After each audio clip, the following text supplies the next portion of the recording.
Right at 8 minutes past the hour. Welcome in to the Rick and Bubba Show. It's the kickoff hour, and boy, do we have a busy one. We're going to have Dan Moultrie. He's going to be in to talk the great outdoors and see if you can't match Moultrie. But like I said, to be honest with you, his prizes are always finer than his question. You know what I mean? That's that thing we talk about. That's right. And I know he puts you through a lot, but my gracious, the stuff they give away. And today is no exception. They have got a great prize in Match Moultrie, which he just wants us to call it trivia question. But even his wife's calling it Match Moultrie. Come on, Dan. But anyway, he'll be in studio today, and we'll have a good time talking the great outdoors next hour. So be looking for that. The Wheel of Meat could spin today. We have a lot happening, a lot of updates, and we'll just kind of live life together and get through it. So let's get Greg in to my left and Mr. Michael Helms in to my right. What's up, boys? How are y'all? Y'all good? We're good. Pretty good. Everybody fired up, ready to go for another day? If not, go out and come back in. I'm here. I'm ready. All right. I'm fired up. And I'm going to fire y'all up. I'll be back. I'm going to fire y'all up even more at some point this morning because I want to introduce y'all to a song. Oh, right. And I know like we can't play the whole thing, but you'll see where I'm going. Is this going to get us in trouble? Can we sing along? I don't think this will get us in trouble. You don't think? No. That's good. You'll understand when you hear it. But I do want to bring you. It's Alabama Tennessee week, so I figure I would throw. Is this throw the this one at you. that we were? No. It's in the front seat wrapper. No. Okay. This has got history with the show. Okay. All right. Yeah, this gentleman has history with the show. All right. So we'll leave it at that. At some point, I just need you to let me know when you want it. Okay. Well, I mean, I ain't scared. Anytime. I've been called out being scared on the music, but I just don't want everybody to have YouTube like yanked from their hands. You know what I mean? Yeah, I got you. We just so all of you know, just somebody that's Adler famous? comes in closer to top of the hour, so we just have a wide shot of the studio, so he has no control to cover what we're playing in here. Sometimes on TV he'll cover that because all these weird copyright problems that we have, and sometimes we get put in YouTube jail because we'll play something that we're not supposed to. Yeah. So that's why we come out of bed with the Rick and Bubba bed music, and we come out of the break with the Rick and Bubba bed music and stuff like that to keep it generic this hour, Sniffles. So we don't break any copyright laws. Play it safe, right? That's right. Well, these two guys over here to my left and right, they don't care about that. But now, if this is a song by somebody famous, yeah. But if it's by somebody that's not, there's not. Right, and it's kind of weird, right? Yeah, it's kind of weird because hey, Sniffles, you good? I doubt the copyright people are looking out for. I don't think they're looking out for this one, and if they do, we'll just hit the button that says remove it from the show. It'd take Adler like 5 seconds. Well, like I said, is it a famous person? 5 seconds. Is it somebody who makes a living? I'll let you be the judge of that, Greg. If it's not, then nobody's going to. The people that do that work for these people who actually have royalties coming in. You want this, buddy? If we got. No, I'm good. Cowboy Dan or somebody sends us one, Right. Yeah. But it's okay.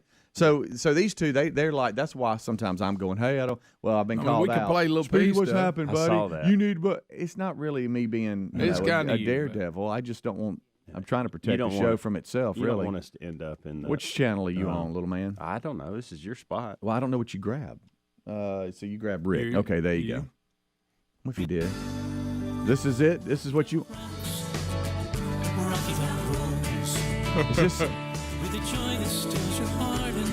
Is this our guy? Is this our guy? Is this hey little person? That's it. Hey, little, yeah. Clearly going to get us in trouble. Yeah. What is this? Hey little person. Rocky Top rolls. Oh, it's for the Bama game.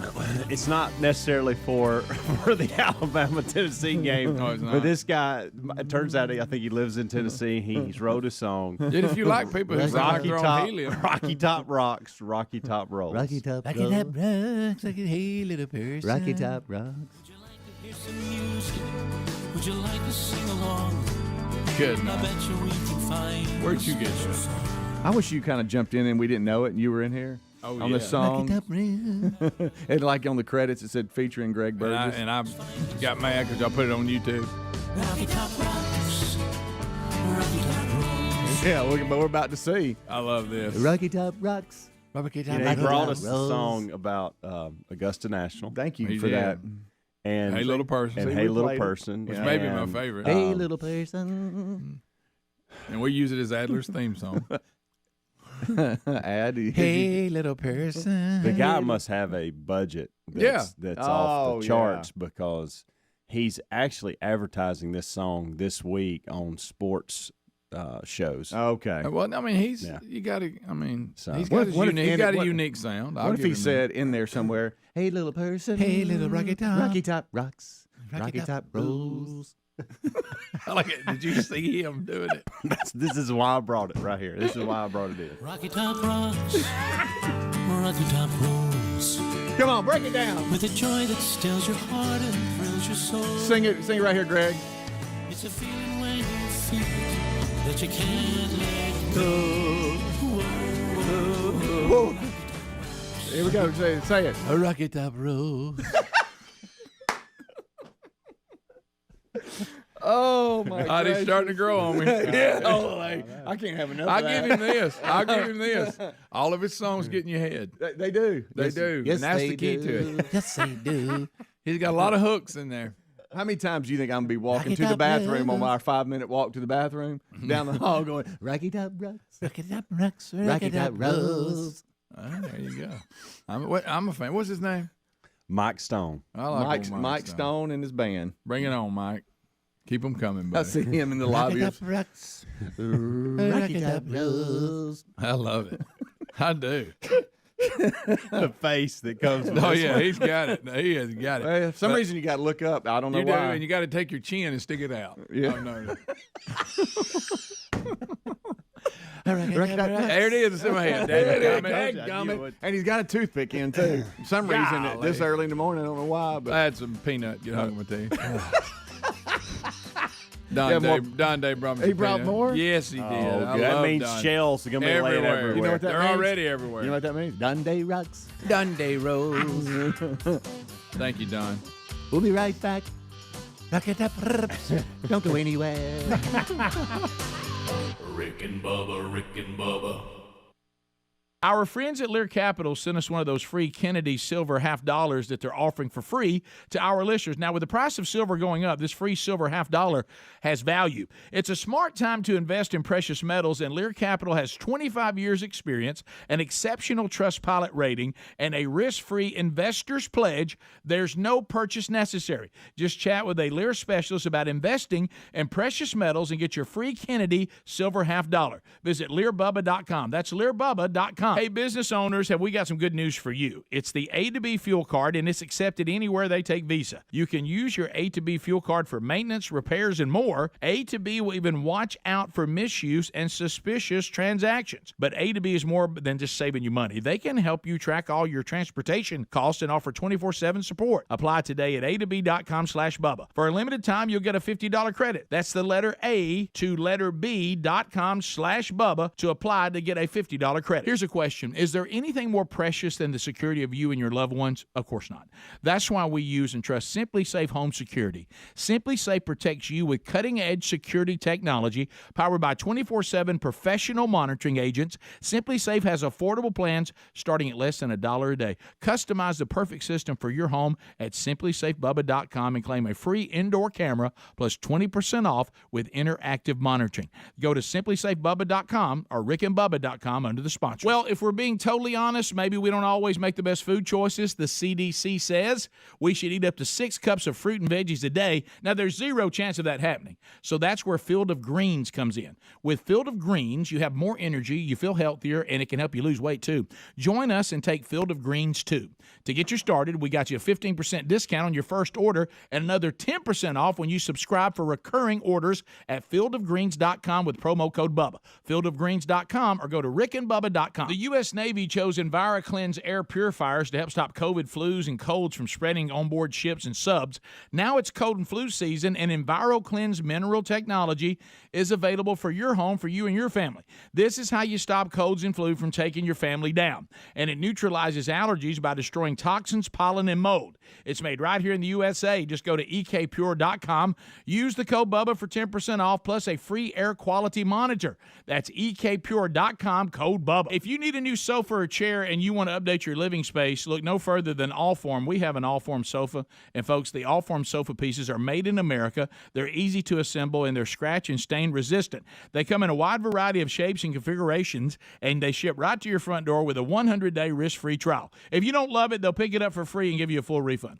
Allform is offering 20% off all orders if you go to allform.com/Bubba. That's allform.com/Bubba for 20% off, or rickandbubba.com for a link. Mom, Dad's doing a crazy dance on the patio. Ooh, really bad dancing. Sweetie, are you okay? Vicious mosquitoes everywhere. Save yourselves. I'll call Cooks before you pull a muscle. You don't have to live with mosquitoes. Get proven protection from Cook's Pest Control. Call or go online for a free quote. Cook's Pest Control. Helix Sleep mattresses are made right here in the USA, and folks, they ship right to your door for free. If you don't love it after 100 days of sleeping on it, they'll pick it up for a full refund. But based on how we feel about our mattress and what the 12,000 5-star reviews say on Helix Sleep mattresses, we know you'll love yours too. Head to helixsleep.com/Bubba for $350 off all mattress orders. This is their best offer yet, and it won't last long. That's helixsleep.com/Bubba for $350 off, or visit rickandbubba.com under sponsors. Raycon's everyday earbuds offer quality sound at half the price of other premium audio brands. They have optimized gel tips for the perfect in-ear fit, making them comfortable enough for all-day wear. And with 3 different sound profiles and 32 hours of battery life, we can listen to whatever, whenever. It's no wonder Raycon's everyday earbuds have over 49,000 5-star reviews. Go to buyraycon.com/Bubba to get 15% off your order. That's buyraycon.com/Bubba. Our friends at Lear Capital sent us one of those free Kennedy silver $50 that they're offering for free to our listeners. Now, with the price of silver going up, this free silver $50 has value. It's a smart time to invest in precious metals, and Lear Capital has 25 years experience, an exceptional Trustpilot rating, and a risk-free investor's pledge. There's no purchase necessary. Just chat with a Lear specialist about investing in precious metals and get your free Kennedy silver $50. Visit LearBubba.com. That's LearBubba.com.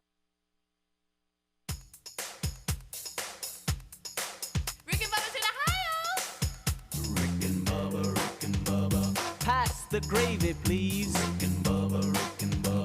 Ooh, it brings me to my knees. Rick and Bubba. I can't start another. Rick and Bubba. Day without 'em, brother. Rick and Bubba. Ooh, there is no other. Rick and Bubba. Waking on their blubber. All right, we're back. We're getting one Dan Moultrie settled in. We've talked about how he's here today to talk the great outdoors and give away another great prize in Match Moultrie. Sorry, Dan, that's just the name of the segment, buddy. It's Match Moultrie. He can't wait. He's so proud. Look, he's already got it printed out and everything. Look at him. Got to show Helmsy. He's got his Pradco hat on, ready, fired. You don't think Dan Moultrie's Dan fired got up on up today? this morning. He did. He is all fired up. And we'll have the as you can hear Dan talking to Helmsy, we'll have the Moultrie product manager and engineer, Derek Duke. I wish your name was Derek Duke. That's a cool name. He'll be joining Dan today as Dan's still discussing with Helmsy. Yeah, you can hear what the Dan's gonna assortment of traditional trail cams, along with some of the other products that Moultrie offers. So looking forward to that today as the great outdoors will be discussed. And another Match Moultrie prize is just right around the corner. Just a couple of things from last night. I don't know if you guys were even paying attention, but we had the Padres beat the Dodgers 5-3 to even their series. The Braves beat the Phillies 3-0 to even their series. Yeah, 3-hour rain delay. Watch a little bit. Major League Baseball today, you got the Mariners at the Astros, 2:37 p.m. Central Time on TBS.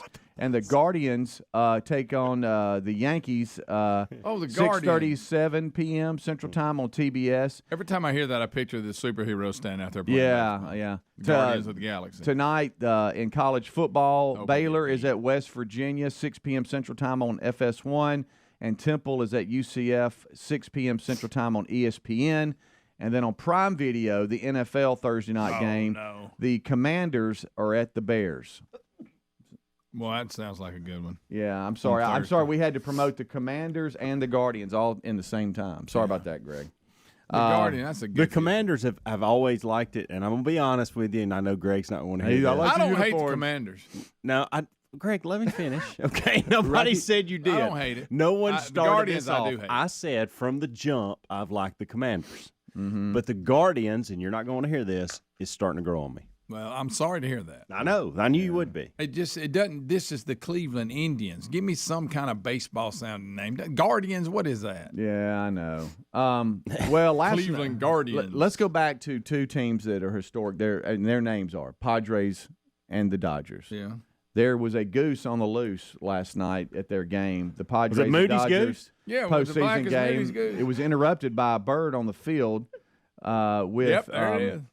Huh? I'm looking at it right Moody's goose. And it gave now. Look, just sitting there. it gave the grounds crew a run for its money. But that was before San Diego pulled out the 5-3 victory over the Dodgers in the NLDS. But it flew onto the field during the bottom of the 8th inning, and the Dodgers grounds crew eventually They kill it in front of the escorted crowd? the bird off the field. Oh. But both teams were sitting there watching all the fun, and so we'll have to play that during the main show today. But yeah, it just flew onto the field and squatted down the outfield and said, "This is where I'm going to hang out." I'm going to be here right here in the I middle of the wish game. I could be that goose just for a second. You wish you could be the Well, goose? think about you sit down and you start looking around. You're like, "What the heck? Yeah, I bet he where was am like, I? Where's the pond? Yeah, and why did he Where'd he spot come that? from? You know what I mean? Why there? I don't Something know. about it. Maybe he's a baseball fan. Yeah, I guess so. I'm not sure what's up with that. But I know you won't be watching Prime Video tonight, so we ain't got to worry about that. I'm not watching, especially the Bears and the Commanders. Right. I'll give it a look. Anytime the Bears are on, I want to watch them for a minute for some reason. Yeah. I really like Justin them. Fields doing good. Huh? How's that working? out? I don't think that's working out very well at all. You don't. No. But I know you can't speak ill of him. Oh, I know, but I don't. Just and I'm no expert on it, but I've heard a few reviews that they. Yeah. Yeah. I don't know. Really? There's just something about the Bears that intrigue me. Always have. Oh yeah, well, that's not a traditional. fan, just intrigue me. Yeah. Yeah, I've always kind of kept up with the Bears. So Major League Baseball is doing a promotion with the spinoff of Game of Thrones, the Dragons. What is it called again? House of Dragons. House of Dragons. And it's where a reporter is doing a report, and all of a sudden a dragon tries to come land on the field, and it's got the That's its worse than a wings and it's goose. flopping out. Yeah, it is. And somebody put a funny deal on social media. Where's Randy Johnson when you need him? Talking we about him found out. throwing a pitch and hitting a bird. He did that. That He was was kind known- of he was known the for that. spinoff. Well, anyway, we started talking about Randy Johnson and what he's doing now off air. And we knew he was into photography and doing all this kind of stuff. But Helmsy, You bring knew us up that? to I the. didn't know Well, that. years ago, he was. There was a story out about he would take pictures of nature or Really? something like I that. missed it. Didn't know he was doing this though. Well, he's actually The big unit. He is a professional photographer, and you will see him like on Sundays in NFL games, actually covering the game, taking pictures. Like he's got- down there in that line of people. yes. Yeah, he's got the Yes. tan vest on, And he that gets says- run over when they come out of bounds. Well, official NFL vest, as Speedy's talking about, and he's down there taking so pictures. he's a freelance photographer. Yes. big old. That looked funny. See him all down there, and there's a How gigantic tall? Randy. How tall was Johnson. he again? 6'7"? He was tall. Was he? Is that, am I He's exaggerating? No, 8 he- feet at least. I would say at least He'd be a little bit 6'7". harder to run over. 6'10", I don't think you'd push him over. Probably a little bit more Well, athletic. somebody had sent us an email and said, "Did y'all know Randy Johnson was doing this?" I did And not- a little I did link not. Well, to, Speedy said years ago he did, but I didn't. Well, no, we did. We mentioned years ago No, that he I did didn't. some type of photography, that he was into that, and I thought it was of like nature or something, but I didn't know Well, he he was may a do freelance both. photographer. He may do both. I think it's great. I mean, he's probably, how old is he now? Probably in his 50s?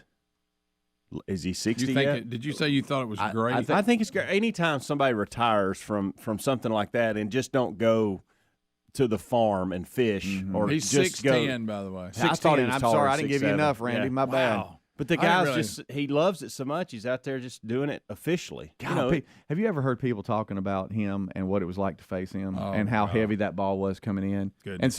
And if you were a left-hander, you thought he was releasing the ball behind your back.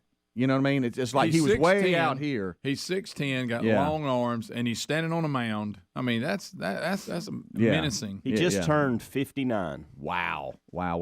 Hey, by the way, you know how you have flickers of memory here? I'm kind of remembering now. Was there somebody that did not a documentary, but behind the scenes interview with him about what he loves to do now that he's off the field, and it was something about photography? I don't know. Well, I don't obviously know. he Keep does. adding to it.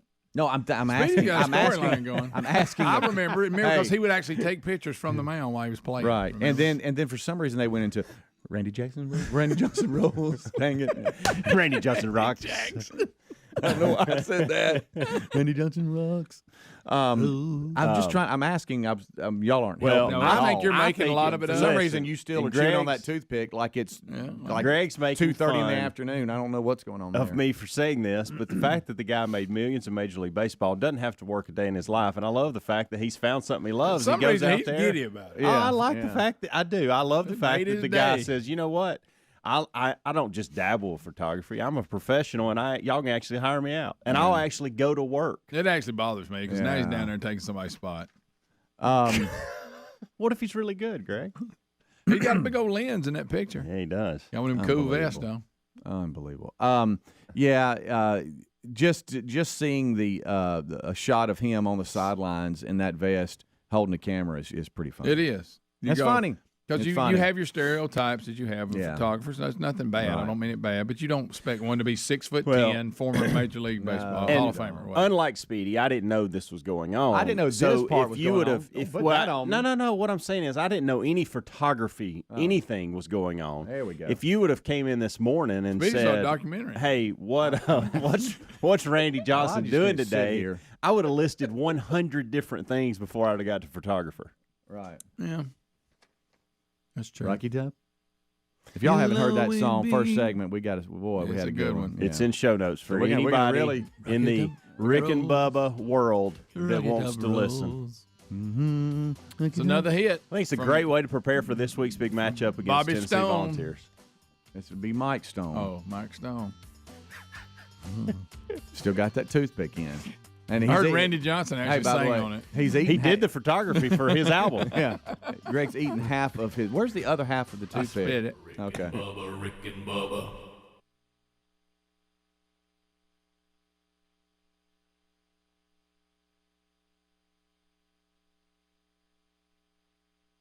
Here's a question. Is there anything more precious than the safety of you and your loved ones? Of course not. So isn't it strange that not all home security companies truly put you first? Old school home security companies set you up with outdated technology, they overcharge you for service, and they lock you into binding multi-year contracts. That's why we use and trust SimpliSafe Home Security Simply. SimpliSafe protects you with cutting-edge security technology powered by 24/7 professional monitoring agents who always have your back. SimpliSafe blankets your home in protection with advanced sensors for every room, window, and door. There are even hazard sensors that instantly detect fires, floods, and any other threats to your home.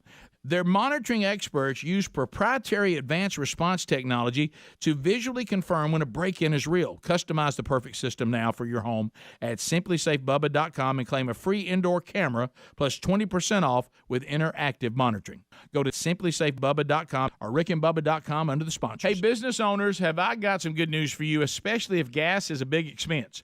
You now have access to the A2B fuel card, which until now was only available for fleet owners.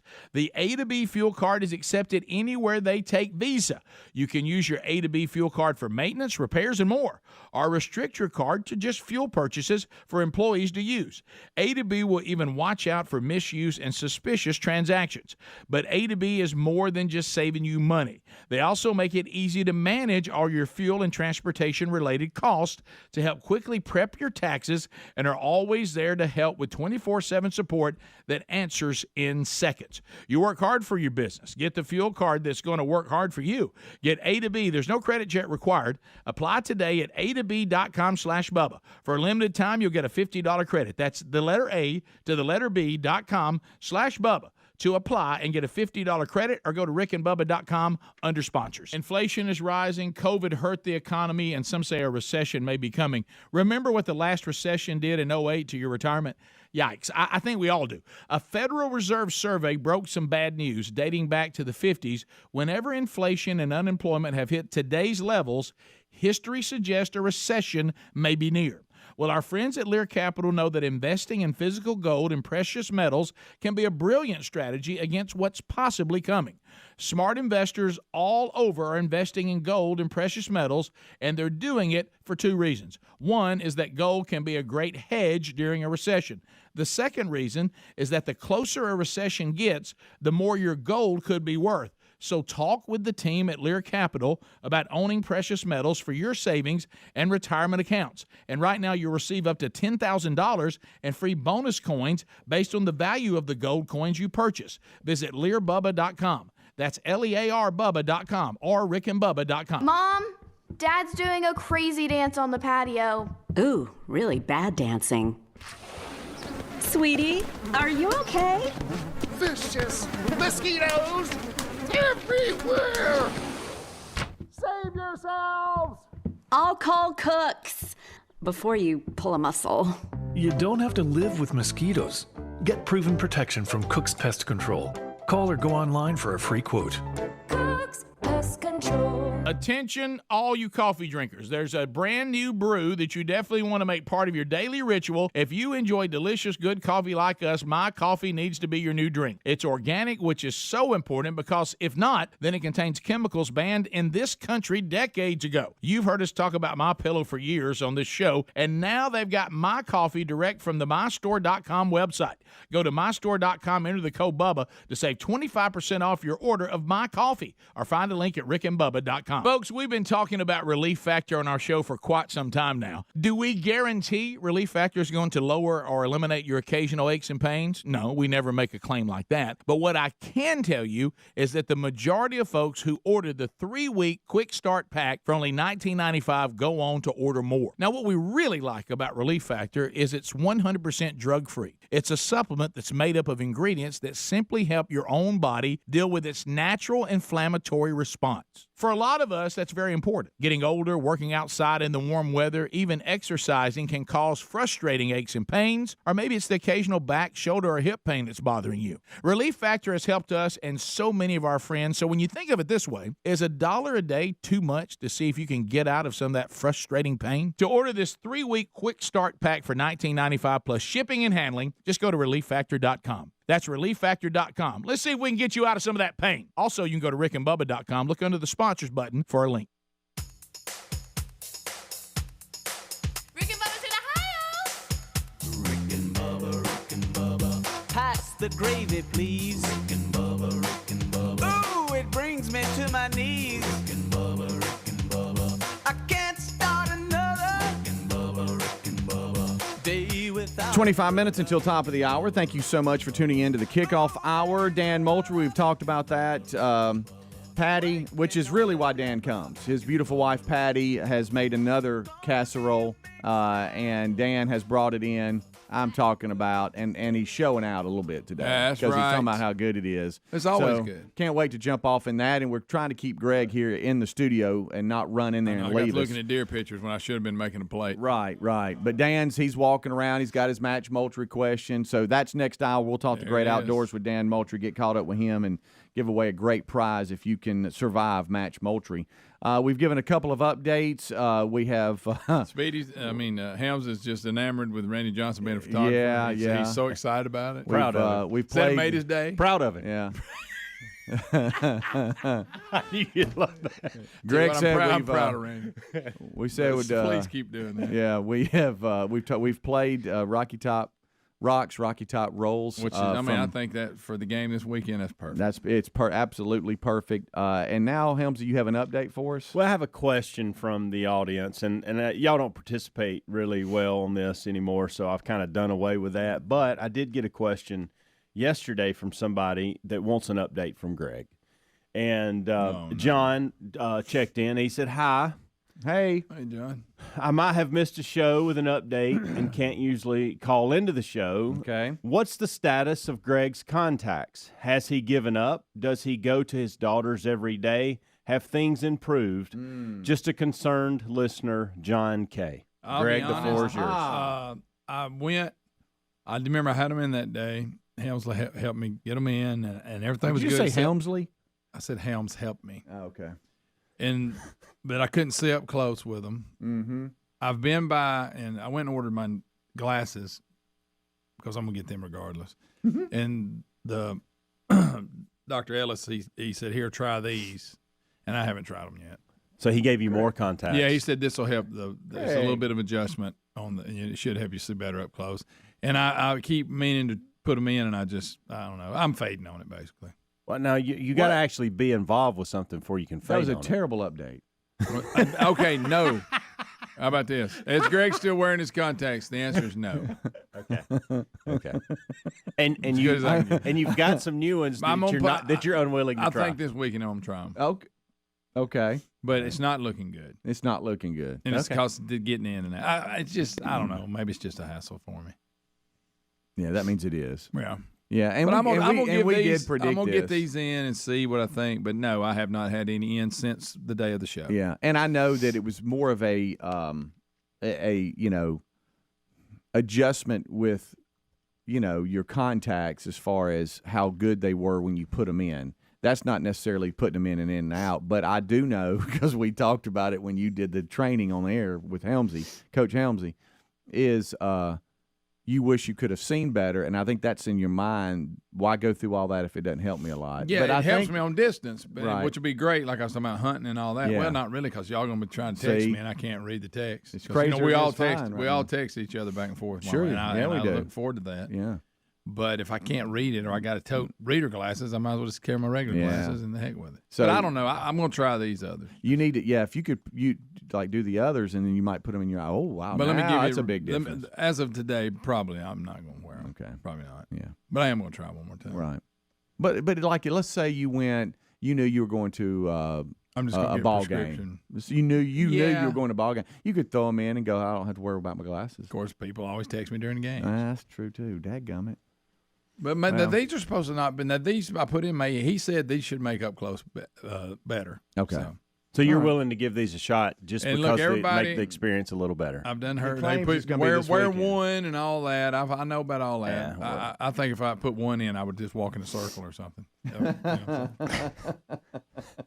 So I'm not going to do that. Well, John K's updated. Yeah. And John, the answer buddy. is no. Yeah. Is that better? Now listen, let me ask you this, Greg. Okay, and I'm not going to ask you about it again. Not going to put pressure on you. Yeah. Okay, Yeah. but if you start wearing them, will you please let us know? Oh yeah, definitely. Because y'all probably had to talk you into help me get them out. In case I need some help. I getting the next best of prepared. The whole training deal got that into one segment, and it is gold. It's just hard for me to pinch my eyeball. It's just hard to make myself do it. Right. It's just not natural. Okay. Just saying. Well, everybody's been updated. Helmsy, just know you didn't waste your time. A lot of people got something out of that. I may come rolling in with them Monday. Y'all don't know. Did you hear that? Yeah. This is what he does. Yeah. That's what he does. Are you going Rocky Top roll? That's and it. Rocky Top rocks? That's so good. Good stuff, my friend. All right. So there's your update on the contacts, and I hope that helped a little bit. All right, so I did not know this, but did you know there was a Chihuahua named Toby Keith that is back on his throne as the world's oldest living dog? You did? Yes, I did. Well, I remember because the name Toby Keith, and I saw where the other oldest dog died at 22. Yes.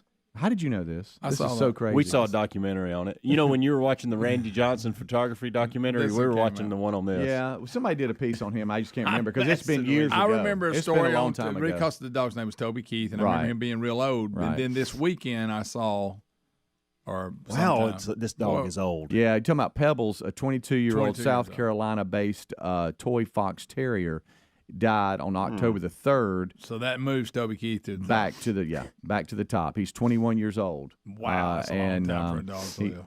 Buddy, you're sniffing. I'm I don't know sorry. what's going on today. Hey, Snuffleupagus. Why don't you get some He's tissue and regained the just jam it up, title's you know? world's just did. oldest dog. You need yellow oldest pill? dog.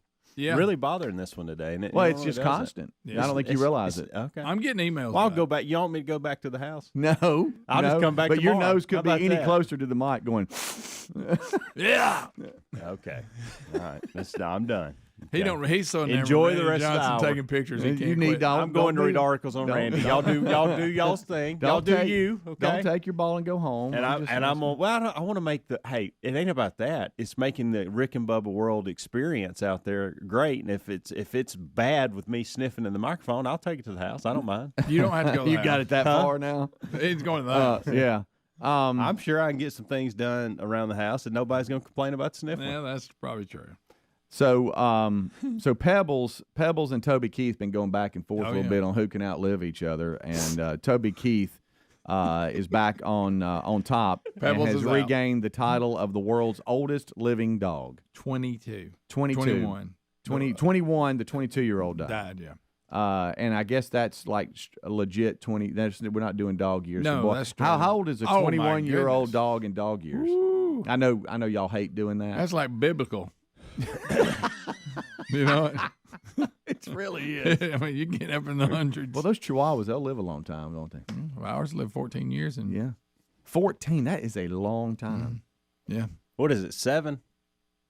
probably about average. No, is that what it is? In dog, it's dog year 7. Yeah. So so 20 would be 20 and 7, 140, and then add another. Yeah. What would I don't what'd you really buy say? the 21. 7 thing. So 21 times. Wow. Mm. I okay. don't know if I Well, buy that's an old dog. the 7-year thing, but obviously it's not. Well, I don't mean, either, but that's what everybody I mean, said, it's right? something. Yeah, no, yeah. That's what we were told our entire life. Yeah. About a 147-year-old dog. Yeah. Yeah. Dead and not alive. But I kind of thought about you when I saw the Chihuahua too, and the fact his name was Toby Keith is Yeah, kind of funny. Toby too. Keith. Sure. All right. So there's a lot out there today. We've got a number of things to update you on too. Believe it or not, in the world, I see where Davante has he been charged? For pushing the boom mic guy. The boom mic guy. Yeah. And then Jamel Hill's come out and said that's racist. It's racist. Yeah. Look, You know what I think about that? I'm with you. I'll do a double. Look, here's Jamel. Let me tell you this. The only way you can now, Greg, do you think it's ridiculous the guy's charging him? I do. Mm-hmm. I do think it's ridiculous. I been think we charged could have with worked this out. Been charged with a misdemeanor But I don't believe for assault. that if the exact same, because this is what she's telling you must believe, that if this same scenario happened and the player was white, Let's say it's Derek Carr, nobody would have charged him. and that's not true. So, but how can you? Yeah, It's nothing we to don't. do with Give me that. an example of that. Do you have examples? Right. Or are you just saying something? Well, I think, and there's people out there, and it's on both sides of I the aisle. think it's ridiculous. Unfortunately, I think it's a money grab. I think Yeah. it's ridiculous and all that. And he shouldn't have pushed him down, but it all happened quick, and he was frustrated, made a mistake. Okay. Yeah. But my goodness, nobody knows. A lot of people you just don't have, a self-cull factor, and it's not just in this, but when racism, when it comes to animal cruelty, when it comes to you just name the topic. Everything's taken too far. Well, Jamel Hill, everything is not racist. the Troy Aikman comment, the way it was handled by some people, this falls right into that same category. Yeah. Anytime there's an opportunity to push your agenda and to stir it up, they're going to do it. Yeah. Whether it applies or not. Right. Because like I say, for her statement to be true, you must give me an example of how a white person did this and they didn't get charged. Well, the Raiders wide receiver Davante Adams has been charged with misdemeanor assault for shoving, which is ridiculous. Now they're saying a credentialed media worker after Monday's Randy loss Johnson. in Kansas City at Arrowhead Stadium. He was cited for an intentional overt act that inflicted bodily injury, according to the court records released yesterday. Okay, what's the injury? The man shoved by Adams, identified by police as Ryan Zebley, I guess, suffered whiplash, a headache, and possible minor concussion from the incident, according to paperwork. Minor concussion. Guys, a headache. A headache. Guys, this really? concussion thing. I'll have one of those by that 3 easy p.m. today. To get every time someone falls, they don't get a concussion. It's not a concussion. Yeah. If convicted, Davante could face a jail term for up to 6 months or a fine of up to $1,000. And don't forget the civil suit that's going to come from Oh, this of guy course. wanting some money. Here we go. It's on now. So get ready for that. Yep. Stay tuned. Yeah. And you'll see what the real motivation is. Yep. Yippity yep. All right, we'll take a break. We'll come back. The number 866 We Be Big. still a lot out there. There's just a couple updates of us just kind of giving you the headline and just a little bit about the article. Then Rick and Bubba will break it down a little bit more. As we said, Dan Moultrie is in the house. We got Match Moultrie and the Great Outdoors next hour. Don't go anywhere. Rick and Bubba, Rick and Bubba.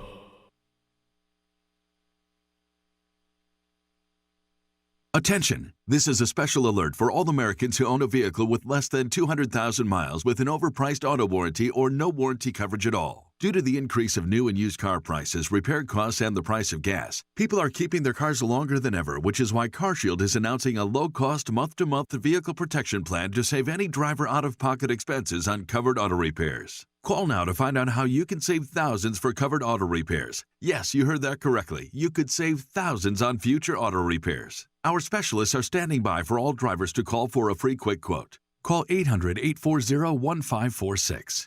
Vehicle Protection Plan pricing is at an all-time low. Plus, drivers who purchase this coverage today will receive rental car options, free roadside assistance, and free towing. Call 800-840-1546 now for your free quick quote. That's 800-840-1546. What do you have to lose? Call 800-840-1546. Again, 800-840-1546. New Sunday on CBS. Police, put the gun down! From the executive producers of NYPD Blue comes a new series, East New York.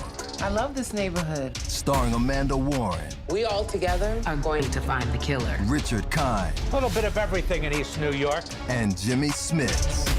Welcome to East New York. Thank you, Chief. I'm glad to be here. East New York. New series Sundays on CBS.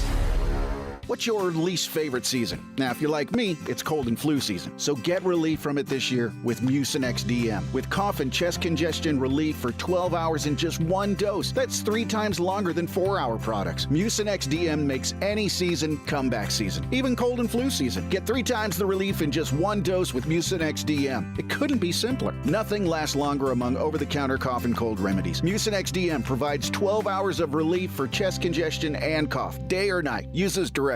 Will they find a home? Sponsored by Geico. Steve is intrigued by the paranormal. Otherworldly spirits really make a house a home, you know? Janice has different taste. I'd like my house to not be haunted. Compromise is tough, but these two won't have to compromise when they bundle home and car insurance with Geico. It's easy, and they could save even more. In the end, Steve and Janice found a renovated Victorian that's only haunted from 9 to 5. Okay, wife's home. I gotta bounce. Bye, Steve.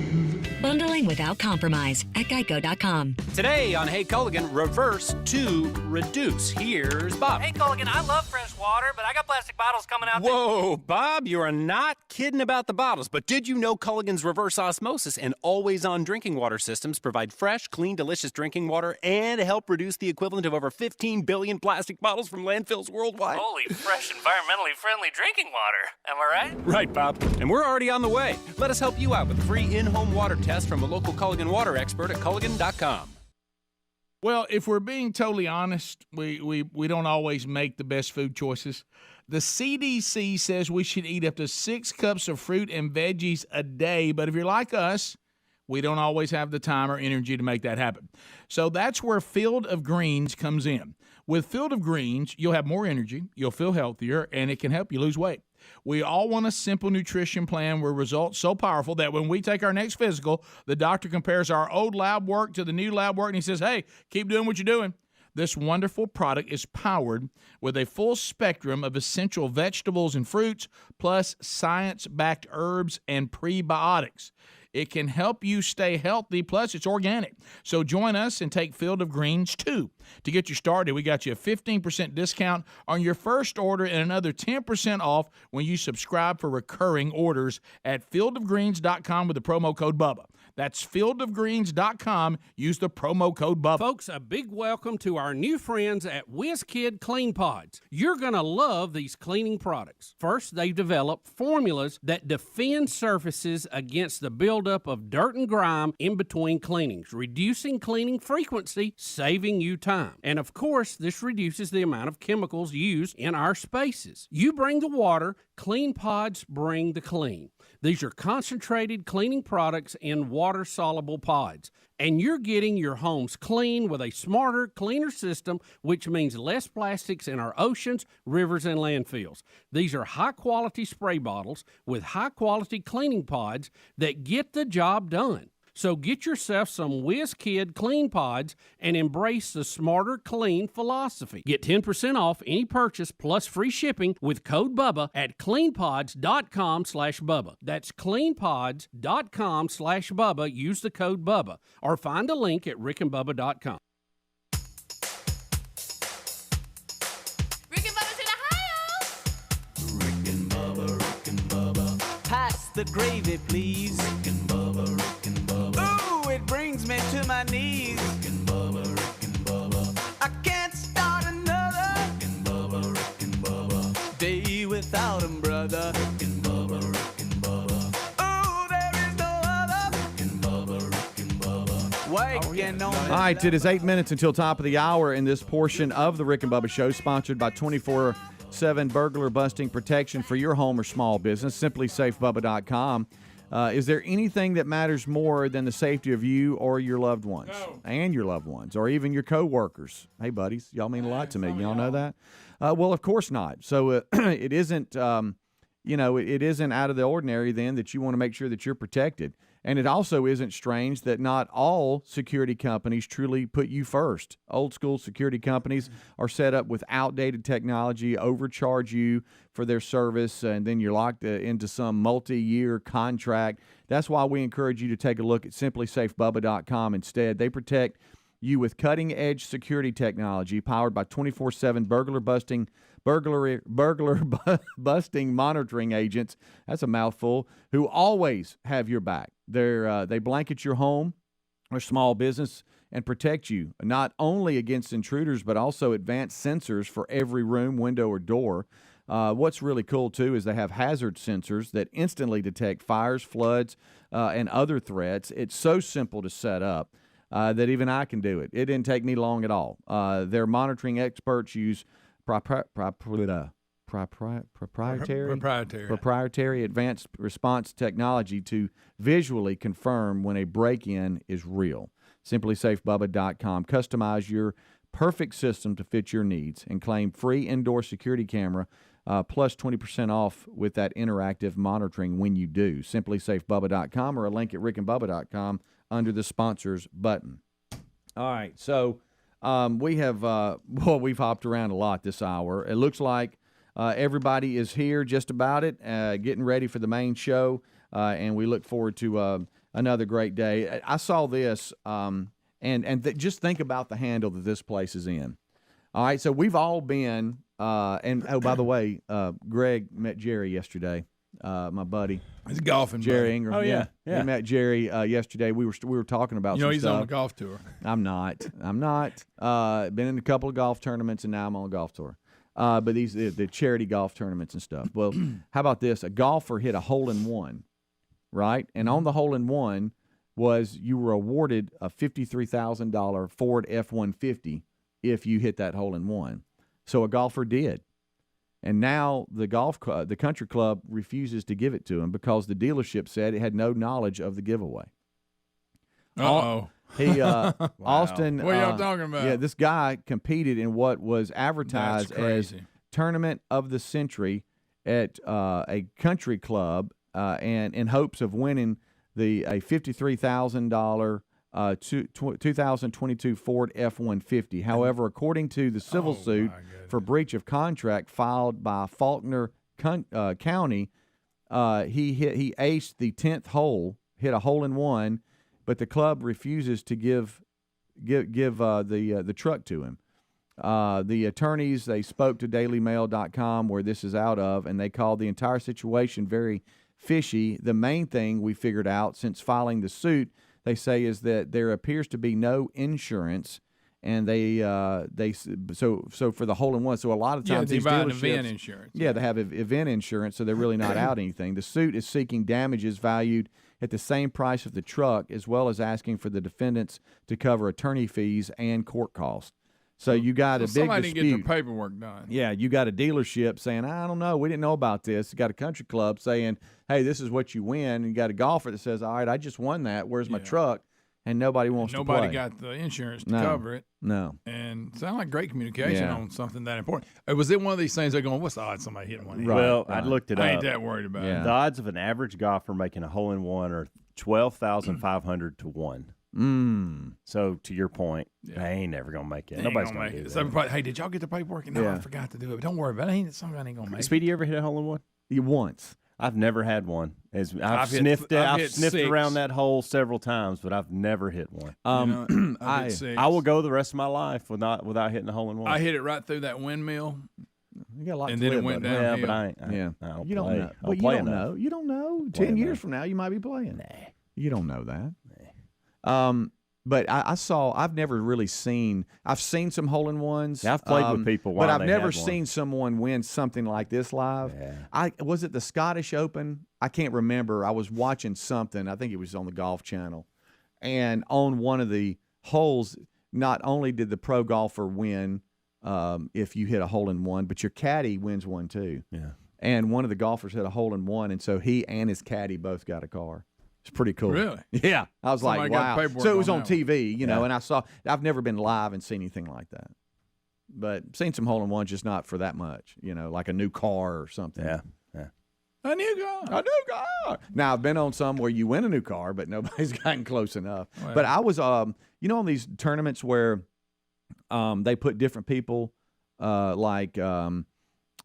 might have and I'm using this like a celebrity person to like sit on the tee box and tee off for I've you, done that and you before. can use the shot. But that's where Not I hit, as a celebrity, but as a good one.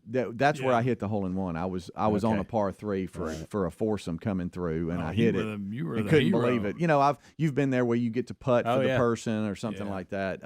But that's where I hit. I couldn't believe it. I was like, "You're kidding me."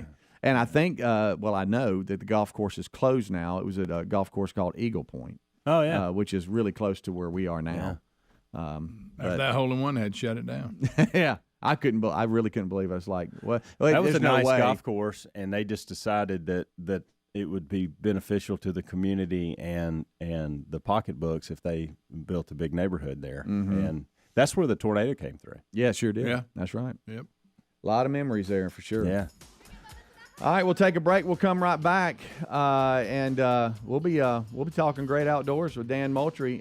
Rick and Bubba are here. Adler's here. The whole crew, and we will introduce you to the Moultrie product manager and engineer, Derek Duke. Is going to be with Dan. At least that's what it says right here. So we're going to have a good time. Look at that prize. We got that to give away too. Rick and Bubba, Rick and Bubba. Make starting and raising a family more affordable. We're going to make it economical to raise children again, and families will get a long overdue break with lower rates. And we will make taxes simple and easy and fair. Fair and simpler for most Americans, this is a tax code designed to take us into a future of technological invention and economic achievement. That is why we've proposed tax cuts that are pro-growth, pro-jobs, pro-worker, pro-family, and pro-America. I think all of us here today know what a Herculean effort it took to get this landmark bill to my desk. This is our once-in-a-generation opportunity to revitalize our economy, revive our industry, and renew the American dream. So there it is. So tax reform is they're working on it, and they hope to have it done by the end of the year. You know, obviously tying that back to Reagan and what was done some 30 years ago, October 22nd, it said. You know, and for our economy to be churning along like it is right now, all-time highs on the stock market, unemployment at record lows right now, if you could unleash this, I tell you, it could be just astronomical how the economy would turn up and start churning, and we need it. It's time to do it. We've had a long run of a very flat economic growth, and it's time we turn this thing up. Well, you're going to find with this, like you will most things, there's what we would like, and then there's what we can get. And as long as it can be better than what it is, then that'll be better than nothing. I don't know that it will be as sweeping and as wonderful as Reagan's, which was fantastic. It seems to be, and I guess I do understand the mentality because I understand how the propaganda has done it. But I am shocked at how many people do not understand what it would do for all of us to get the corporate rate competitive with the rest of the world. Well, just look at history. There's a lot of people that aren't for that, and I'm like, what are you talking about? Yeah, look at what happened after the cuts in the Reagan years. Go back and look. I'll even say this. Go back and look at JFK, the cuts he made. You see the great economic booms we had after that just moved the needle up to what the new standard was, and we're long overdue. It's time for this generation to experience that too. Yeah, corporations doing well in our country and bringing business to the country and not having money and holding it in other countries, that's good for everybody. Yeah, absolutely. Repatriating that money that these guys are holding overseas would be the biggest boom we've seen probably since the end of World War II, maybe. I mean, some experts are predicting it would just be unbelievable. We have the highest corporate tax rate in the industrialized world, and it is limiting what we can do right now, and that needs to be cut. So, what it does, small business owners, and we know a lot of them, and I have known a lot of them over the years, when you give them a tax cut, they don't just jam that money in their pocket, which if they did, that's fine too because they'll spend it on other things. 90% of them will invest that back in their business. They will upgrade equipment. That means purchasing things, which means there's more demand for that. They will hire more people. They will expand. I know several now in the service industry that want to expand. They're saying we're running as heavy as we can. We need to add people, but they're scared to do that until we get some kind of long-term tax plan. And if they get that cut, it's more people are going to be hired.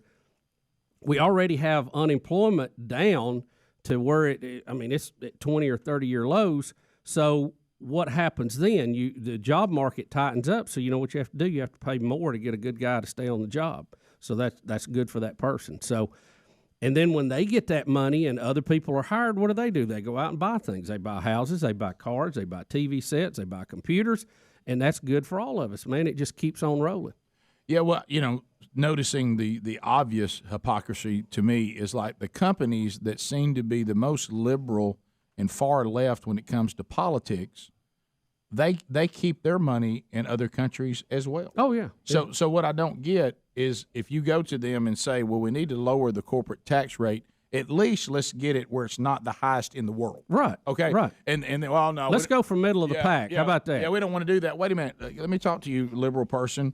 The liberal companies like Apple have billions of dollars that they won't bring, that they will not bring. Repatriate to this country because of our high corporate tax rate. So even though they agree with your politics, they say they themselves don't do it either.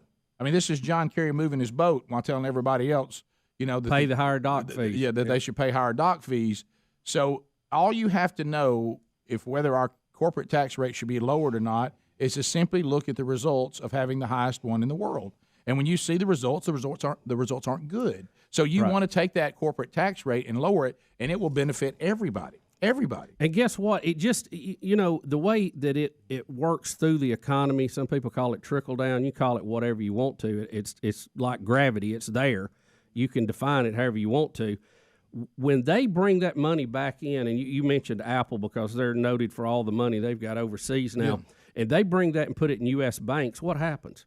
What does that actually do? Those banks can then loan that money out. Yeah. So that means people who are wanting to grow their business, wanting to buy houses, wanting to get this done or that done, then that money is available for them to make loans. So then you see those people get that money. What do? They buy and hire. Pass the gravy, please. 6 minutes past the hour. The Rick and Bubba Show, 866. We Be Big is our number, and we thank you for being with us. This hour starts with our national anthem.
It is 8 minutes past the hour, the Rick and Bubba Show, and we are so thankful that you are here, and we're excited about where we're going.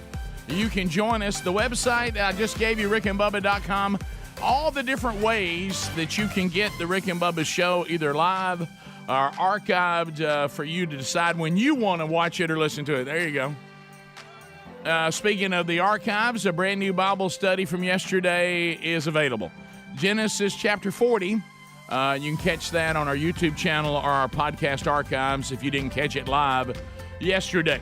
Speedy, the real Greg Burgess, Helmsy, Eddie Van Adler, all here and ready to go for a brand new hour. Match Moultrie right out of the gate coming up this hour.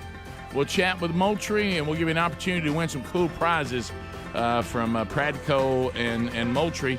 Sitting right there is the Silver Tongue one, the man with a golden voice, Professional Lunch Eaters Man of the Year, the inventor of pizza and a cup, Shakespeare's worst nightmare, and the master of the King's English. Ladies and gentlemen, let's put our hands together for Bill Bubba Bussey!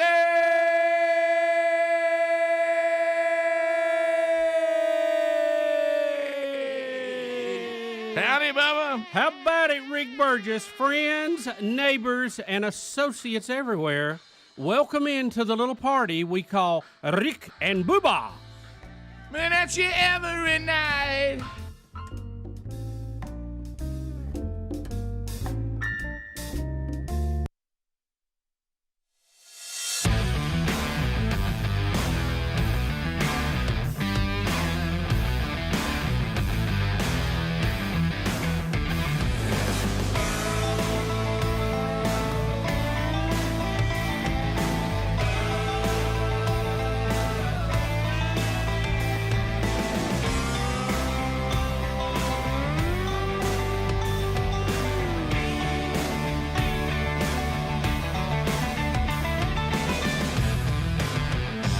There it is, Billy Squire. Yeah, betcha. Everybody. Billy Squire. Yep.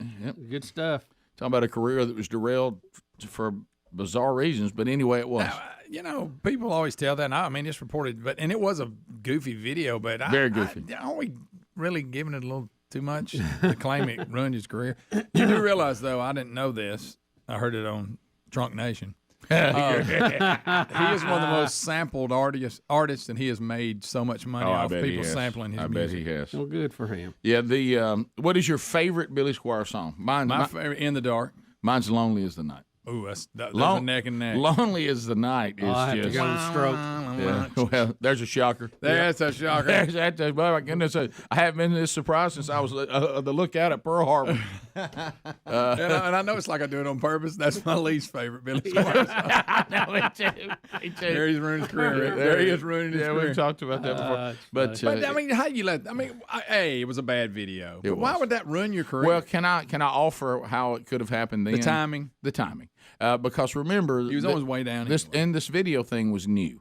Mm-hmm. So now it doesn't have this impact on us as it did. Remember, we didn't see things like that, so we didn't really know how to handle what we were seeing. That's a good point. And what we'd basically seen up to that point is them either pretending to be playing the song live or playing the song live. Which I like. A couple of things we'd seen. We'd never seen anything quite like that. I don't think the males understood it.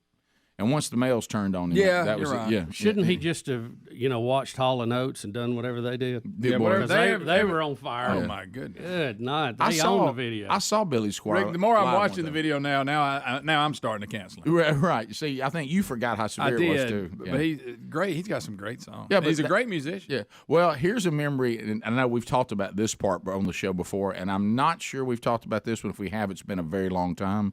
So you, Greg, and me, and the late Chuck Mason, we were on vacation somewhere in Florida. I don't know where we were. Yeah. And, if you're going to pull a scam, it's got to be a scam that people can't really check on. Right. So the fact that his whole band was his name, it made the rest of the band obscure. Sure. So we were hanging out at the pool, and there was some, we were young bucks at the time, and, You know, you haven't settled on a wife yet, so you know the women are out there, and you're trying to impress them. What do you mean, Rick? And our scam to the women that we met that day, our scam was that we were Billy Squires' band. Oh wow! and the buddy that's quite a scam, Rick. Yeah, like I say, hard for them to check that. Yeah, I mean you can't really check that, and they bought it, and it was and we were quite popular. So you don't be Billy Squire, be the band. No, you can't be Billy Squire. They can check on that. So what we are the other guys in the band, and the fact that we were a band, they bought it. It was it worked. It was nice. I mean, it was a good idea. It was a lie. You know, which you shouldn't lie. A complete fabrication. You should not lie. But in those days, went with Billy Squire. Me lying about Billy Squire's band was the least of the things to be concerned about. Yeah, but especially probably on that week. Right. If that's all I did that day, that God was like, he's coming around. Okay. All he did today was lie about being in Billy Squire's band. Boy, that video, it's playing in the background. It's way worse than I remembered it. Well, Greg, that's what kind of surprised me when you were about to defend it. I was like, I don't think Greg's seen it in a while. Let me defend Bubba on the stroke. I liked the song, but that was one of those the radio beat me to death with it. You know when the radio takes one, I'm a little just poppy, so if it was but on the radio that was a good one. Don't get me wrong. Yeah, but I don't do the deep dives y'all do on some of them. But I like the songs y'all mentioned too. I'm not anti. They played. Oh, you can't be against Lonely as a Night. There's something wrong with you. Yeah, you may not like it as much, but you can't. You got to sort of like it. Don't you think that's one of those songs you hear and you go, you can't. Who hates that song? My Kind of Lover was a good one. Yep. My kind of lover. Yeah, that's a good one. Yeah, I thought that for some reason that hook didn't appeal to me. That wasn't bad. In the Dark, my favorite. That's a good one. It's not Lonely as the Night, but it's a good one. Good video because it was actually live. How you on the one we just played? Everybody Wants You. That's a pretty good one. I was starting to lose him a little. We covered that one. We did. Mm-hmm. We sure did. Maybe that's why every song we ever covered, I got tired of. Yeah, it's songs that we covered. You do grow tired of them because you played them and had to learn them and didn't play them and. You got to really be in love with that song to be around it that much. I can't listen to Hot Blooded now. I can't even. Ruined it. And that may be their best song. 15 minutes past the now. Don't be talking about foreigners. I love foreigners. Let's see what Danny Moultrie's got for us today. More Rick and Bubba coming up right after this. Rick and Bubba, Rick and Bubba. And it just goes through the economy. Even if we had to have almost like a tax-free day to let them move the money back, if we didn't get tax money off of it directly, it would be so much more valuable to have it in our country and us catch the 5 or 6 steps that it would trickle down would be better than letting it sit in a foreign bank right now. No question, and that doesn't seem complicated to me. No, if I can understand it, surely it's pretty straightforward. But I mean, so why would people not want? So we want to stay with the highest corporate tax rate in the world? I think some people. Why would we want that? I think some people are just conditioned from day one when they are brought up that any time that you let rich people keep more of their money, that's bad. That we need to soak it to them. We need to take it away. They got it illegally. They got it immorally, and we need to take it away from them so we can have it. Well, you don't get it. You don't get it when the government gets it. So, we need to free that up so that it does flow through the economy and helps everybody out. Look, JFK himself said, he gave the great thing about the harbor, when the water rises, all boats go up, and it really does. So hopefully we'll get some sort of tax reform. It may not be what we all would prefer, but if we can get something better than what we currently have, that will be a step in the right direction. If we can move it in the right direction and assure people it's going to stay that way for a while, you'll be amazed. I think there's a lot of money held up in our country now. People want to invest, but they're just not sure what our long-term goals are going to be and what the Congress is going to do. I think if they'll show them a sign, give them a guarantee it's going to stay that way for a while, they'll flood our economy with cash, and that would really be cool. We'll be back. More Rick and Bubba coming up next. Rick and Bubba, Rick and Bubba. All right, so as we come back, a couple things to hit. I did want to say this because I wanted to have fun with you today, Bubba. Yeah. Appreciate that. An ally to Donald Trump during all the people attacking him right now and all the vilification and hate, coming to his aid, Jimmy Carter. now, Bubba, you all right? Well, it's been a long time since I can say, I agree with Jimmy on that. Jimmy Carter says... That is a funny ally to have. He's 93 now. Jimmy Carter Hey, says, unbelievable. By the way. Look, old liberals, they die hard. Man, they are tough. They're like those. You get a mutt. Mutt will live forever. The old liberals, they live a long time. So anyway, Carter says the Russia thing did not swing the election, and that political reporters have been harder on Trump than any other president in U.S. history. Oh, so this is actually Jimmy trying to get out from under it. They were on him so bad. That was what it is. Well, Bubba, look, can't you just take a compliment? Can't you just say, well, in this case, I agree with Jimmy? I don't get to agree with Jimmy much. Yeah, can you say it? Say if you can say it. Say I agree. Now, what did he say though? Well, say that again. I just told you. Say it again. I want to be sure. I don't want sparse words. Former President Jimmy Carter said Donald Trump gets worse treatment from the media than any other president he has ever seen, and he said reporters feel free to claim that Trump is mentally deranged. And he said that I also will. He insisted that despite Russia and all this going on about them meddling in the 2016 election, they did not sway any votes.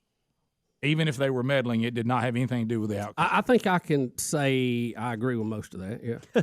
Can you say in the microphone, in this particular case, I agree with Jimmy Carter? In this rare and in this particular and somewhat rare case, I think I agree with Jimmy Carter from what I know about it. That's the best you can do, isn't it? Yeah, that's about it. Okay. Go ahead and get Roll Tide in there. Let's get it all in today. And a Roll Tide. And a Roll Tide. Bring on Bama.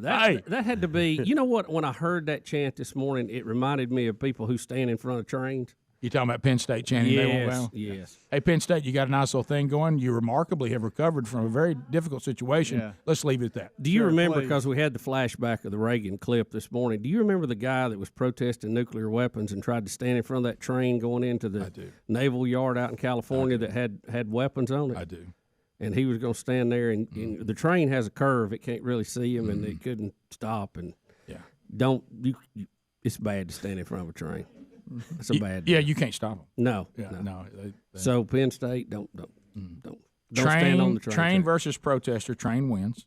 Yeah, and we'll see that. Look, just be calm over there in Happy Valley. There's a way to do it. Don't stack the odds even worse. Just stay calm. Get yourself in the playoff, and hope that by the time Alabama gets there, they're so bored that they wander into the stadium and you catch them by surprise.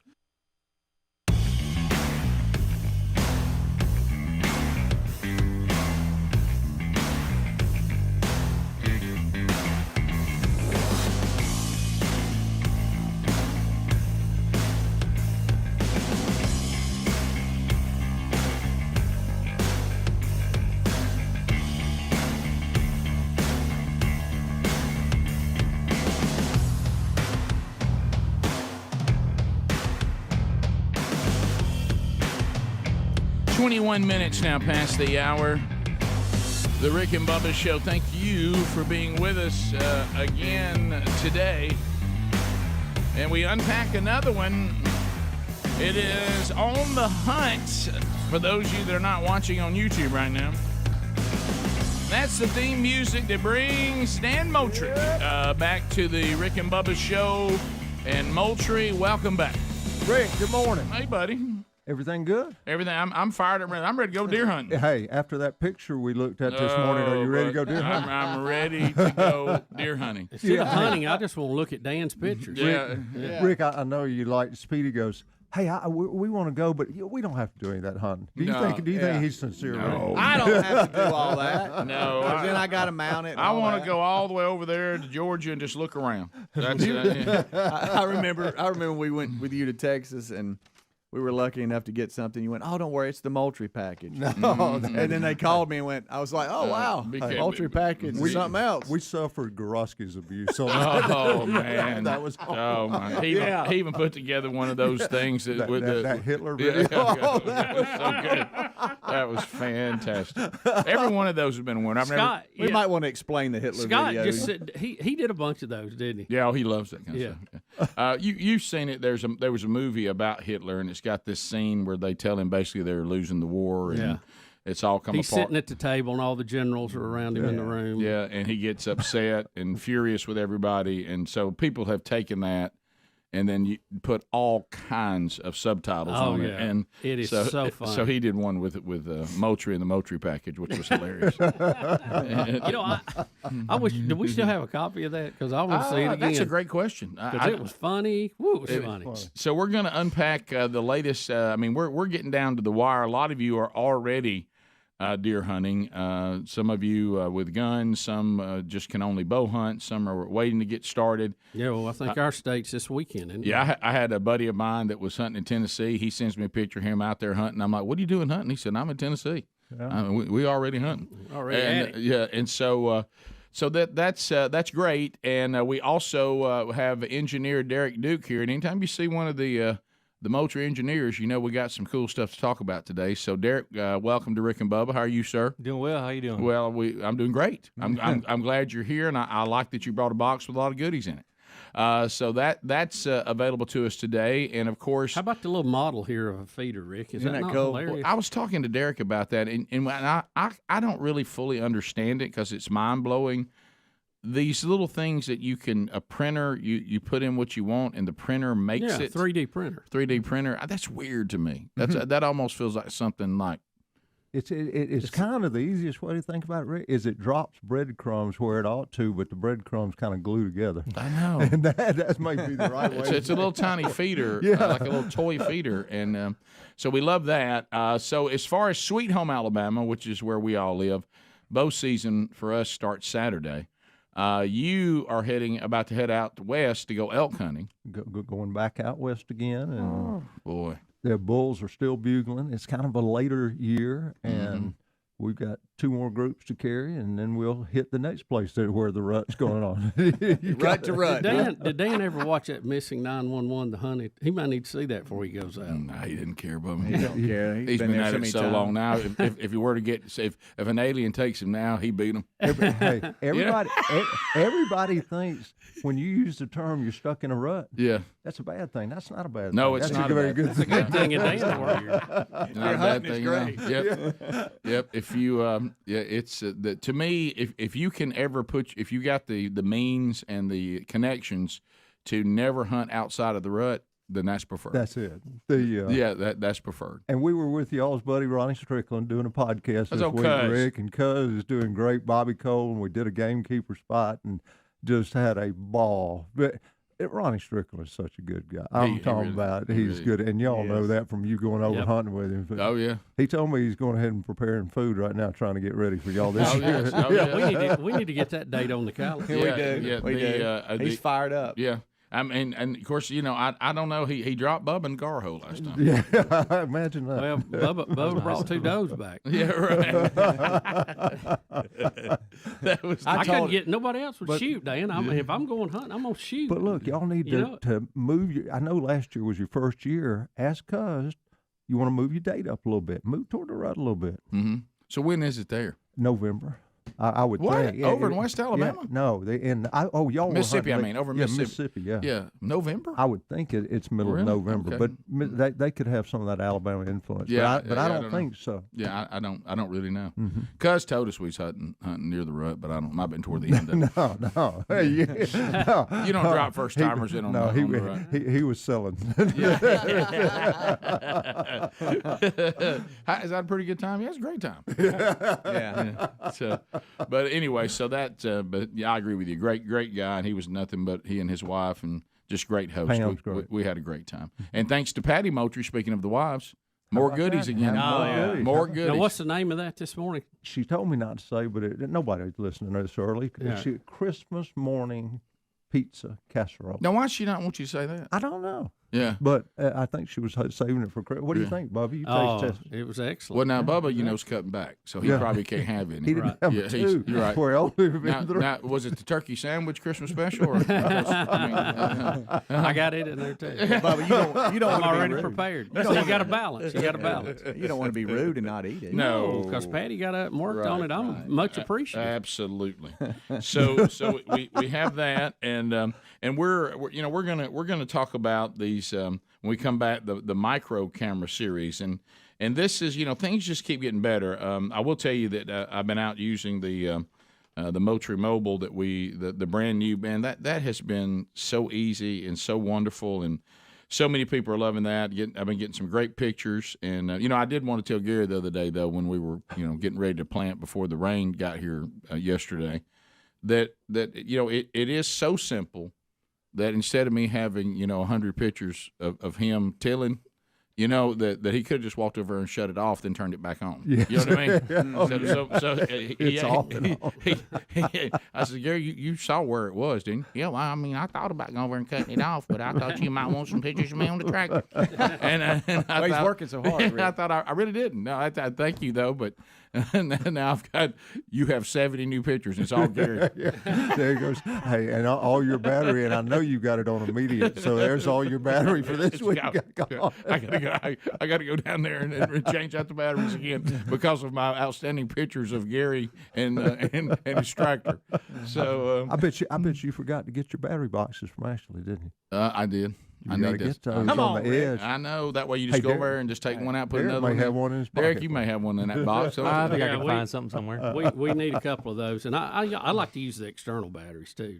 Yeah. I got some I'm charging up right now. Can I tell you what was funny? The very first time that I've set it up and got it ready, for some reason I was just excited.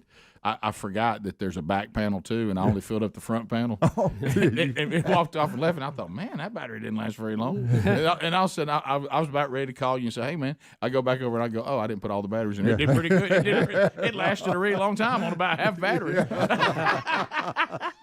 That's good. All right, we'll come back. Let's talk about the micro camera series. Anybody fired up about that? We'll tell you what's great about these and how they can be part of your arsenal, but not just hunting, security as well. And we'll ask Engineer Derek about the latest technology and the latest products from Moultrie when we come back. Rick and Bubba. All this is doing is motivating them. I mean, you're better than this. All right, I want to ask y'all this other thing too from this weekend. Okay, now this is going to go into Bubba, of course, very timely after one of the emails we got involving. First of all, I want to ask you this, okay? And I'm okay with this. I just need, I'm the kind of guy who want to know what I got going in. I understand that due to the extreme success of e-commerce, which we promote, and we love e-commerce, our store's e-commerce, we don't have a retail outlet, that going to retail, especially department stores, is a different game now.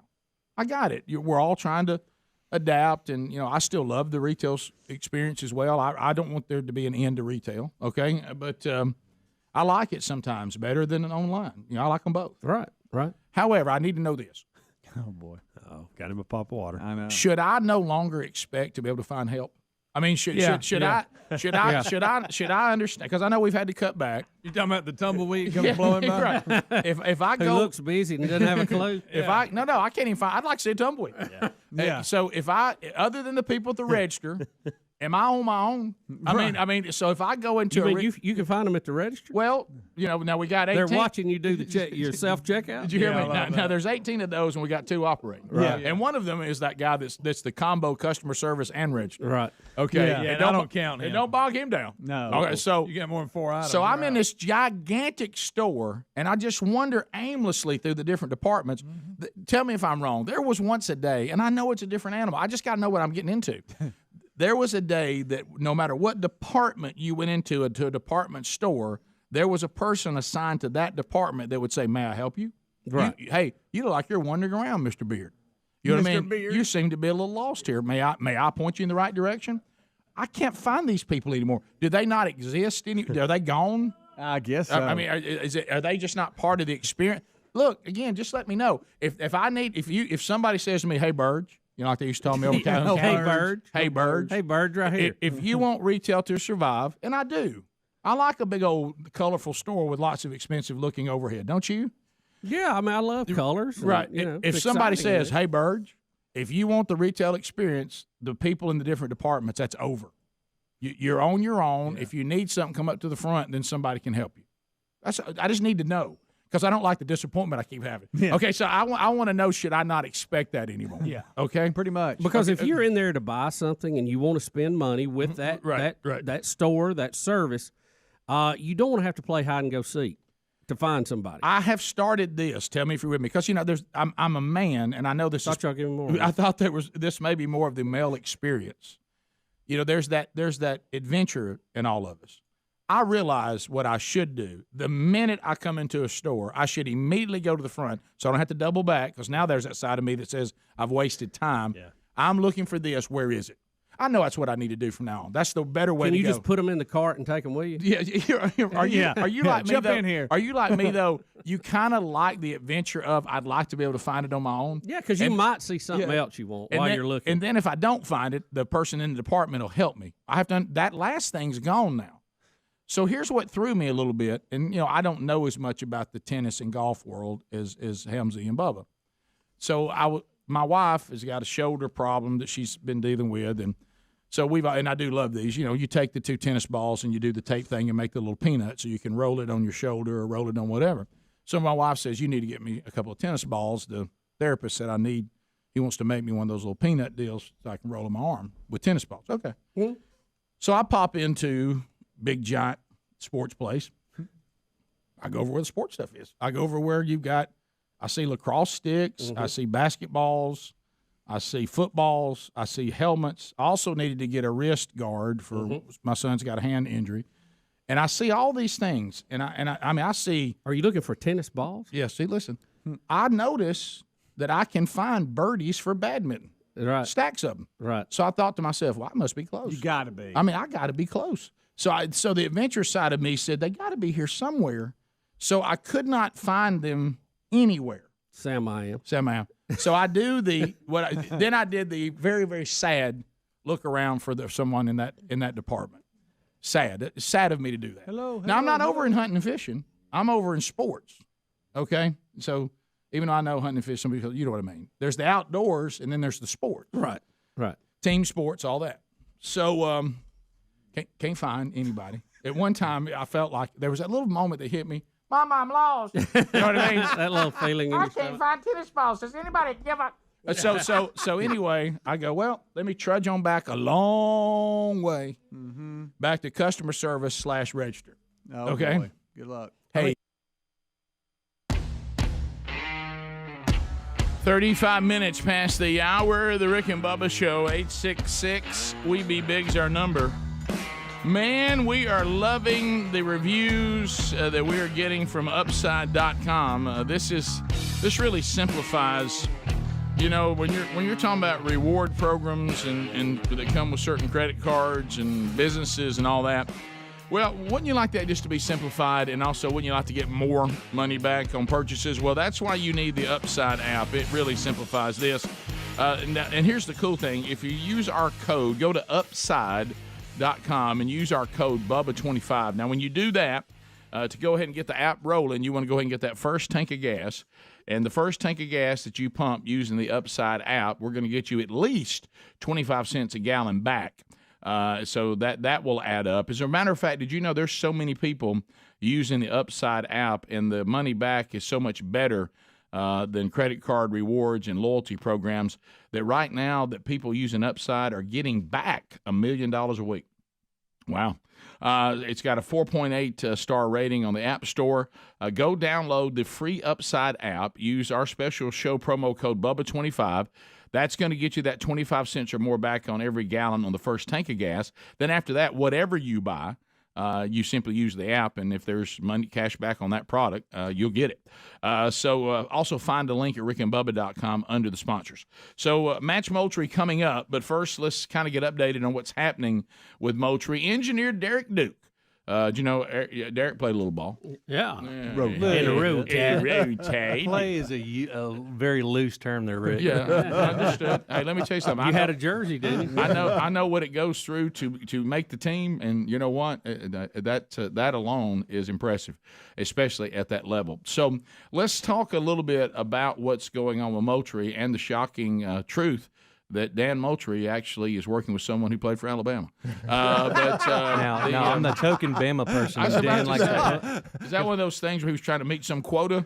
No, not everybody here is. We got a Bama guy. Whenever I go somewhere, he's got to point it out. He's like, everybody thinks I just hired Auburn, but there you go. I got this guy right here. Dan even went as far as to find a Pradco hat that's orange and blue. Just happened to find it. So when Dan mentioned to me the micro camera series, tell the audience what's the advantage of adding some micro cameras too. Biggest advantage is the form factor, right? It's pretty small. It's so small it fits in the palm of your hand. Super easy to conceal in the woods. If you got a remote spot, something on public land where people are stealing cameras, I mean, it's the number one camera to conceal in the woods. You know, I've been through the unfortunate. If someone sees your camera, they will take it, Mm-hmm. and so this does help with that. Dan makes those boxes. You mount them and lock them up. Oh yeah, there is a box for this micro Yep. camera. So talk to me, because the first thing that's going to pop in somebody's mind that's serious about this. Micro, yeah, it's compact, yeah, easy to hide, yeah, but am I getting a picture quality problem?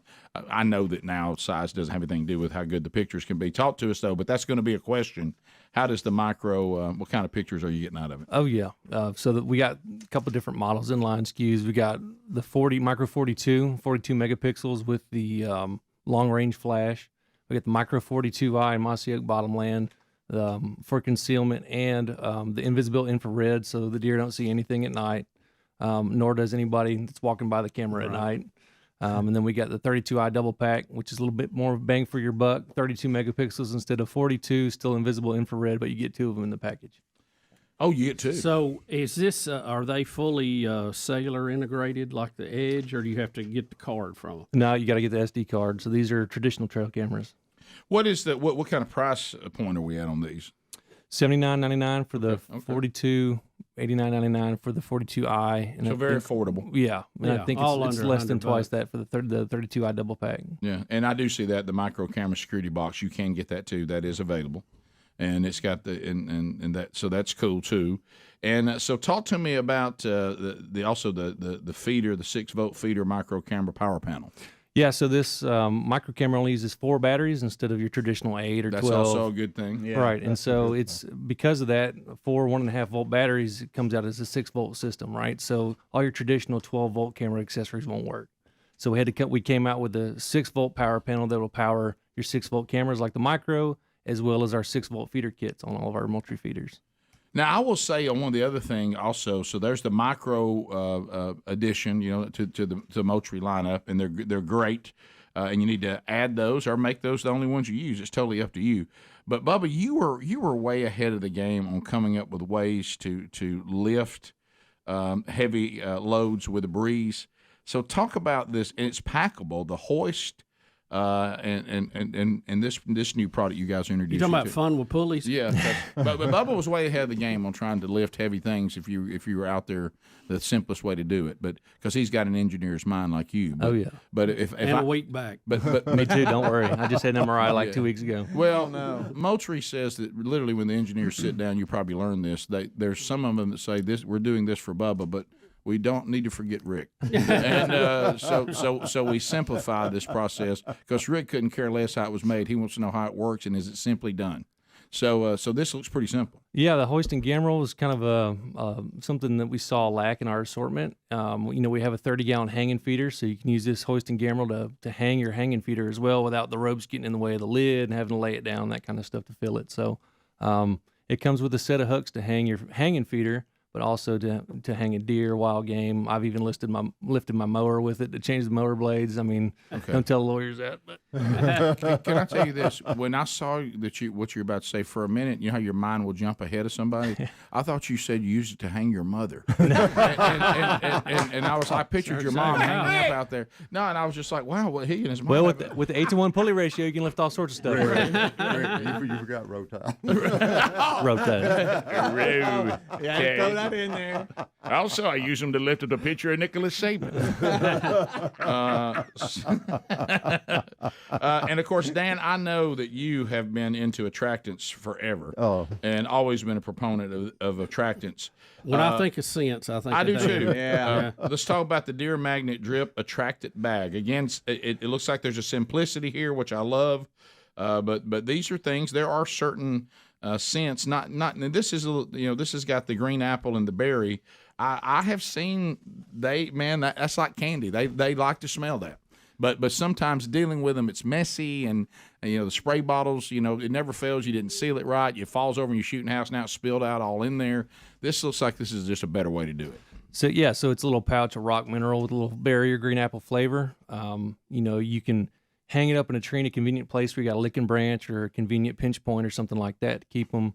It's a good way to provide mineral supplement in the off season.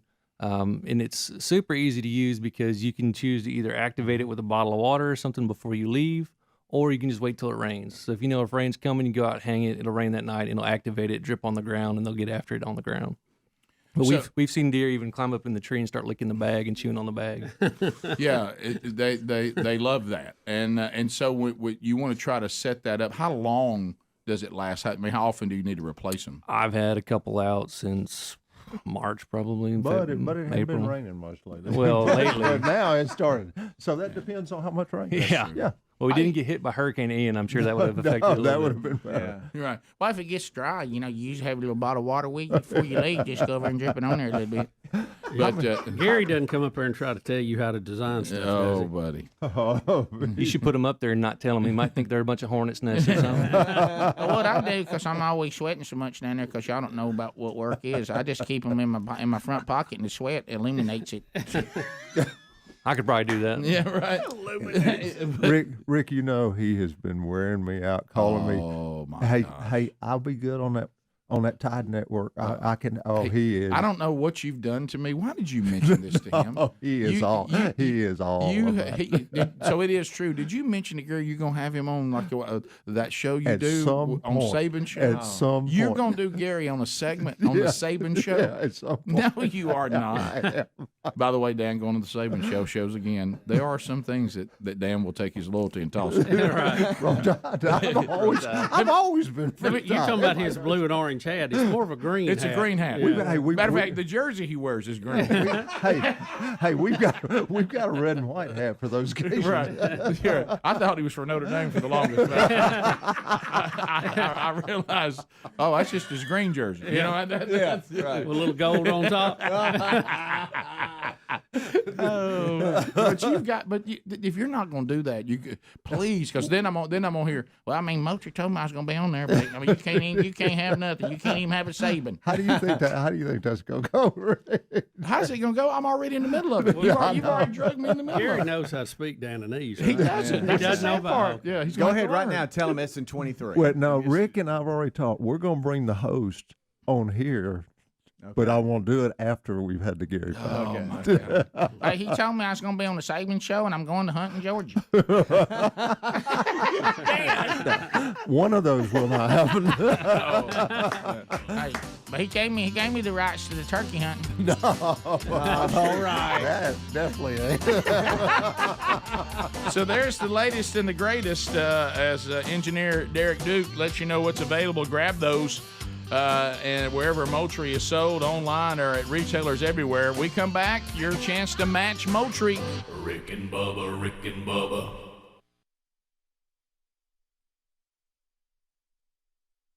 I said, hey, surely y'all got tennis balls. I mean, sports is in your name. Right. You know what I mean? Oh, yeah. I said, that's over in fitness. Fitness. So the tennis balls are in fitness. I was like, fitness? It's not. Did you see a poster of Bubba over there? Yeah. I mean, I thought that's where you treadmills. Y'all, when Tommy Lasorda was winning World Series, he didn't look like he could steal a base. Okay? Right. Let's just keep that in mind. Right. But I mean, I wouldn't think fitness. Would you? Fitness to me is all the things for being fit. I know, but all sports keep you fit if you play them. Right. So it just seems like that wouldn't be in fitness. But I went over and I found them there. I thought the fact they might have been hiding in a can might have thrown you off. No, because I found cans of birdies for badminton. you know, the clear can, you can see all the birdies stacked in. Hey, when I found a badminton racket, nets, and birdies, I said, I'm here. Yeah. I mean, I'm going to do it on my own without any help because you ain't going to find any. And I thought, I'm about to do it. Yeah. And then I finally had to go. I gave my tennis balls, and I had to give up. And then when, they're over in Be fitness. careful opening that can now. Yeah. Over in fitness? Why would the tennis equipment be in fitness and not over in sports? You know, Rick, that's one of those questions. I don't know that we have the people here that can answer it. Well, I'll tell you who won't help you is whoever's in that department. Maybe this guy right here They're not can. there. We'll be back. Anonymous. We'll be back. Look, if that's not part of the retail experience anymore, that's fine. I just got to know. Yeah. We'll be back. Rick and Bubba. Yes, Bill Bubba Bussy. How about it? Hey, buddy. Living large. How are you, sir? Good. We've had him on the program before. He is a New York Times best-selling author. Anybody ever heard of these great books before? Bonhoeffer. There's you a big one. Of course, Pastor, Martyr, Prophet, Spy. Amazing Grace, the story of William Wilberforce. And, of course, If We Can Keep It. We talked to him about that just last year, talking about what Ben Franklin said to a woman who asked Benjamin Franklin, do we have a republic? And he said, yes, if we can keep it. That's the last time we talked to Eric. Well, he has done it again, coming up on October the 31st, All Hallows Eve, back in 1517. Martin Luther posted a document he hoped would spark an academic debate. Wow, did it stir? Of course, that was the 95 Thesis. And now we have the biographer, Eric Metaxas, with us. His latest subject, Martin Luther. Eric, welcome to the Rick and Bubba Show. How are you? Well, thank you so much. I am speaking to you from Albuquerque, New Mexico. I've been on a Luther book tour, and I got to tell you, I'm ready to go home, but I've been enjoying myself a whole lot because, as you both of you already know, the story of Martin Luther is 100 times more entertaining than the story of Dietrich Bonhoeffer, which is very important, but which is not exactly a barrel of laughs.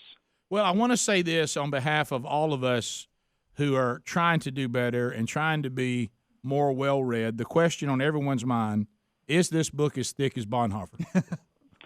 Well, I'll tell you what, not only is the book not as thick as Bonhoeffer, but it is loaded with low-grade humor for every person's taste. Okay. Well, now you're dialing in, Eric. As long as they have a taste for that sort of thing. Eric. It's kind of funny. The fancy word is scatological humor, but we call it poopy humor, bathroom humor. Luther was very funny, and it's one of the reasons I decided to write this book. He was very funny, and he would say these incredibly blunt, outspoken things. He was the insult king of his day. He was the Don Rickles of Wittenberg. But he was so blunt. What a title. And he was so blunt and vulgar sometimes when he was attacking his enemies that I say that he makes Donald Trump look like Mike Pence.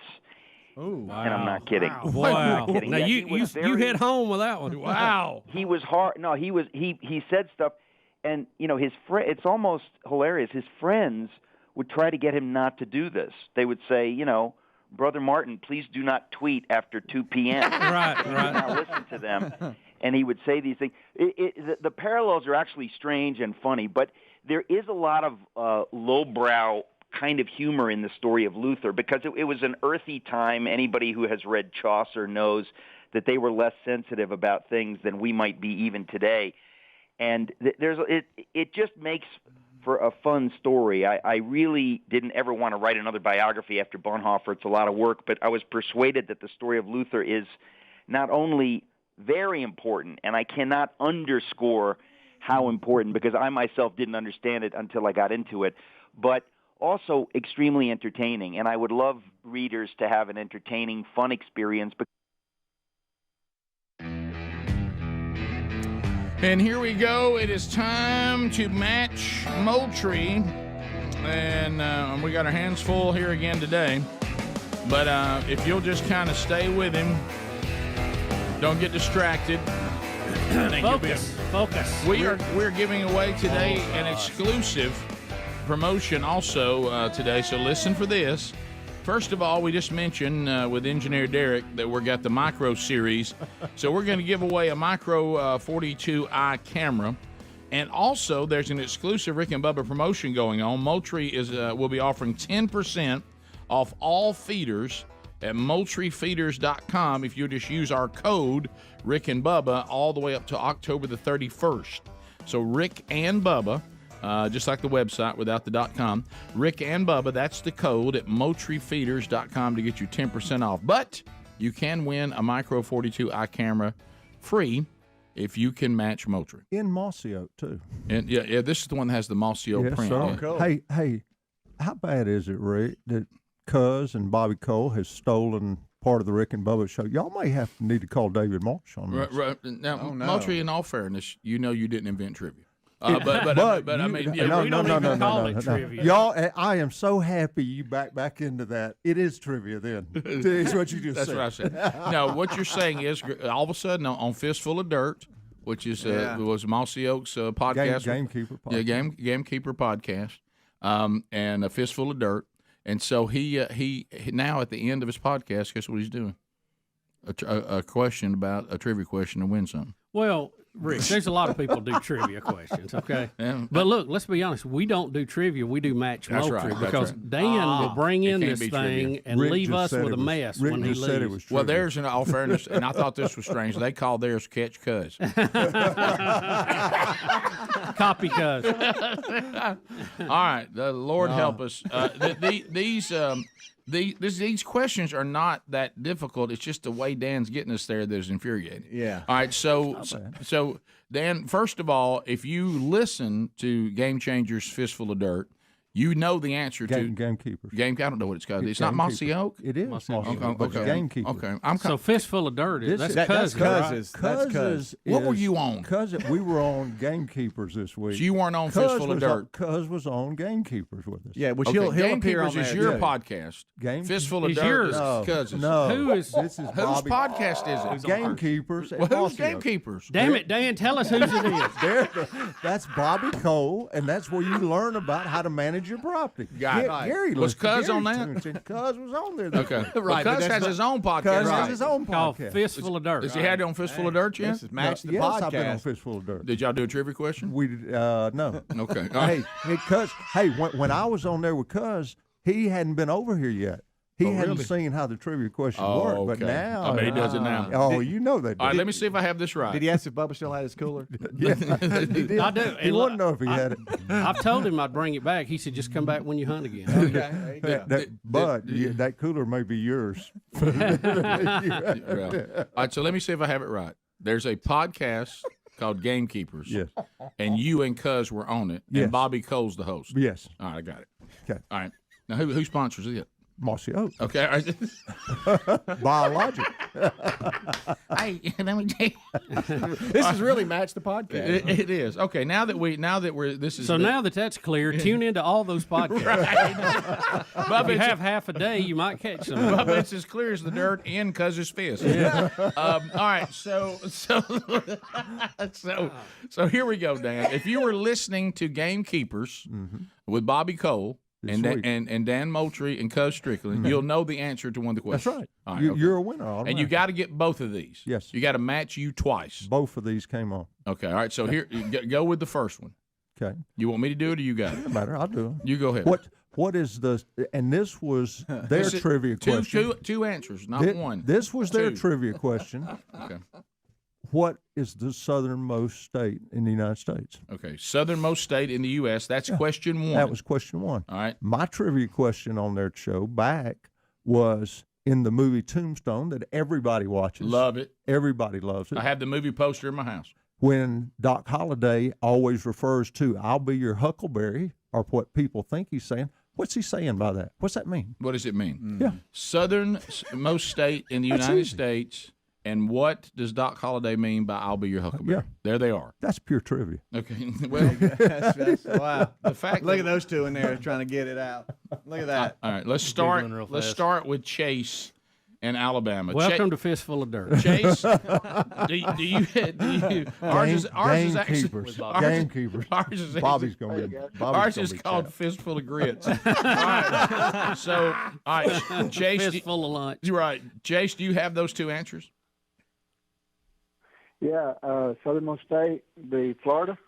Incorrect. So that didn't take long. That is incorrect. Derek, so, every time we get a bad answer, you got to say roll tide. Roll tide. There you go. A roll tide. I got to say it like Rick. Yeah. Roll tide. Brett in Montgomery. Go ahead. Forgive me, guys. I got Hawaii as the first one, but you kind of broke up on the second All right, question. Hawaii is correct. Hawaii is the southernmost state. And then when Doc Holliday in Tombstone tells Wyatt Earp he'll be his huckleberry, what does he mean? I don't know. I won't waste your time. Sorry, guys. That's all right. There Ginger and Trustful, listening to ZZK. Ginger, what you have the first answer. Can you get them both? Ginger. Ginger hung up. Brad in Alabama. Brad, go ahead.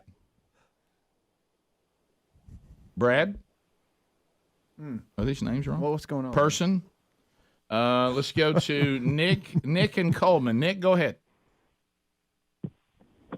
Can you hear me? Yes, we got you, buddy.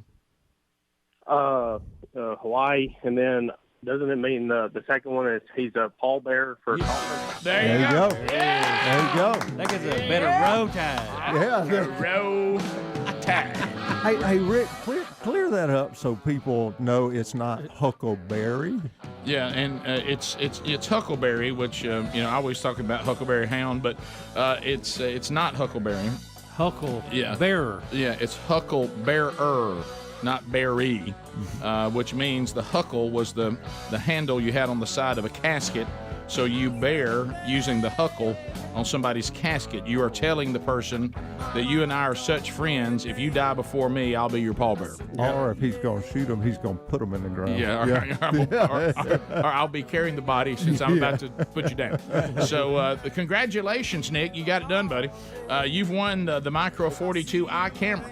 Wow. So we'll get your information. In Mossy Oak. Going to have that print on it that you hear about on Fistful of Dirt and Gamekeeper. So let me put you on hold, Nick, and we'll get all your information. Thanks for listening to Rick and Bubba. Derek, thank you today, buddy. Yes, sir. Good to see you, man. And thank you once again, Moultrie, and thank you, Patty Moultrie, for breakfast. How about that? All good, man. All good. All good. All good. And thank you for always coming by and making us work. We always earn our money. Hey, how about Crash back in? How about Crash? Crash, I mean, look, she is an all-star wherever she goes. Former intern Crash, now with Pradco and Moultrie and doing an outstanding job. She's even got her own assistant. She sure does. Bubba, Rick and Bubba.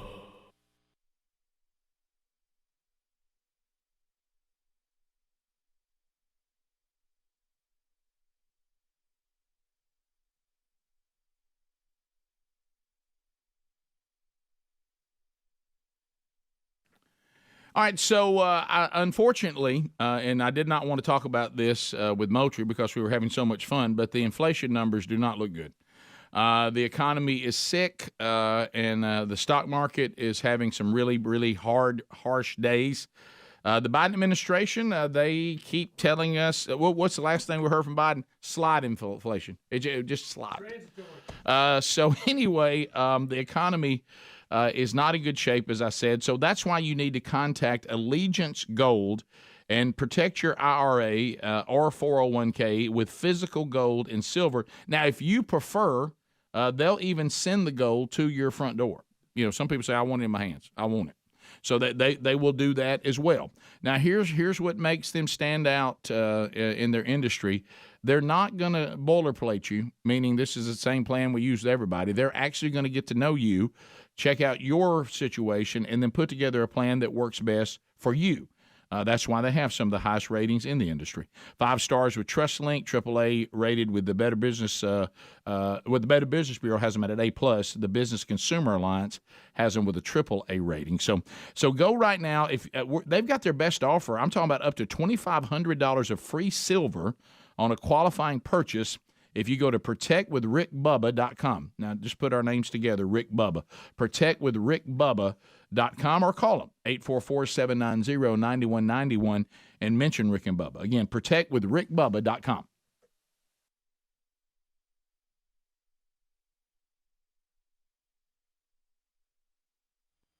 By the way, you learn history much better if it's entertaining. So, Eric, let me ask you this, and Rick alluded to this in the intro, just to clarify this.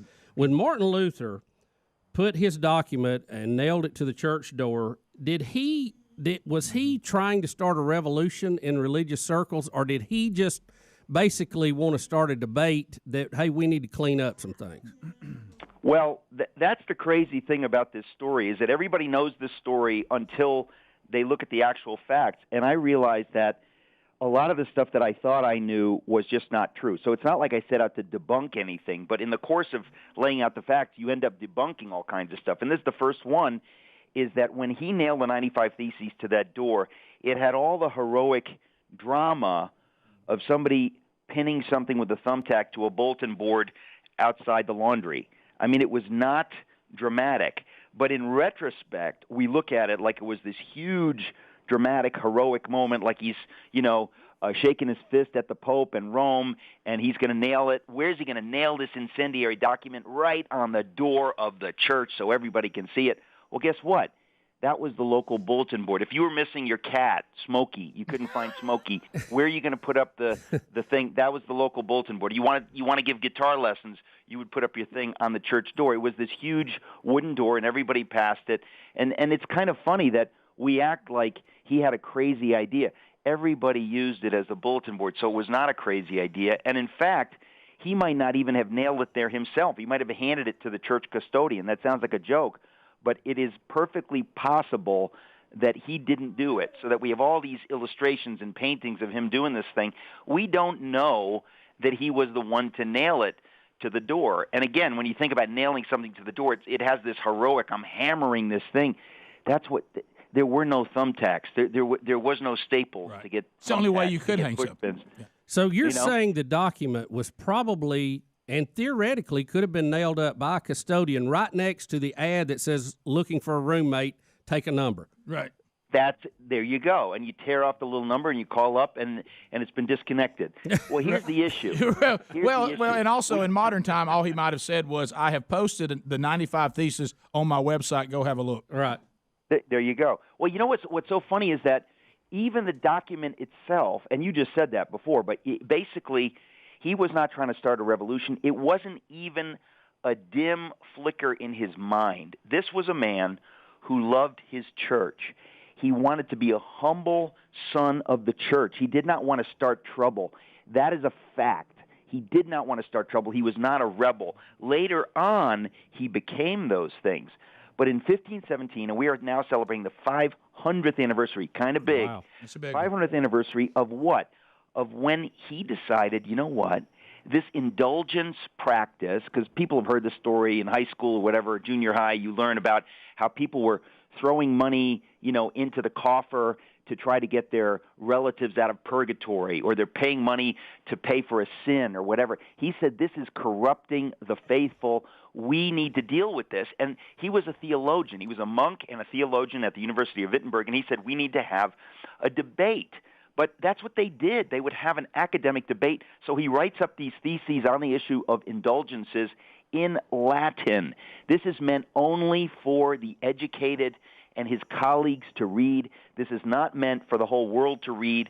But what happened was absolutely unintentional. He meekly, humbly, helpfully puts up this document, and the next thing you know, the whole world is on fire, because it's kind of like when you forward an email to the wrong person, or you forward it to somebody, and before you get a chance to tell them, they forward it to everybody they know. It really went crazy. It turns Europe upside down.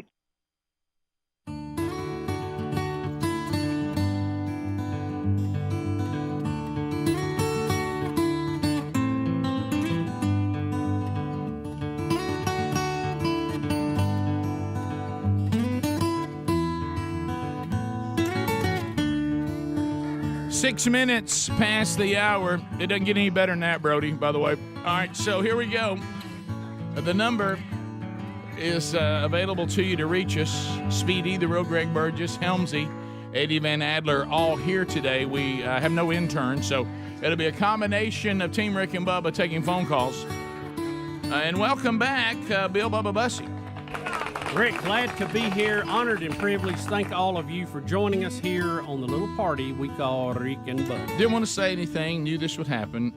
Remember, I just want to say as loud and as clear as we can proclaim it from the rooftops. The contest is called Match Moultrie. You are looking for the answer that Dan Moultrie is looking for, and when you match him, you win. Because he does these and brings them in. We don't have a chance to vet them. I'm reading. So when his is totally wrong, it ain't our fault. Well, and again, he may be okay with what it means, but Val Kilmer playing Doc Holliday absolutely says Huckleberry, not bearer. Yeah. It's even in the script, and he wrote a book called I'm Your Huckleberry. So that part Dan is completely wrong about, but if he believes that term means to be your pallbearer, that's fine. But where he's wrong is he is not saying I'm your hucklebearer. That is incorrect. It's Huckleberry, as clear as it could possibly be, and we all know that. But again, you a comedy writer couldn't write this. You are matching Moultrie, and I don't know how to make that even more clear. And if you want to, and we're also getting emails saying there's no Gamekeeper podcast. Have you seen those? No, right? There is. I haven't seen that one. No. Yeah, we actually have a link to also, what podcast he said in show notes. Here's another one: the Mississippi Ruts around December 20th. So look, it's all about whatever Dan throws out in the moment. Yeah, we just go with whatever Dan says, and that's why we call it Match Moultrie. It's Match Moultrie. The whole segment, and we all can live in a happier world by just looking at it that way. Because if not, you're gonna kind of screw yourself in the ground trying to figure it out. Yeah. So I just want y'all to know that Dan means well. Mm-hmm. He's a good guy. I honestly think on my years of knowing him and learning, it was What's Eating Scott Gorosky who was the first one to tell all of us that he had realized that Dan speaks his own language called Dananese, and that we must learn to be fluent in it. And I'm not fluent, but I'm close. I can speak it pretty well. I believe that he means it when he says it, and I think he truly believes he's usually right when he says it. He just a lot of times isn't. But he says it with such authority and confidence, you actually believe. And I felt bad for Greg a minute ago. I saw Greg get caught in Dan's net, but it's fine. I mean, Greg, if you just God love your little nice. Greg's a lot nicer than people think he is. He's got a soft underbelly, and you're seeing it more and more because of the grandchildren. And the fact that we're all aging, and we're all of us are climbing the mountain of low T now. But anyway, and Rick, honestly, just trying to keep our essential organs. Right. Just look, the fact that saying that we're here and that's our big accomplishment is not an exaggeration anymore. Yeah, it's more of an accomplishment than it was 20 years ago. Really, on a daily basis, to realize as we're all aging, the days that we get all six of us here, I think to myself, you know what? That's accomplished number one for the day. We've got accomplishment number one. Everybody's here. Sure, some of us are limping. Some of us might not feel well or have this, whatever. But we're here and we're making it happen. By the way, as predicted, for some reason last night Monday didn't hurt. And we knew that was going to happen. Yeah, and we think we found the culprit. Talking to you. Yeah, the night before I thought I was going to surgery. Okay, but then it just disappeared. Right. Yeah, it went away. Okay, so move on. And you think it might have been jump rope? A lot of jumping. Yeah. And so I thought, okay, that's another thing. That's another thing I know. Because what I'm doing is everything I try to do better that injures me, I just go, that's out. Rick, anything with jumping in it's going to have repercussions. You're going to feel it. No, probably so. Well, you did burpees too. Well, and I've modified those because of the back injury. But I realize I try to see what I can and can't do. Right. And then I adjust. And now I know that when I see jump rope on the workout, I will go ride the bike. Okay, that's where I'll get. Now I know they like that jumping thing, but I just I see no reason to jump if it's going to keep me up at night. With my meniscus screaming. Right. Well, it'll make you jump. Yeah. It's a jump, but it's all about adjusting. Jump. Yeah, it's all about adjusting. It's so anyway, so save your emails. We have a winner. Yep. So wait a minute. The winner is who the winner really is. Can't. This is unbelievable. So completely wrong. Yeah. Completely. Well, Greg, he thought it was right because he printed it makes out it better. on the internet. So there you go. Me and Helms were talking in the call screen room. We've had this debate on air before. Some people called, and I remember thinking, I remember that being brought up, but then I thought now, hindsight, when you said it, that somebody else had called up and they were like, no, that's not right. But I couldn't remember who was actually right. You know, So good. we need to start a list of the biggest blown match moultries that were totally wrong. And this one will be right up there. The species of bass. The species of bass was The wrong. 410 thing. The 410 was an ongoing nightmare for a long time. And we also had the schools with the most astronauts. Don't forget that. Oh, yeah. Oh, no. We start getting emails with astronauts. No. Can I tell you one that's often overlooked but really shouldn't be because it belongs in the top 10? Right. The one that's often overlooked since his last name is Moultrie when he forgot they had a fish feeder. With his name on it. Right. Do you remember that one? Yeah. You can't beat him. His face, when I said, people are saying you have a fish feeder. He's like, oh, gosh, I forgot about that. I think just far as a calamity, though, the 410 was the 410 nearly shut the show down. I think it's better. And for several days after it even happened. That one went on. But what's so amazing is he walked out of here today. No, yes, so proud of himself. confident. Oh, with a West Coast strut. Oh, yeah. When he reads it, Rick, this is him. Yeah. Well, he's even got a picture of Val Kilmer as Doc Holliday. He does. Look, Yes, look, went that far with it. Yeah. But I'm He was gonna tell so you, proud. to me, it makes the contest better because you ain't got to just know the answer. You got to know which one. Well, you know we're what? going Yeah, that's why it's match Moultrie, It right? keeps you from Googling the answer. That's right. That's true. Because you got to get in Dan's mind. Yeah. I love it. Well, you're right. That does help you from doing that. I want to go back to I'd like to find the audio from that movie just to play it, just to be. No, I'm sure Albert can find it. I don't know if it'll get our archive that well. It's pretty short. Well, one little line. Guys, you don't get any much better. Somebody Google this real quick. Somebody claims that he wrote a book called "I'm Your Huckleberry," Which is hilarious. I mean, when you said that a minute ago, I That thought can't be true. only here where wrong is right. Right. I love it. That's right. Hey, you think you got the right answer, but you may not. Oh, here it is. You might Here be it is. I wrong. have it. It's his memoir. I have it right here. And so What does it That's say? amazing. I'm your Huckleberry, and then it says It is Huckleberry. It says. Yeah, and it, Huckleberry. Yeah, and it says some even criticize him for misquoting his script. It brought confusion to the Huckleberry meaning of Doc Holliday's famous turn of phrase. And it says, so what does it mean? It's been debated. There's different interpretations. And it says it's unclear where the idea came from. Some credit Mark Twain, that he was the first one to use this, I'm your Huckleberry. But the bottom line is what it actually means is highly debated. Yeah. Okay, He's so got it ready. Dan had Adler's one of got the it. versions. I think Adler's got Yeah, it. he's got it ready Let's for hear you. what he says. So Dan wasn't really wrong. Okay. I didn't think you had it in you. I'm your Huckleberry. He does say bear, by the way. He does He right said there. bear. Back it up. Back that up. He But in said his bear. own book's titled Huckleberry. It is. And that's why they're saying he calls confusion by naming it that. But he does really open my mouth when it's Well, called. like I say, I So don't I think can't anybody tell. knows He says who. bear. I heard bear. I think he's saying I think he's saying it in a fake Southern accent, and it's like, Barra. I'm a Huckleberry, you know. Yeah. Okay. Wait, how's he Back do it it? up. Let's I'm hear your it again. Huckleberry. Listen, everybody, listen close. All right, here we go.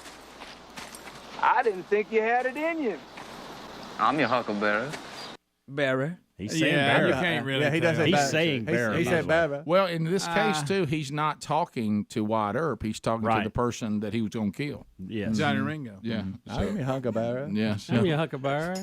By the way, It big kinda- gunfight it kinda coming up right lands. there. It kind of lands in between. It does. It does. But didn't we say in the actual Tombstone script it says, I'm your Huckleberry? That's what some people say, but they could be wrong too. What does Dan say? I've never seen the Is script. Dan right? Dan may be right the whole time. Is Hucklebearer a word? Is Hucklebearer a word? Oh, he had to repeat it twice. He Say, was so say bad. it correctly and you might be. I'm a Huckleberry. Rick and Bubba, Rick and Bubba.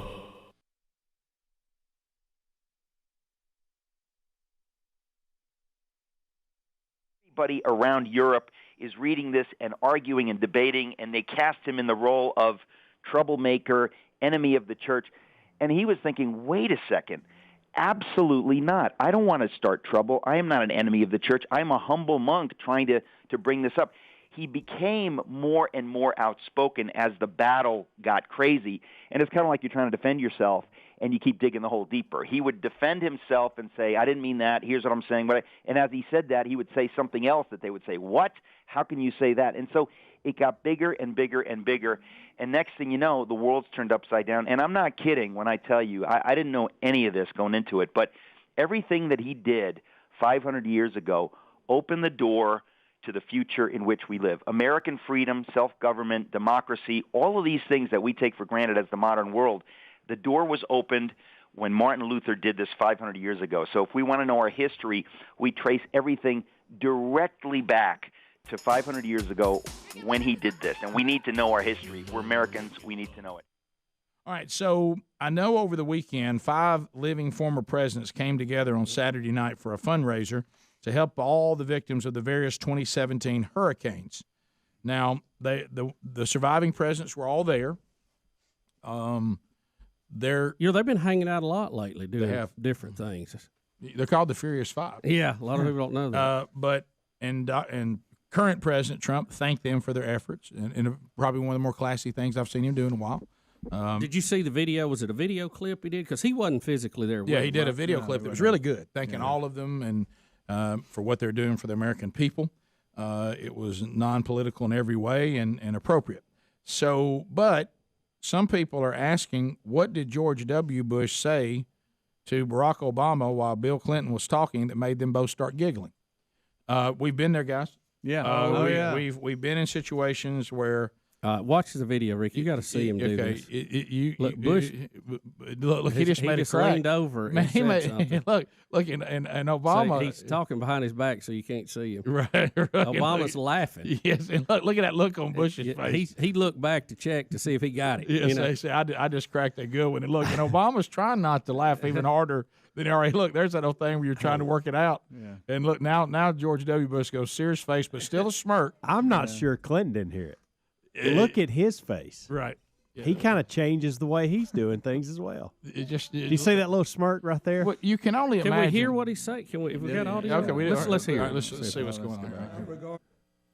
But can be a new beginning if we just do what we ought to do. Did Clinton start laughing a little bit too? Heart of America, without regard to race or religion or political party, is greater than our problems. Let me go back here. But can be he's looking a new beginning if we just do what we ought to do and prove that the heart of America. Hey, wait. Did you hear somebody else laugh? Listen to this. Just listen close. If we just do what we ought to do and prove that the heart of America. I do hear a laugh. Did you hear without that? regard to race or religion or political party, but can be when he said the heart a new of America. beginning if we just do Obama what loves we it. ought to do. And George W. Bush thinks he had a good one. He loves it too. He's looking at that smirk. Without regard to race or religion. 3 of our presidents right or there, y'all. political Former presidents. Look at that. I'm telling you, And it looks like our staff. Clinton heard it as well. Yeah. Rick, that's you speaking. Or Bubba. Yeah. And then the staff's behind you. That is the 20th anniversary. It is. It absolutely is. We kept trying to one-up each other. We were one-up each other back we there. we would count. When you're trying to tell a story and they're counting a certain word or phrase that you say behind you, and you hear Speedy go 3. And then there was the very, very difficult Max Lucado moment that we lived through. So you bringing it up? Well, we're not talking about that today, are we? It was a tough ride. Have we covered that on the air? I don't think so. Don't think we ever will. I've You told closed it your at- eyes the whole I've time told you're it at some talking, barbecues, cookouts, and things. Right. Oh no, I've told it before. We haven't talked about it on the air. Yeah. It's, Just some, and it was awful. It was. right. I mean, it was terrible. Just stop. It was a terrible moment. well, it was. Big moment for our country too. Yeah, it was. Yeah, it was. One of those moments you need to be like really serious. Yeah. I mean, real serious. So, is there any stories about what he actually said, or what the joke was? It doesn't say. It says Does it say in the he story? appeared to share a joke with Obama during Clinton's speech, and they had a humorous interaction that was noted on social media.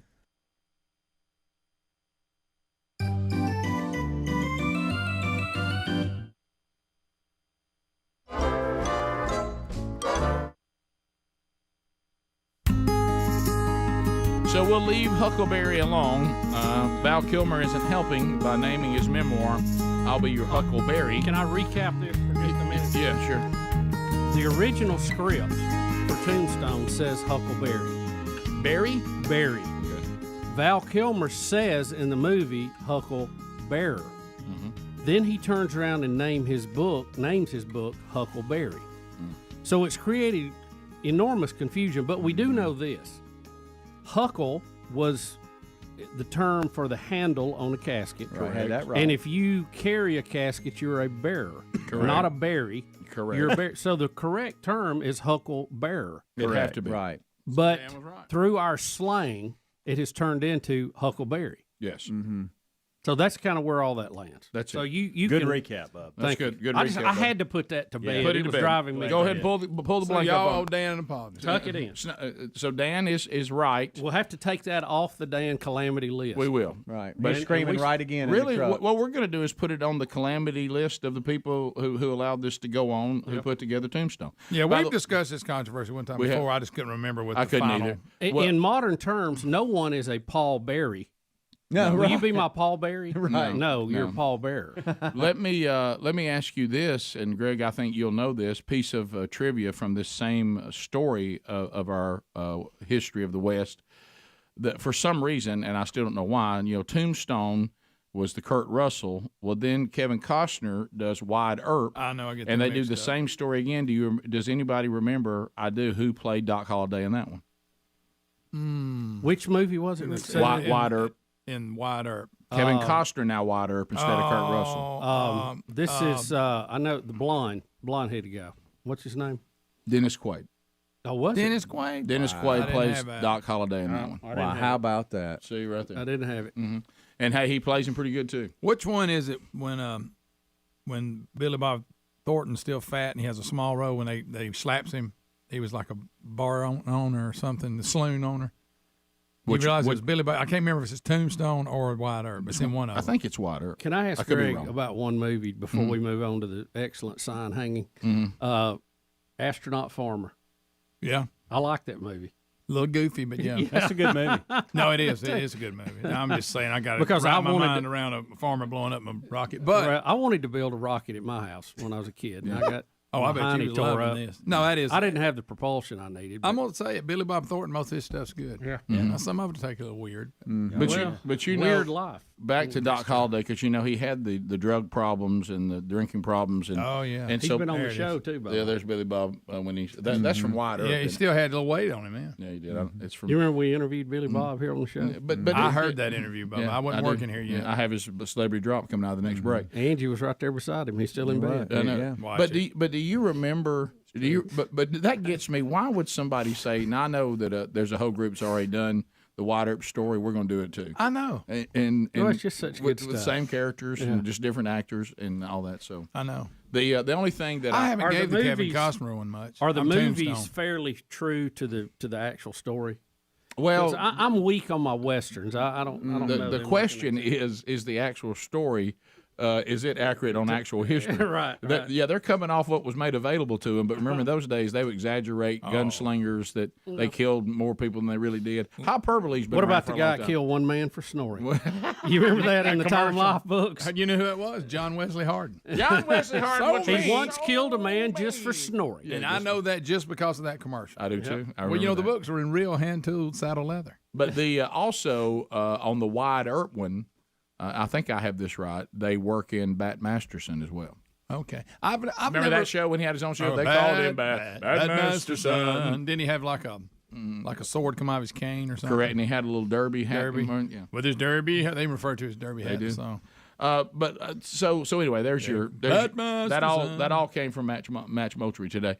So if you're looking at the studio, if you're a tuber, either live or archived, I came back to the studio yesterday, and was after the Bible study, and I hear the drilling going on, and I come in, and Adler is sweating, and he's down there, and buddy, he is all into being a handyman project of putting up a Rick and Bubba logo. Bubba had this made by a company. They did a great job. That's a really nice sign. But it needed to be mounted, and Adler really, I mean, he mounted it show enough security. Yeah, it looks good. Looks good. Put a little light behind it. A little backlight on it. It's actually a 3D sign. I think that thing's about 3 or 4 levels of metal work. Awesome. And that company makes these big, I mean, really big signs like for these Fortune 500 companies when you step out of the elevator, you know, and you see that in their office. And this is kind of a little mini version of that. But they did a really good job on it. It has a strange phenomenon. If you're right in front of it and yell, it echoes. Really? I thought you made that up, and I did it, and it does. Yeah. Speedy, get over there and yell right in the middle of it. What do you mean yell? Just whatever, because you'll hear it come back to you. Yeah, you'll hear the echo.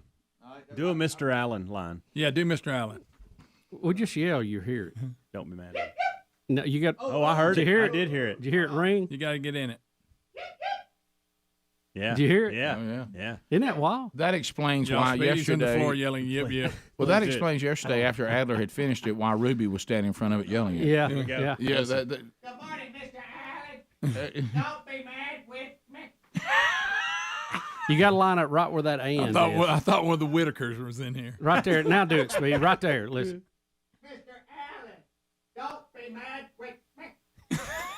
You hear it ringing? No, Mr. Allen, Okay, we got it. All right, you got it. Okay. don't shoot me, Mr. Allen.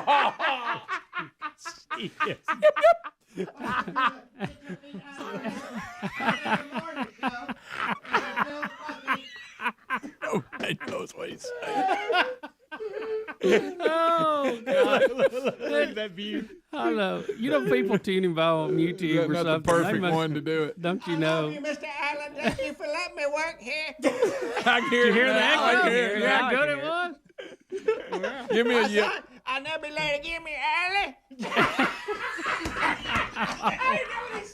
I don't think we want to know. Give us a yip yip now we can hear it. Did you hear that? I did, what? How is that? Here, boy. Here, boy. Here, boy. Well, it's metal and it's 3D, so it's Yeah, that's crazy. There you go. That's crazy. Man, that's Mr. good. Allen, you want to come over and do it?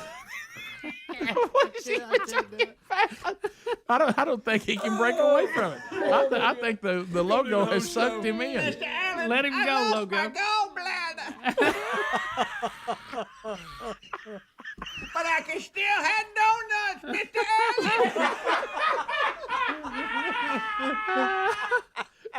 He's in the movie Grown Ups now for some reason. Take it out. Oh my goodness! Gosh, I think for a minute there was no one here but him. I think every now and then, if we have a statement, he has to get in the floor and do it in there. Every now and then you have to go over there, get in there, and say, "Well, let me speak." We'll call it speaking into the logo. Yeah, let me go speak the logo about it. Let me go Speak the logo. But Adler, great job. It looks fantastic. Yeah, it does. Hey, thanks. It only took like 5 tries, so I only had to mount it like 5 times. So there you go. It's the last one that counts. It was. Golly. I'm quite handy like that. Yeah. Boy, if you'd have brought this up with the old guys that sit over in those seats, you'd have had help. Boy, you'd have people standing around. Oh, yeah. Uh-huh. Bottom of the hour. We'll be back. More Rick and Bubba coming up right after this. Rick and Bubba, Rick and Bubba.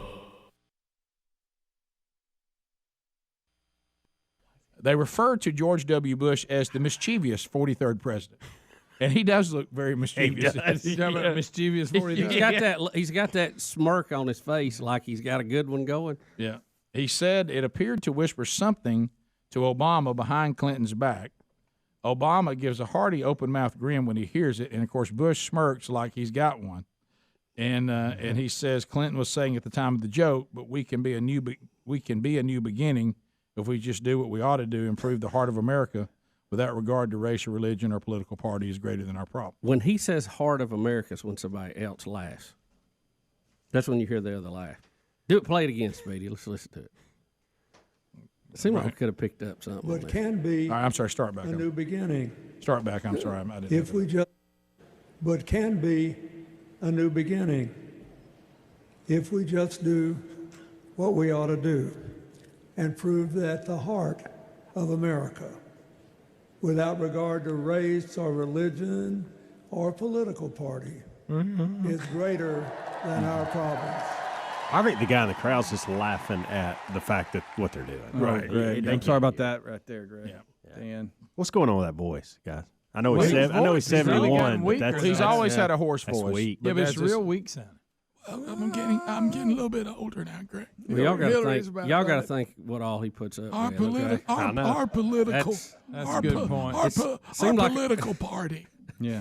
I hate to say it, but earlier in his career, he seemed to be a little younger. Look, let's just be thankful. Beth Mowens could have been able to speak. Gosh. True. Did that help you working through Danielson when I gave you that little silver lining? Yeah. When I could not take Gary Downson's color commentary because his voice would not work, and sometimes you just have to call into work and say, I can't work today. I'm not able. Right. And who's the backup? Do they bring Vern back? Or I don't know. But Helmsy, when I tried to complain about it, quickly got me back in line and said, well, now this could be Beth Mowens do play-by-play. And I'll take Gary Danielson with a upper respiratory infection over that all day. And they wouldn't have brought Vern in because he doesn't do color. Yeah. He doesn't do color. Well, you're right. Yeah. I don't know who we would have got. Well, some people would say he wasn't doing play-by-play. But I'm going to go back to you could have brought Tony Romo in there. Well, I'm going to go back to what let him call the play. I'm going to go back to what Bill Bubba Bussey said. Oh no! Many years ago. I hate when I get quoted. When we had a bus driver get sick. Oh yeah. And it led to a complete breakdown and us trying to get somewhere. And Bubba said, rightfully so, I'd say the same thing about announcers, where the voice has to be heard. Is this the first time in the history of the bus business that a bus driver has gotten sick and needed a replacement driver? So I would think that every time, don't you think if you have a broadcast team, isn't there a contingency plan if one of them can't speak?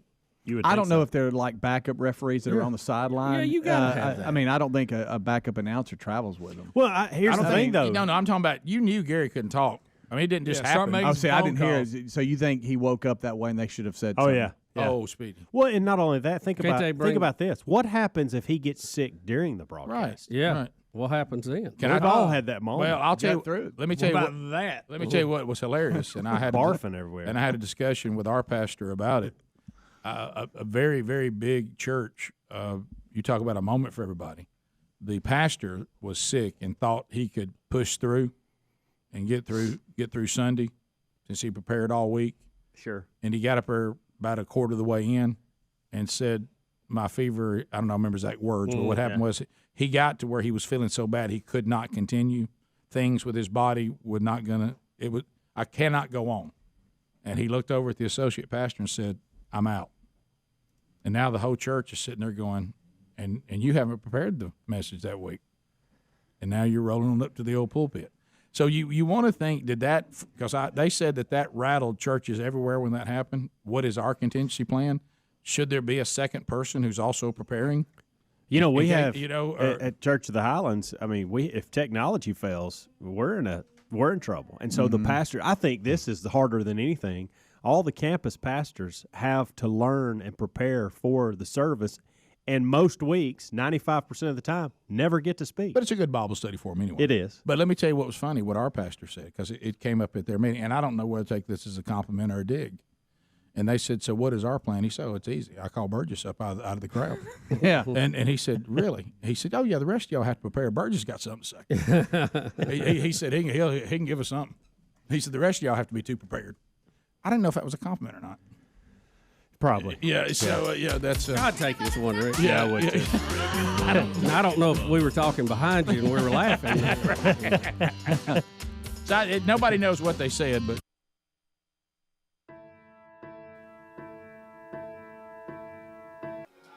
"35 minutes past the hour of the Rick and Bubba Show. Thank you for being with us as we walk our way to another show. We'll chat with you soon. Cocaine flame in my bloodstream. Sold my coat when I hit Spokane. Bought myself a hard pack of cigarettes in the early morning rain. Yeah. Lately my hands, they don't feel like mine. My eyes been stung.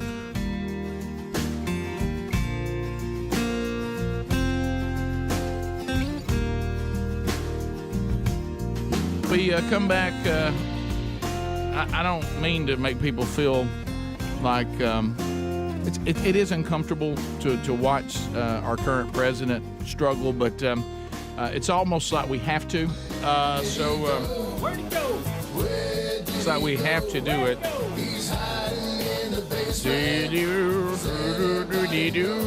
Basement Joe. Bubba, we've got, I can't believe I'm seeing the titles that Mr. Adler has prepared for us today. Joe and Jill Biden's special message to Joey Behar is cut 1. When you hear the different numbers that Biden attempts to, he just tries to find one that he can hook himself to involving climate spending in our second one. And then in the third one, he gets something about the edge of a cliff in the Rio Grande. So anyway, and then are we going to do D2, I guess? Is that that one too? All right. So I guess that are we going to just be uncomfortable with all 4 of them? Yeah, let's just. All right, so let's get started. What's going on with the president? I don't know why he and the first lady have a message for Joy Behar, but here we go. The whole Biden family, happy birthday, Joy. No one is better named than you. You brought joy to so many of your friends and admirers with your trademark humor and that smile that lights up the room. And as a former teacher, I know that there's so many students out there whose lives you've changed. What? What's Joy got to do with teachers? What? Was she a teacher or something? I guess so. I don't know. Was Joy a teacher? Where's this? All this. I Smile don't remember She Joy always looks Behar's like- humor ever being brought up at school. I actually disagree with the Bidens. I said the other day, I don't think there's a human being that's more misnamed. Absolutely. She does not seem joyful to me at the least. But now don't She's forget. always unhappy about According to The View, now that's a hell of a doctor right there. That is No, true. that's That is true. true. That's according to Whoopi Goldberg. Yeah. The whole Biden family, happy birthday, Joy. No one is better He has named no than idea who you. it is. You brought joy to so many of your friends and Look at her admirers. face. Look at Joy's face. It's Oh, fake. my. Remember, the only thing worse than arrogance is false humility. Yeah. So, and I guarantee you, when the camera went off, he said, "Who is this?" well, notice they didn't give him anything other than the opening "Happy Birthday" line. Looking it up here, it says from the late 60s to the early 70s, she taught English Okay. On Long Island at a high school there. There you go. Well, I'm sure her students, you never know then, she may have been really nice and been wonderful and warm and fun to be around. It's not in the clip, but they added, "Thank you for parroting our political views and just basically saying whatever we want you to say." That's right. And I bet your arms are tired for toting all of our water. So here we go. Cut 2. Not sure what number he wants to land on here, but here is the president, President Biden, and he's talking. Somehow he's going to try to tell us, Bubba, because we know what happened with the Obama administration, that his climate spending is somehow going to be a good investment that brings a profit of some kind. Well, we heard this during the Obama or years, savings, and or we just something. flushed a bunch of it to the tune of billions down the toilet. But and credit to And here we go again. Credit to President Obama, though. At least we understood the money he lost. Here, you're going to hear a bunch of numbers. So here we go. We passed look, what I ran on, I said we're going to deal with energy. Right. And the energy problem, we're going to deal with the whole notion of global warming. We passed $368 billion worth of help, which, as the same bankers talk about, is going to bring $1.7 billion off the sidelines in investment. Wow. Now, let me get that number again. Can you back that up, Alan? Just give me that, give me that number of what it's going to bring investment into the market off the sideline Off again. the sideline. Little gray there on those numbers. Little gray on those numbers. Let's see if we can land on it. I'm going to see if we can guess what number he means. Warming. We passed $368 billion worth of help, which, as the same bankers talk about, is going to bring $1.7 billion off the sidelines in investment. Okay, so he said $1 billion, $1 trillion, $750 million, and $1 billion again. Correct. A billion. Which $1 billion being 1,000 million. $1 billion, $1 trillion, $750 million billion. And then he went, $1 billion. Which one do you think he means of all those? Well, he said billion twice, so I'm going to go You think with that's that. the one he's after? He said billion twice, then he had $1 trillion. Mm-hmm. Then the 750 million, which is getting close. How many 360? What was that million? No, 750 million. All right. What was his investment though? The first number. Oh, the beginning of it was $1 billion. Let's remember let me it. hear the first number he gave. Energy problem, we're going to deal with the whole notion of global warming. We passed $368 billion worth of 68 help, billion, okay. which, as the same bankers talk about, is going to bring $1.7 billion off the sidelines, investment. Okay. I don't think $1 trillion is in this discussion. But he throws it in there. Well, $1 trillion is 1,000 billion. Yeah. Let me say That's a long way from $1 billion. Well, let me say this. Once again, only a Democrat. Let's say he's trying to get billion out of this, and we don't really know. We'll just round it to that. But only a Democrat would tell me I should feel good about them invested $368 billion to get $1 billion. They're the only ones that tell me I should be excited about that. That's a loss. Well, he's saying it'll be extra coming off the sideline, but I don't know where he's getting that from either, and I don't know what these mysterious bankers who quoted this are. We didn't exactly have a clear source on that. We really didn't. To go back and fact check it. So, Well, now let's see if we can figure out what he's talking about. Standing here on the edge of a cliff in the Rio Grande. Oh boy. Let's try this. All right. Sounds like he's trying to quote David Lee And by Roth. the way, I'm not sure I would have understood how important this was has I not gotten to see these parks until I understood the breathtaking nature of it. To stand there on the edge of a cliff in the Rio Grande, to looking at one thing, and it's just there's not many cliffs, but then head up to the Grand Canyon. It's a cathedral. It takes your breath away. I've climbed it from the river up, and I've looked at it from the top down. He's climbed it. He's climbed the Grand Canyon. So there's only one thing the Grand Canyon. There's only one thing that makes his speaking worse, and that's a cold mouth. You get that cold mouth not to work, and now we're in trouble. He says he's on the edge of a cliff, and then he says, but there's not many cliffs. Mm-hmm. And then he starts talking about the Grand Canyon, which is nothing but a cliff on both sides. Correct. And he also climbed it from the river up. He climbed it from the I river want y'all to up. picture He may him have climb. rode a donkey, but He said he climbed it from the river up. Well, he's done a lot of things. And he's looked down from the top down. Well, a lot of people do that. You just pull off on the side of the road. Right. But I mean, the communication right now. Okay, so now, what is this, D? I don't even know how to set it up. This is the story. Unfortunately, his son did die of brain cancer. Correct. Joe Biden or Joe Biden's son? Yeah, yes, I knew that, yeah. did die of brain cancer. But he mentions it all the time as a casualty of war. He'll bring it up all the time, and he did that again. It's a horrible thing, but the war really he didn't die in battle, right? Correct. Okay. It wasn't the cause of it. Payne learned to scale rock, ski, and survive, preparing for the war they were about to fight. The pivotal moment came, as the senator pointed out, in February 1945. A surprise Allied attack in the mountains in Italy. Imagine, it's pitch black, punishing cold. The mission, high in the mountains, that hinged on the skill, strength, and stamina that could have only been gained in a place like this. They're more than ready. They were more than ready that day and since then.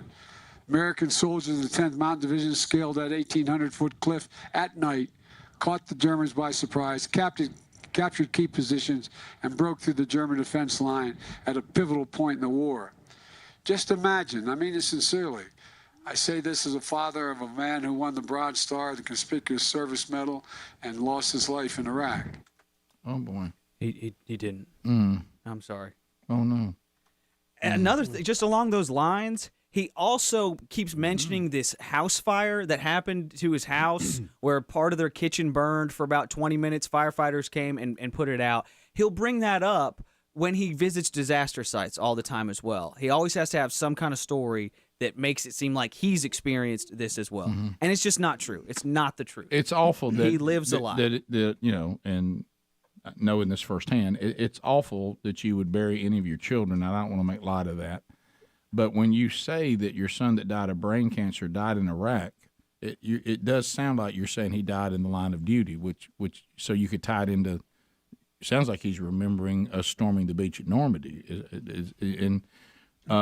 so because he's quoting the Germans. Correct. Yeah. And then I don't know. I can't follow it. Well, because it's hard to follow Bubba, and God love him. And you also, that thing, Greg. This is something that you've taught me because your awareness. When he uses things like sincerely, and he'll do those moments where he tries to make the story to Adler's point more personal. Yes. Anytime he throws those kind of words out, look out. There's something coming next that's going to be a little bit of a reach to make it personal, like the kitchen fire and the sad, awful death of his son, which is horrible. Yeah. If he says, "Look, watch out," if he says, "Not a joke," yeah, watch out. Sincerely, now I want y'all to know. We'll come back. More Rick and Bubba coming up. Rick and Bubba, Rick and Bubba. W made some kind of comment, and he thought it was funny too. That look on his face. Are any of us going to talk about H. Bush? And is there a time? No, where we're not. We're We're going to move on past it. Yeah, especially with Greg here. Right. Yep.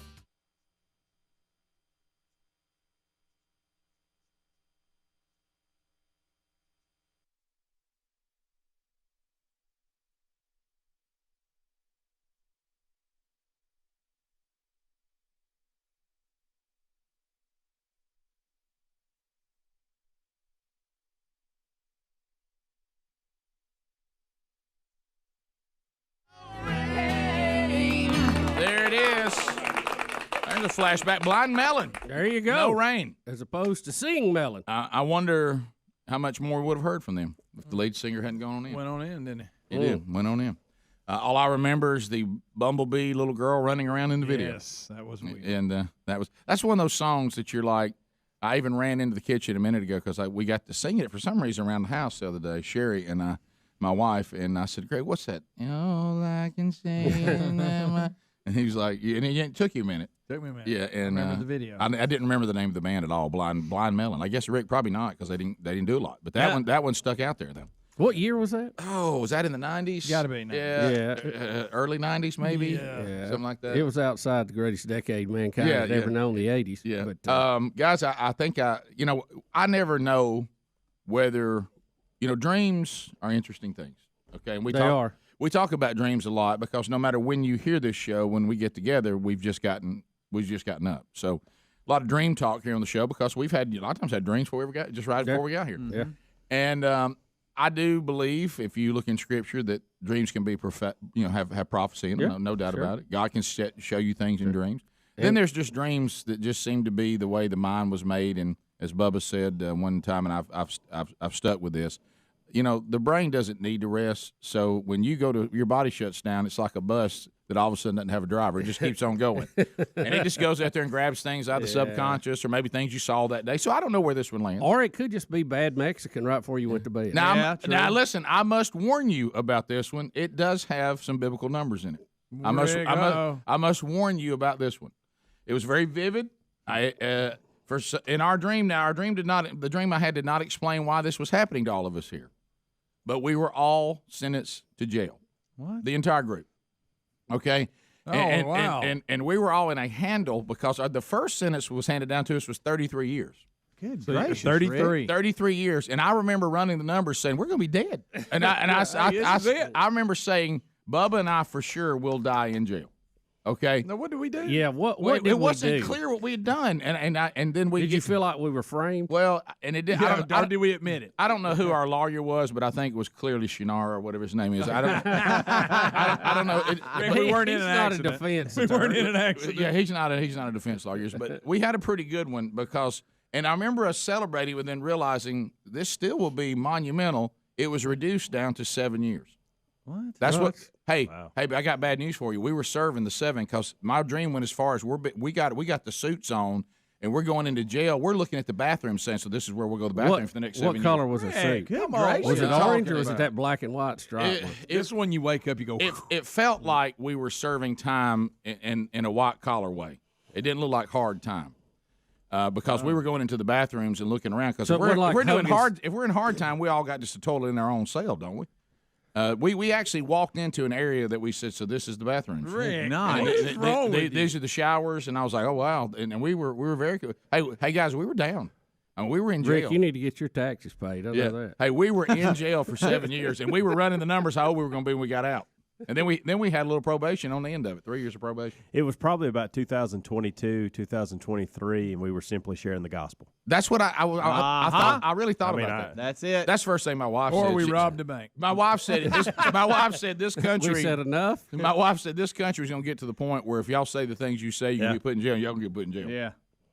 So did it had that feel to it, or did it have like a Hogan's Heroes where we had to set up an operation in the jail, or? We were facing a judge who was handing down our sentence, and the first time it was 33 years, and he was American. You and I said to each other, "We'll be dead." Yeah, and then it went 7, and then I ran the numbers in the dream. I'll be 60 when I walk out of jail. Well, so it was the ages I was dealing with in the dream were our current ages. Now I don't know what that means. Well, I didn't like the number 33. Hopefully that means nothing. You remember my meat cutter.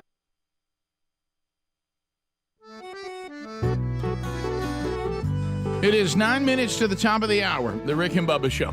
So we want to hear from you. We open up all 10 lines, and there's much to talk about. Our first opportunity to just turn the show over to you today and find out what is on your mind. So now, comment on what you've already heard. Bring up your own topics. Ask a question. You certainly can do that. All 10 lines are available. The real Greg Burgess taking calls right now. At the end of 30 seconds, the buzzer sounds. Your time on the program comes to a close, but if you're in line waiting, the sound of the buzzer is a sweet, sweet sound because we're moving people quickly and you don't have to stand in line terribly long. Cleanpods.com/Bubba. You heard us talking this week about how they're being recognized in the industry. They're game changers, and it's a better way to clean. The audience is falling in love with this. You get packs of pods, either for bathroom cleaning, multi-surface, glass. They've even got a urine spray if you have a pet in the house, or maybe children that I don't know, maybe they're not fully trained yet. But anyway, you get 10% off any bundle that you pick, and we'll get you free shipping. Pick the pods. They send you 5 spray bottles. You just simply put the pod in the spray bottle, add the water, shake it up. You're ready to go. And these are high-quality, commercial-grade spray bottles, and they last so much longer. You're going to save a lot of money. You're also not going to be using some of the harsh chemicals from some of the cleaning products of old. Like I say, they're certainly not environmentalists there at Clean Pods, but they are. They're like us. We say, look, we take care of the conservationist of the earth, even though we don't worship it, and they don't either. But there's some things we do that are just better and cleaner and also cost less. Cleanpods.com/Bubba, just a better way to clean. Also go to rickandbubba.com. You'll find it right there under the sponsors button. Let's start with Alan out of the great state of Alabama. Alan, you got 30 seconds on Rick and Bubba. Go ahead. Good morning, brothers. I had a Bubba concert experience like his little person. Went to the 50th anniversary tour of the Doobie Brothers last night in Nashville. Bought tickets on the second row thinking I'd get away from Riff Raff, and all night long I had a guy that never met me. Kept patting me in the back. Hey, bud. In every song, he'd go, woo! And I swear to goodness, I felt like Bubba. I want to turn around and hit the little guy. Well, at least he wasn't burning you.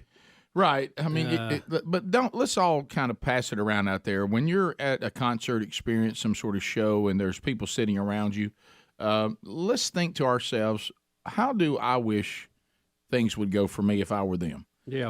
And most of the time they're in that silly juice, though, Rick. Yeah, that's right. Knocking back courage. Look, Rick, an adult beverage, if you can handle it, there's nothing wrong with it. But I'm shocked at the number of people that can't handle it. Well, I don't understand going to something you paid a lot of money for and it's kind of a historic thing, like, say, the 50th anniversary of a band you like, and then getting yourself so juiced you don't even really remember it. That doesn't seem to make any sense to me.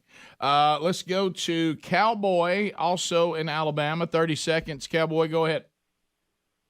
Morning, guys. Hey, buddy. So me and my wife have been married for 4 years in March, and I'm just now seeing little quirks that she does that I didn't know about before. Like, I just learned that she takes her hair straightener and presses out the edges of the pillowcase What are some quirks that y'all discovered y'all's wives do years into y'all's marriage? Oh, gosh, I've just absorbed them all now. I don't even really notice them. We've been married so long, I don't know that they even matter anymore. I mean, yeah, it's, but you do learn a lot when you start living with somebody. Oh man, I mean, leave the cabinets open. Yeah. We'll leave things on, right? Like irons and curling irons. Fold towels a certain way. Oh yes, the folding towels. I had to explain to my mom that for many years she was folding towels the wrong way, because that's how my mom taught me how to fold towels. Exactly. And then Amanda corrected me and said, "Hey, we're not going to fold them like that." Can I ask about that? Because I used to just fold it up like you'd fold a piece of paper up. That's the way I did it, Bubba. But Betty would fold them down and then fold them up. That's under the way them Amanda like does that. it. Yeah. That's the way Sherry does it, And then you yeah. have to put the neat part looking out. Yep. Not the edge part. You're all over that. Oh yeah, it's See, I learned that too. Yeah. For some reason, Sherry doesn't like that I take the towel and bring it over and put it in the floor closer to the shower. She's like, "Why don't you just leave it on the rack and go get it?" I said, "Because I don't want to walk across the bathroom. I'm bringing it over so when I step out of the shower." You don't have a towel rack next to the shower door? It's across the room. Well, that's all. I just hang it on the rod. And I said, so then when We I have a hook when I outside step the out of door. when I step out of the shower, then I step on the mat and I pick up my towel and start drying. Right. Yeah. I don't walk across the floor. Why am I want to walk across the floor? I'd rather you just leave it over on the towel rack. Yeah, so I can walk across the floor to go get it. That doesn't even make sense. Well, I just don't like you putting it in the floor. Well, it's going to be all right. I mean, it's but so I don't that little things like that. To Jamie in Florida, Jamie, 30 seconds. Go ahead.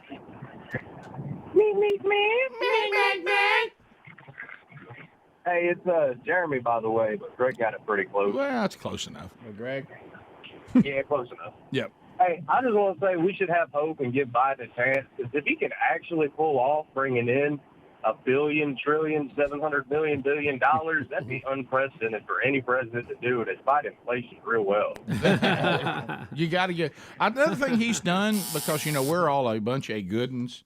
I'm starting to feel like a great communicator. Yeah. I look better every day. I'm like, you know what? We're not so bad. Let's go to. I too could be president. Right. Chris in Georgia. Chris, go ahead. Hey guys, I just wanted to ask Bubba. I sent an email, but I hadn't heard y'all talk about the explosion that happened with the Nordstrom pipeline. Right. And who's harder to understand, Joe Biden or Dan Moultrie? I gotta go with Biden still, but it's close. Yeah. It is close. Yeah. Yeah, and the pipeline you're talking about runs from Russia to Europe, and they feel like that it was actually blown up by the Russians. Yeah, that's right. It's been a while to cut ago. them off. That it was they sabotaged their own pipeline. And there was some pretty convincing satellite evidence it wasn't an accidental or Right. something that would, a problem with the pipeline. It looked like somebody caused it. It looked like there was an explosion. Yeah, I remember that's been a couple of weeks ago, and they had that story and mentioned it. But that is the accusation. You're right. Top of the hour, we'll be back. 866-WE-BE-BIG. If you're leaving us, have a great day. You got more Rick and Bubba, Lord willing. We'll be right back. Rick and Bubba, Rick and Bubba. Dream with Billy Graham didn't come true either. No, it may not mean a thing, but I want y'all to know. That was as clear ones I've ever had. I just think, just like sadly, some dreams we've had to share with each other off the air. Some of them, that's the kind of dream. If I was the only one, I probably wouldn't have shared it. But we all went to jail. Yeah. So I thought I needed to. So you're giving us all a heads up, right? Hey, but Greg, Pete, the thing was weird about the dream is we were openly talking like we would talk. Wow, so this is where we're going to the bathroom. Yeah. Well, you know what, Rick. So we pretty much accepted it. Yeah. Well, yeah, we weren't thrilled about it. I'll tell you that. I tell you what, When we were you happy. woke up, you were so happy. Well, now what it was, even the breakdown from the 33 to the 7, we got elated for a minute. Then it dawned on us, we're still going to jail for 7 years. Yeah. That's a pretty big reduction. It was. Well, we had a good lawyer. Yeah. So did you? I mean, you had no sense of what we did. No, it didn't cover. Let me say this. Here's the thing to get you. It couldn't be murder if we got 7 years. Y'all do. Now, this could just be nothing but a salvation dream, because you do realize Jesus was crucified when he was 33 years old, and the number 7 means everything's complete and perfect. Right. Yeah. So it might have just been another thing, being reminded of my dreams, we've been forgiven a lot of sin. But they still are the repercussions. That 7's, it's going to be all right. But it's been, because I mean, that would be a logical tie to those numbers. Yeah, you could see where your brain might scatter them in a puzzle. Yeah. Yep. Yeah. Or we're all going to jail. Yeah, either one.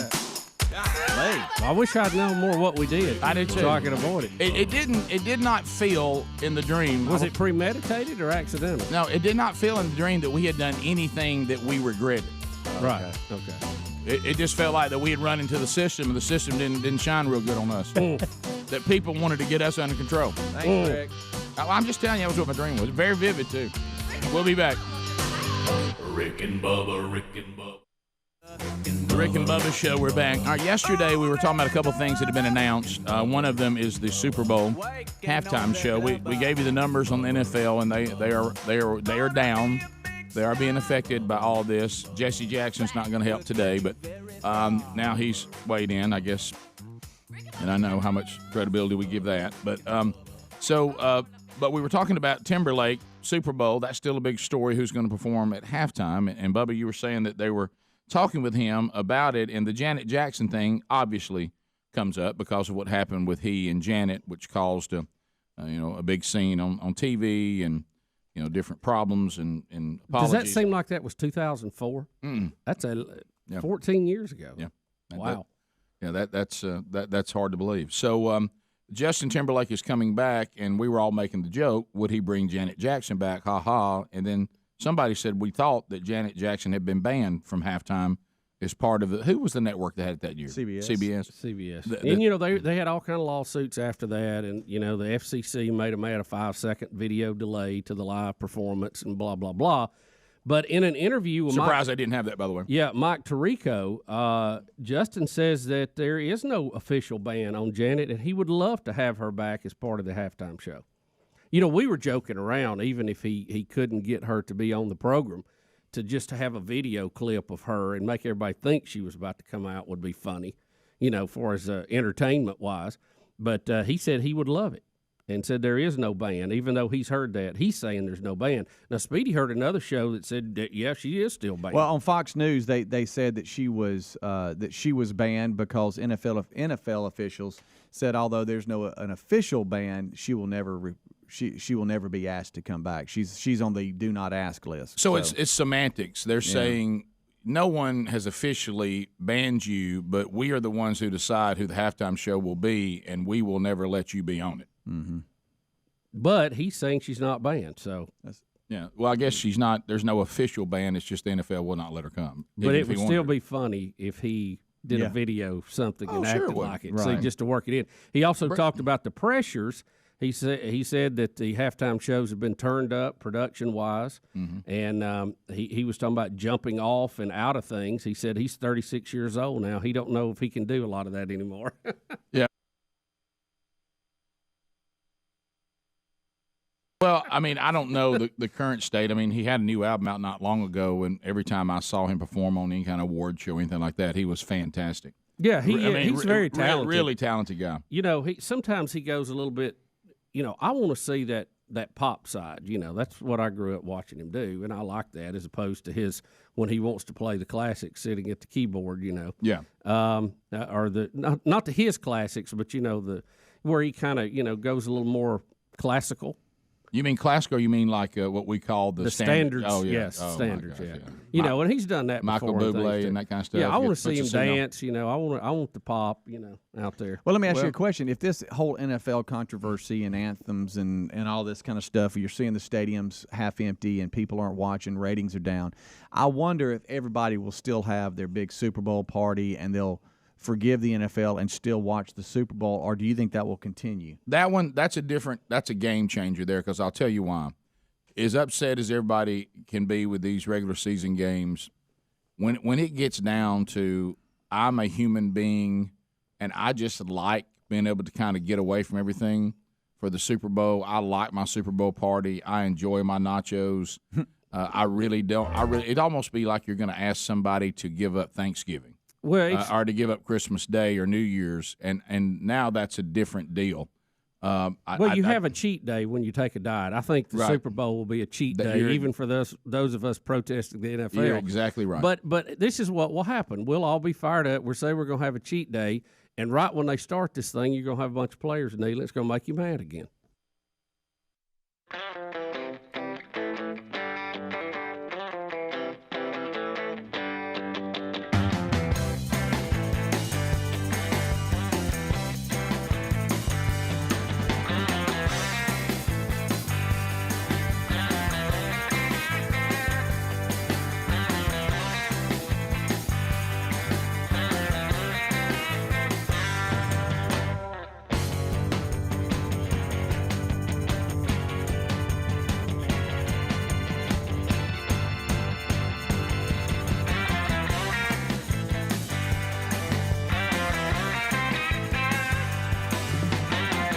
Six minutes past the hour.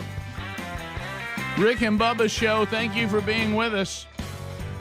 Speedy, the real Greg Burgess, Helmsy, Eddie Van Adler, all here.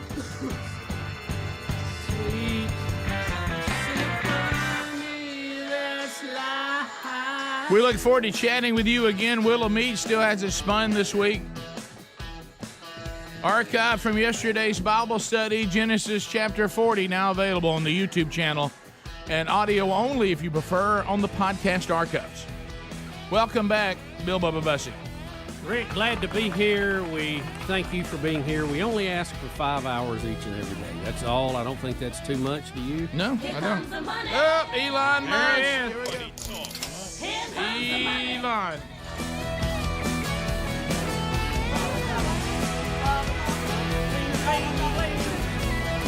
So, one of the world, is he the richest man now? Oh, yeah, by far and away. Elon him and is, Bezos try to compete. We don't know. Elon's always got something going on. I don't know how he manages his day. He lives in this little bitty, like less than 1,200 square foot fold-out house down at Boca Chica, Texas, down at Starbase, Texas. All right. And I don't know how he keeps up with all this. He's got rockets launching in Florida and California.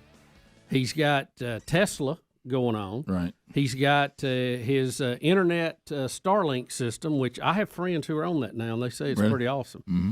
That may be your answer for internet if you hadn't tried it Well, yet. I had it. All while siring like 10 kids. Yeah, I was about to say, does he have? Is he married to anybody? We see what little time off what he does. Yeah, right. Yeah, spare time, pretty clear. But so he's got all this, and not to mention that Twitter thing going on.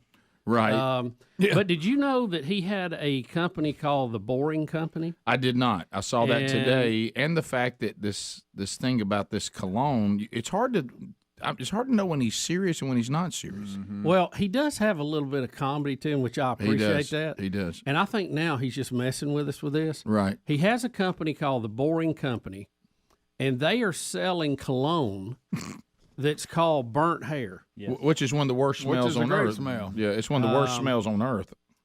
Oh, yeah. If you ever tried to light a gas grill, you know what it smells like. Yeah. It's not good. Day one, he sold over $1 million worth of this stuff. Right, but is it just now whatever he says to buy? It is. No matter if it's any good. I mean, it doesn't smell like burnt hair, does it? I wouldn't. Now, Rick, before we dive into this, one other novelty item that he sold you may have forgotten about. It's called the Not a Flamethrower. Yeah. Do you remember him selling those? I don't. I'm not sure what that is. That's at boringcompany.com. In case Yeah. you're Boring wondering. Company. And the Greg, cologne- like you said, one of his greatest jokes is, if we have a kid, I'll actually marry you. Yeah, I laugh at that. That ain't going to happen. Right, yeah. Cologne cost $100. And it's called burnt hair. And it's selling like hotcakes. See, well, all he's doing is go and watch this, y'all. Mm-hmm. I'm going to put out some cologne. And it's going to be called So- burnt hair, and people will buy it. Yeah, Rick, that was it's not a flamethrower. I kinda want one of Flamethrower. those. I know it was pretty cool. Between him and Yeezy, both of them are having a little fun with the public. They aren't really they? are. They are. Well, you know why? Because the sheeple deserve. I mean, because the sheeple attitude that is out there, it's on you if they get you to buy burnt hair without ever smelling it. Yes. I mean, it's on you. It's not on them. How many Exactly. They're just play into the opportunity that's been given to him. Let's look at these numbers Willing here. buyer, willing seller. Absolutely. He sold 10,000 bottles the first day of burnt hair, costing $100 each. Is that $1 million? I guess Is that what so. that comes out? I just heard. I hadn't heard done on the the, math on the on it. news that he sold over $1 million worth of this product day one. The Twitter timeline and feed of his is pretty funny because he tweets out, "Can't wait for the media stories tomorrow about 1 million of burnt hair sold." Then he goes 10,000 bottles of burnt hair sold. It says please buy my perfume so I can buy Twitter. And then it keeps on going, and then there's one that just says this is real, and then there's one that says 20,000, 2 exclamation points. And he's releasing another cologne. It's called Bigfoot's Rump. Yeah, it would probably sell out, Greg. Well, Greg, stay with this because you're not far off. It says that at first everybody thought it was a joke because of the obvious name, and it is one of the worst smells on earth. But it isn't. It's actually available, advertised as the essence of repugnant desire.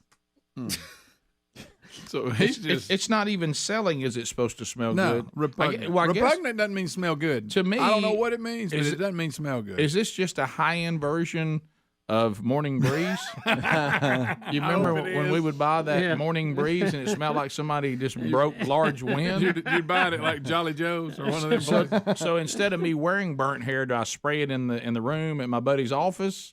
Is that what it's for? Because we've had those kind of products before. Is there a tie into this? We Because all loved them. We've got an emailer that says that Elon's followers have been bugging him for a long time by joking that he should make a cologne because his last name is Musk. Right. So is this finally that coming around? Well, he did tweet out. He says, "With a name like mine, getting into the say it." Fragrance. Nobody help him. business. Let him Nobody help. He said, "Why did I fight it for so long? It was What inevitable." business? What business? Fragrance. Get him back in the closet with his teacher. Fragrance.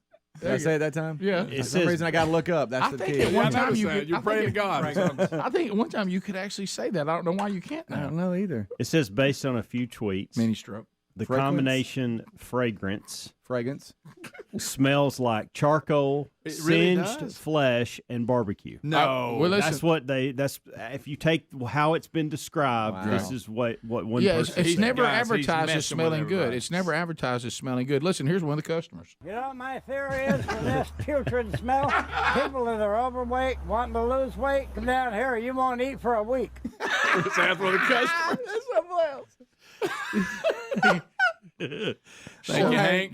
Thanks, Hank. I miss Hank. Golly. But so I guess if you want something stinky to spray, the Boring $100. Company and Elon Musk made it available for you, $100 a bottle. and y'all bought it by the thousands. Mm-hmm. Unreal. How about I kind of want one of those flamethrowers? Do you? Oh, Yeah, boy, I you do. back on What that. if you blew Get the you one. cologne up with the flamethrower? You might. Now you got yourself something. Mm-hmm. So What if the flamethrower put out a fragrance? Just quit talking. It's $500, Bubba, if you want one.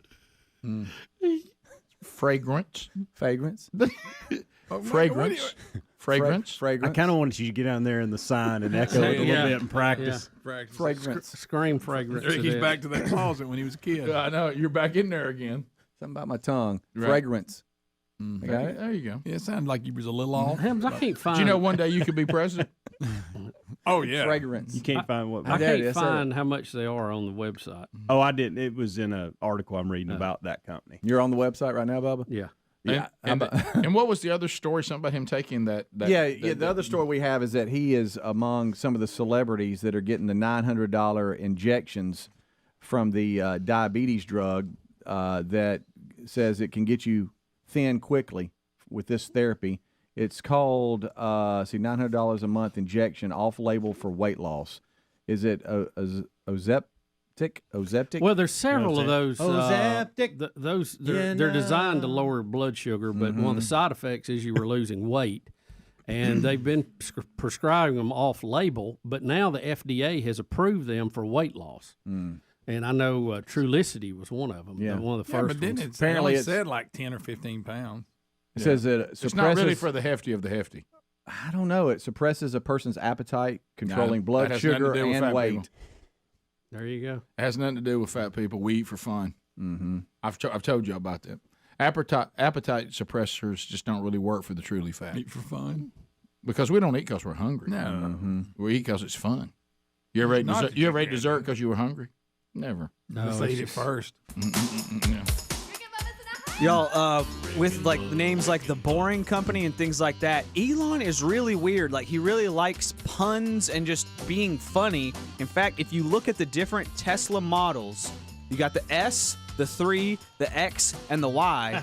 If you put that together and you make the 3 and E, it's sexy. And that's not an accident. No. He's a kooky guy. Yeah, we'll be back. Rick and Bubba. Our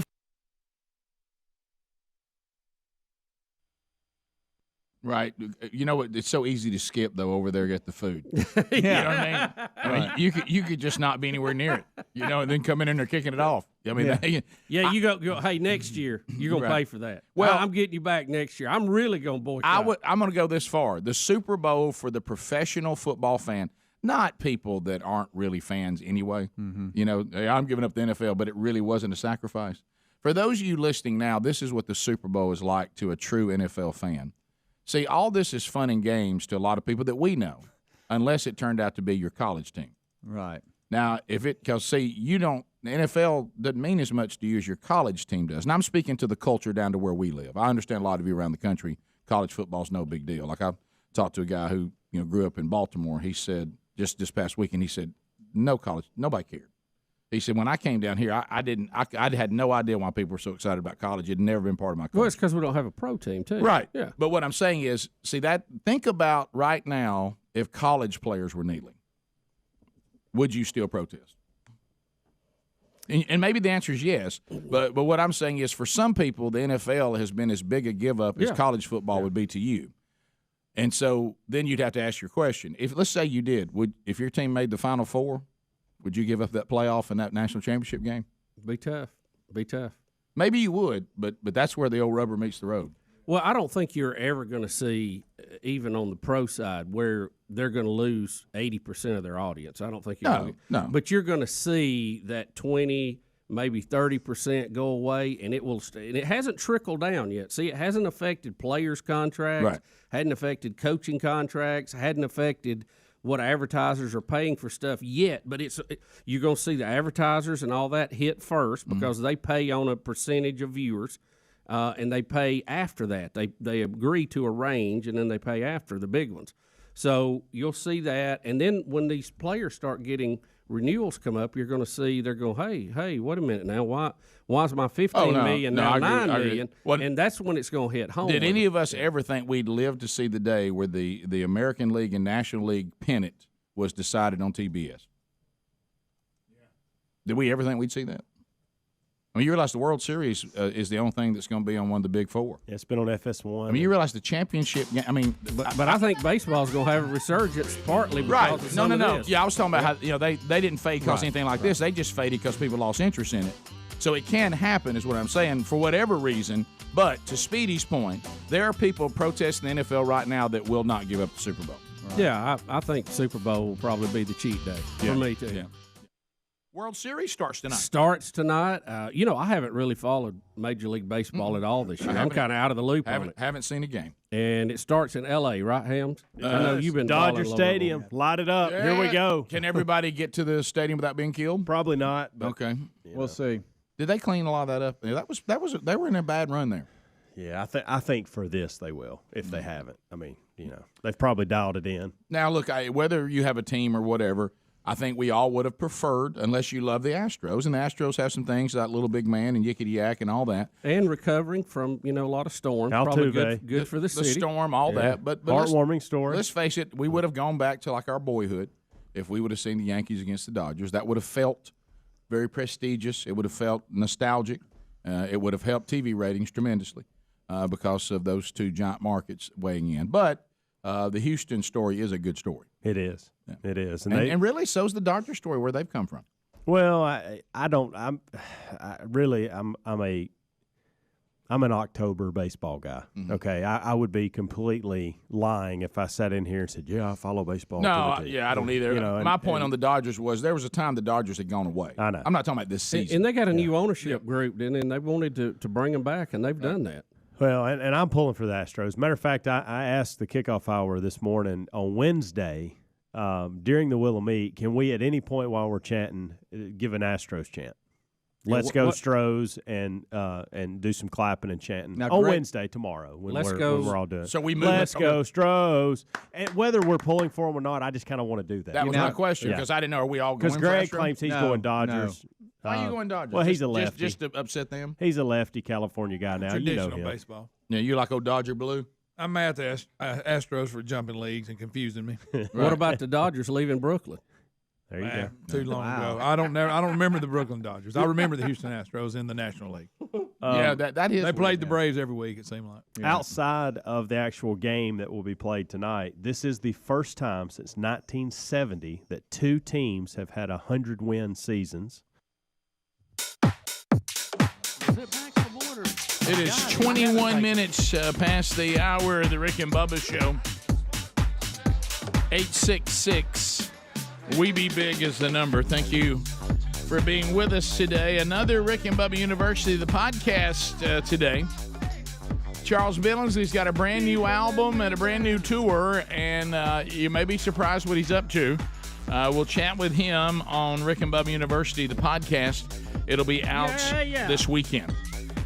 So we've got updates on stories that we've already brought you, and then we'll get to some more of your phone calls. It's a Rick and Bubba news. It's a Rick and Bubba news update. It's a Rick and Bubba news update. Well, according to the latest update in the ruling, it has been handed down. Alex Jones, that we had the Connecticut jury that were hearing the accusations against Alex Jones on behalf of the families of the children who were killed at Sandy Hook, 20 students and 6 teachers, so also including some adults. Their families say they were defamed by Alex Jones, who claimed they were all actors. And they were making it up, and now I'm oversimplifying that, but that was part of the accusations. They now have a ruling, and the ruling is that he's been ordered to pay just under $1 billion, $965 million, to these families. He of course is still brazenly trying to hit back. He says it's the devil coming after us.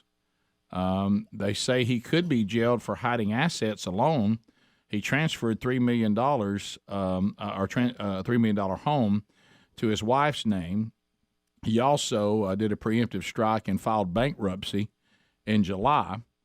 And so legal experts say this will be a long, drawn-out fight to get cash and assets from Jones on behalf of the families. But they're saying if he hid these assets, and there's an allegation that he did, that he could serve time in prison. Yeah, we're not experts in that. I know even in bankruptcy, you get to protect like your main home and some things like that. So I don't know how all that'll play into it. But, Alex Jones had been making these ridiculous claims, and these parents actually took him to court and won.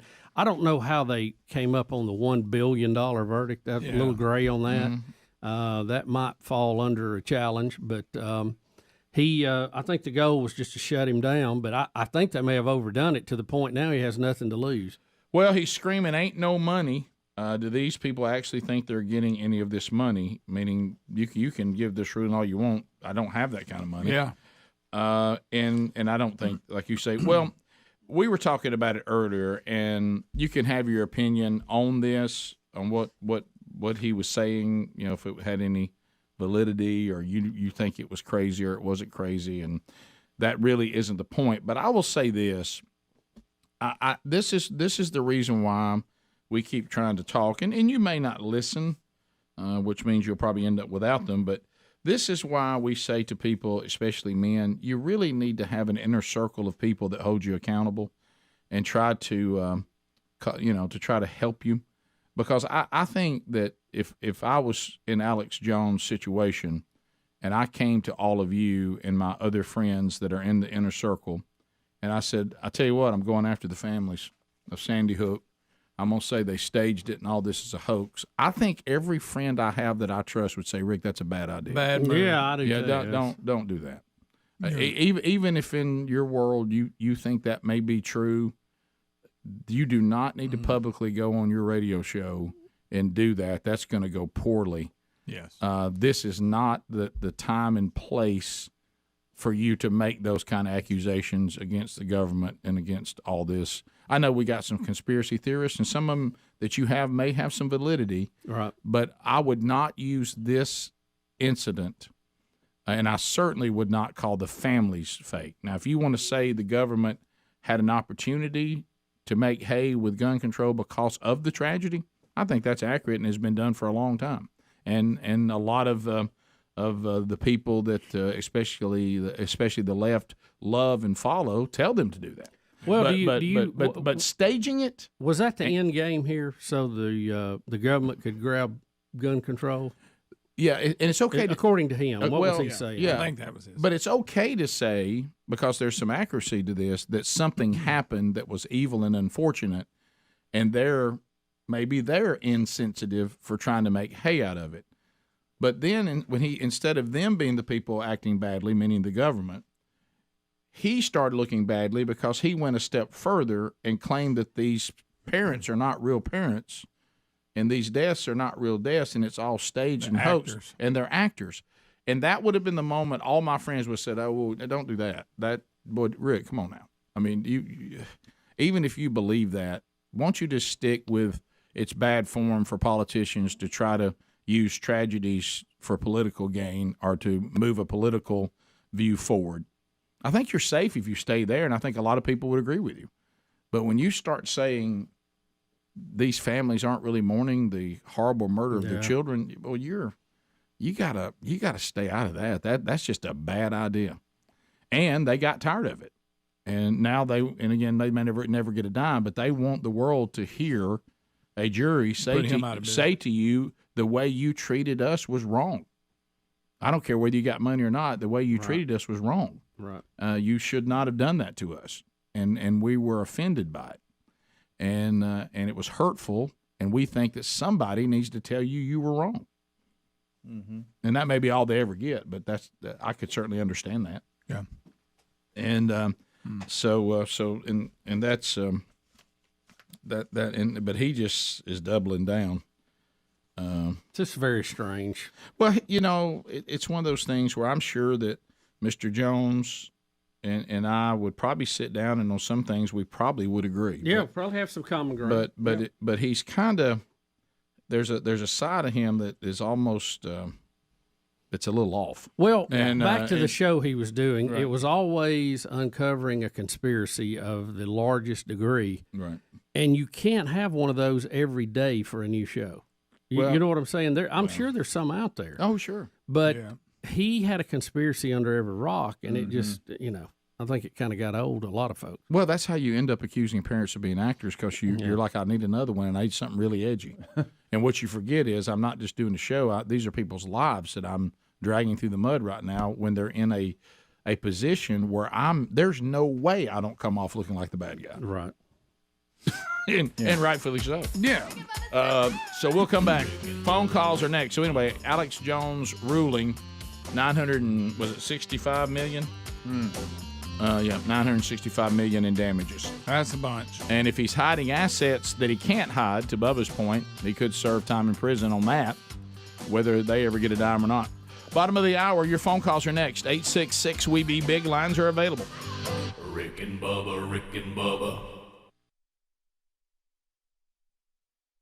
So that's interesting. You're going to have record temps with this World Series. Could be the hottest World Series on record at the time of first pitch. They're expecting it to be 98 degrees tonight, first pitch.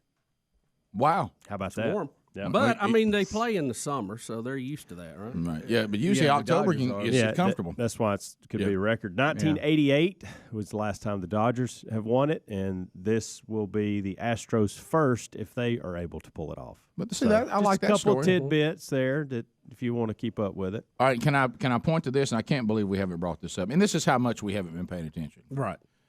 Has anybody checked on Bob Carey? because I didn't realize that Bob Carey, who runs Syndicated Solutions, syndicates our show, sells our network avails, gets us on different stations. He is a rabid. I'm talking about like everything the Yankees do every second of the clock. He's watching, and you realize he got close to them getting back to the World Series, and it was ripped away from him while they were up 3-2. I can tell you. Has anybody checked? Well, on I Bob? can tell you who he's pulling for, and not just because they beat his team, but because their prior catcher, their former catcher, I should say, Brian McCann, is with the Astros now. He used to be Atlanta Braves. All right. And so I guarantee you he is Dodger blue all day and twice on Sunday. Well, I think with have you checked on him? Has anybody checked on him? With the depths that the Yankees had fallen to over the past decade, really, the fact that they're back in the hunt, I think he came away. Well, we're a year ahead of schedule. I can almost hear him say. Yeah, but the one thing you're leaving out, the travel show live from the World Series. He got if he would have had a chance to go to the World Series, now you got to cancel and that. see the baby bombers. I mean, come on. Yeah, I know. Yeah, the Yankees really had a young team out there and got it done, didn't they? So they should be in pretty good shape unless they lose them. I really didn't think to ask him about it. I've been too busy sending him pictures of the Vatican, and that's a whole other story. So, wait a minute. So y'all been doing that? What was it? Did he even acknowledge the Yankees while during this back and forth? A little bit, but it was early on, and then it shifted to the other topic. Because he didn't want to talk about the Yankees anymore. Yeah, he started talking travel show back to Rome. I was going to, I bet. I was going to wear my Babe Ruth throwback, jersey to work if they got in. Yeah, well, they almost did. Just back to the temperature, there's never been a World Series game in a non-roofed facility that's been above 81 degrees since 1975. Well, you know why? Global warming. All right, let's go back to, even though it's cool where we are, global means the whole everybody's hot. Hey, I want to tell you this. Now, let me be clear, okay? And this didn't speak very highly to me at all. But we all in here, we love the jab, and it's one of our favorite things we love. This is how bad it is. And it's one of these things you go, so you really like it. I have not watched the Yankees play baseball since the family and I went to New York maybe 7 years ago, and we went to the game, okay? Not once. That's been the last time. Yeah, not once have I watched a baseball game, really of any kind from beginning to end. However, I picked up on the place I go to try to do a little bit better that we had rabid Red Sox fans there that run the place. They go to the games when the Red Sox works out there. I was going to say, one of them plays there. Yeah, they're really into it, and they follow it. Yeah. Former Mississippi State Bulldog. Now, think about it. I have not seen baseball for any amount at all. However, I picked up that they hated the Yankees. Oh yeah. And so I walk in one day and I said, "Hey man, I'm in the playoffs now. I've been trying to keep up with the Red Sox, but heck, I can't find them." I said, "Now I'm enjoying the Yankees." That went over. I said, "Hey, I'm enjoying the Yankees," and I thought to myself, "So you're getting in a jab thing with Red Sox fans, and you don't even care." Yeah. You know what I mean? But the fact that I stir them up, the fact that I had something on them, I just went ahead and went with it. All right, well, and it went over. I want to give you three things. I want to give you, Rick Burgess, three things to watch during this World Series. Okay, we've talked about. So I'm going to watch a game. I want you to watch. You don't even have to watch a game. Just dial it in for a couple innings because I want you to. Can we get the game over shorter than 4.5 hours? There's three guys I want you to watch. Okay. Right. We've been on record about Altuve. Right, that's 5'6", 165, little big man, yickety yaks, little all big day man, long, little yickety, all day long. Who was probably learning how to hit a bottle cap with a stick, according to a guy called. Came in handy. Yeah. Justin Turner, I want you to watch him. He's Redbeard. Is that the big old Redbeard guy? Yes. Okay, I got Redbeard. He bothers Greg. I call him Redbeard. Now, who's he play for? Which one? That'd be the Dodgers. Dodgers, okay. Yeah. Then this is probably more important for me when it comes to you. I need you to watch Evan Gattis and know this would be you if you were still playing. Okay. I don't even know who that is. Evan Gattis. But you got me. So when who's you see Gattis? he's with the Astros, don't give him any clue. Don't show him a picture. Don't bring it up. Nothing. He used to play for the Braves, right? I ain't seen the Braves play. But that's okay. He knows that story. I don't want you to know. I want you to see his name scroll across the screen.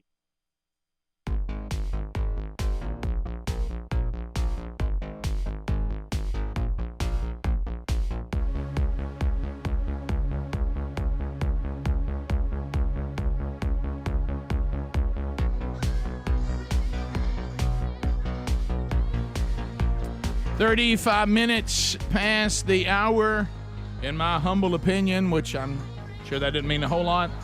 One of the most underappreciated movies in the Steve Martin catalog, Leap of Faith. Oh, it's up there in my top. Huh? It's up in my top. Oh, me too. I love I watch that it every time it's on. You know, those movies, if I got time and it's on, I watch it. By the way, Shawshank was on again this past weekend. Sure, That's a good one, too. Now, I've had plenty of If it was the weekend, it's on, Rick. And Roadhouse. Let's go to Richard in Alabama. Richard, welcome to the show. Go ahead. Thank y'all for taking my call. I'll try to make this pretty quick. There's a running joke in my family about toilet paper.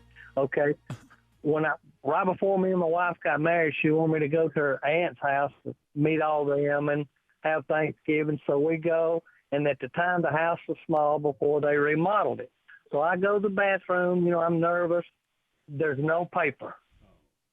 I'm digging everywhere, looking. I said, well, there's a curtain on the window. No, I better not do that. After a while, my wife does a little knocking on the door and says, are you okay? I said, there's no paper. So not being quiet, she goes to the kitchen and calls her name, Aunt so-and-so. Where's your toilet paper? Oh, God. I'm going, oh, my God, I could hear her. Oh, She says it's in the kitchen cabinet. I thought, who keeps extra toilet paper in the kitchen cabinet? Yeah, it's So not every year we would go back for Thanksgiving. It was always a running joke. I'd go looking in the kitchen cabinets, and she'd say, well, I finally put it in the bathroom, and everybody would laugh, you know. It was crazy. After you were stranded. Stranded on the toilet bowl. What do you do when you're stranded and you can't find the toilet roll? First of all, the fact that he was visiting their family like early in the relationship and he got hit with that situation was tough anyway. I got to tell you, the old curveball. No, early in the dating process, I don't take a hammer at your mama's house. Or your It better be an emergency. Try not to. Ain't no way. Try not to. No way. No way. No, I'll run outside behind a bush. Mike in Birmingham, ZZK. Mike, go ahead. Hey, this is for Greg. Billy Bob Thornton was in Tombstone with Kurt Russell, one of the classic scenes when he was went over and slapped him. Yep. And he said, "What you gonna skin that hog leg or just stand there and bleed?" Yep. That's a good one. That is a great one. Billy Bob, like I say, he had a little weight on him. That's right after Sling Blade. Oh, he did. Hayes in Madison, Mississippi. I love Sling Blade. Hayes, go ahead. Hey, good morning, guys. Can y'all hear me? Sure. Yeah, I don't want Rick making fun of my phone. No, it's fine. So far, so good. Just hope it stays. All right. Just want to make a public announcement about these peanut butter dog treats. I carry my dog around with me in my truck in Black Lab regularly, and stop there like a pharmacy or the bank. They usually have dog treats. They see your dog, and they usually have the peanut butter ones. My dog, I don't carry a squirrel with me. Can we get meat flavored treats for the dog? My dog won't even eat them. No peanut butter. No peanut butter. That's good. Yeah, and that's I've noticed that too. Is this a new?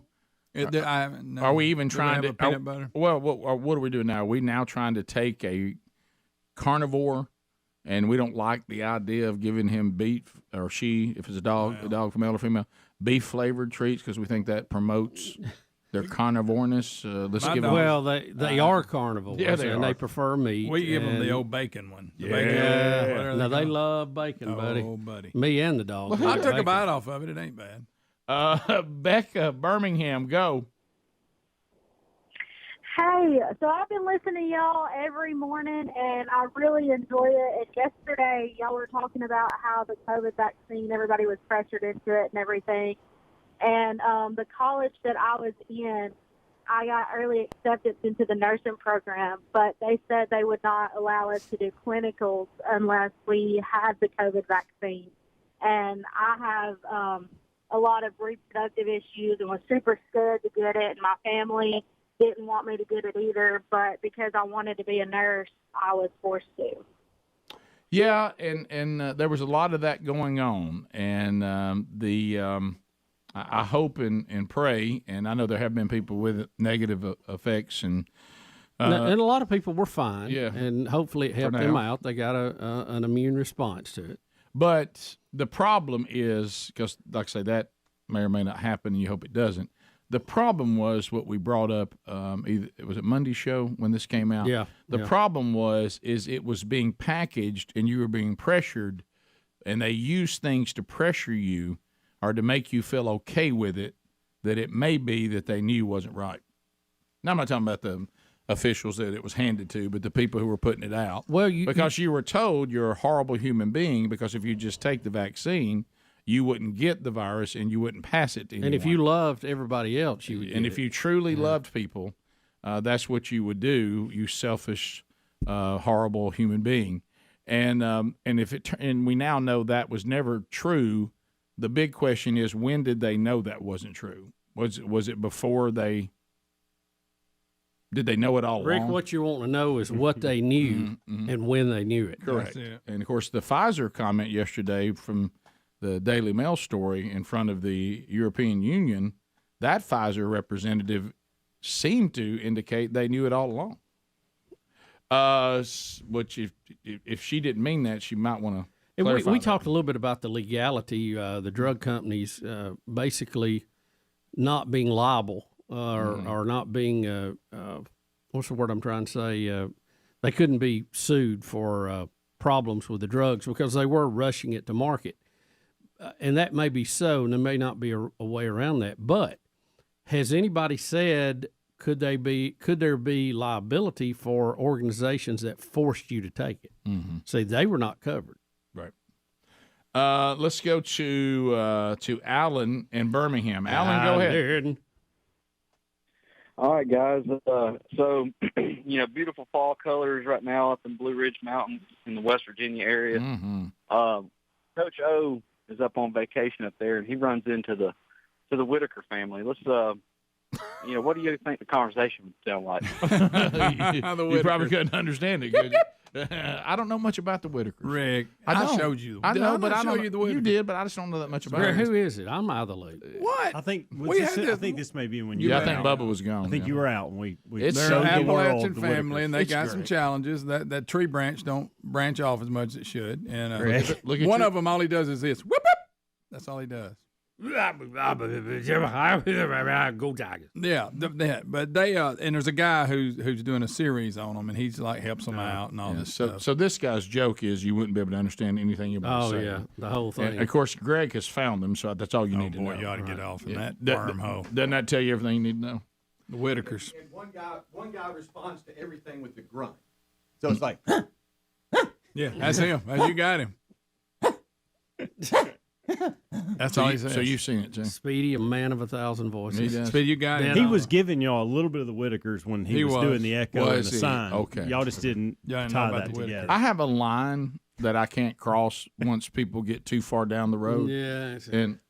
And that There they are. Look, bottom left. That's Look, over. bottom Get you left. Guess which one does the yipping? And See, then that's over top the line right. for me. I know. No, it scares me. Like it Yeah, honestly frightens me. Jessica White is the line, and anything beyond that. But this I guy's can't. been filming them for years, and they all know him. And he'll he have them get a roof on their house and all this stuff. But they live. Is it Kentucky or West Virginia? I can't remember. One of the two. This guy said West Virginia. Maybe.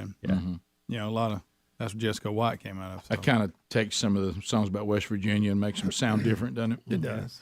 Mountain Mama. Let's go to Katie. Katie, welcome to the Rick and Bubba Show. Go ahead. Virginia. Hey, so I take Ozempic for blood sugars. Oh. And the reason for weight loss Right. is not only does it suppress your appetite, but it makes you sick if you eat too much. Okay. This is a blood thinner, or is this? What did you say you were taking? Ozempic. It's the same thing as Trulicity, Yeah, which exactly. I take, and it doesn't have that effect on It's me the at all. same thing. So you're saying that It doesn't doesn't suppress your appetite? No. not at all. Which one do you take? Trulicity. Yeah. Mm-hmm. You just eat right through it. Yeah, it don't bother me. But you've been Yeah. around him. Mm-hmm. It doesn't seem to bother He's a him. champ. He's a champ, man. He still picks and chooses his days, just like always, right, Greg? That's right. Ozempic. Do you know what song that's come from? You know. No, I do not. It's actually an old song from the 70s. No. Hey, hey, hey, it's magic. Yeah. Okay. You know, Never believe it's not so. I do know that. It's How about magic. that? Or I didn't know that. To Sherry out of Sweet Home, Alabama. Sherry, go ahead. Sherry. Yes. I just wanted to talk about the vaccines. I took the Pfizer vaccine, first 2 shots, and I have had complications ever since. I have heart and lung issues. I have physical issues from my legs. I'm actually sitting at physical therapy right now. I'm not so sure that those vaccines are a good thing.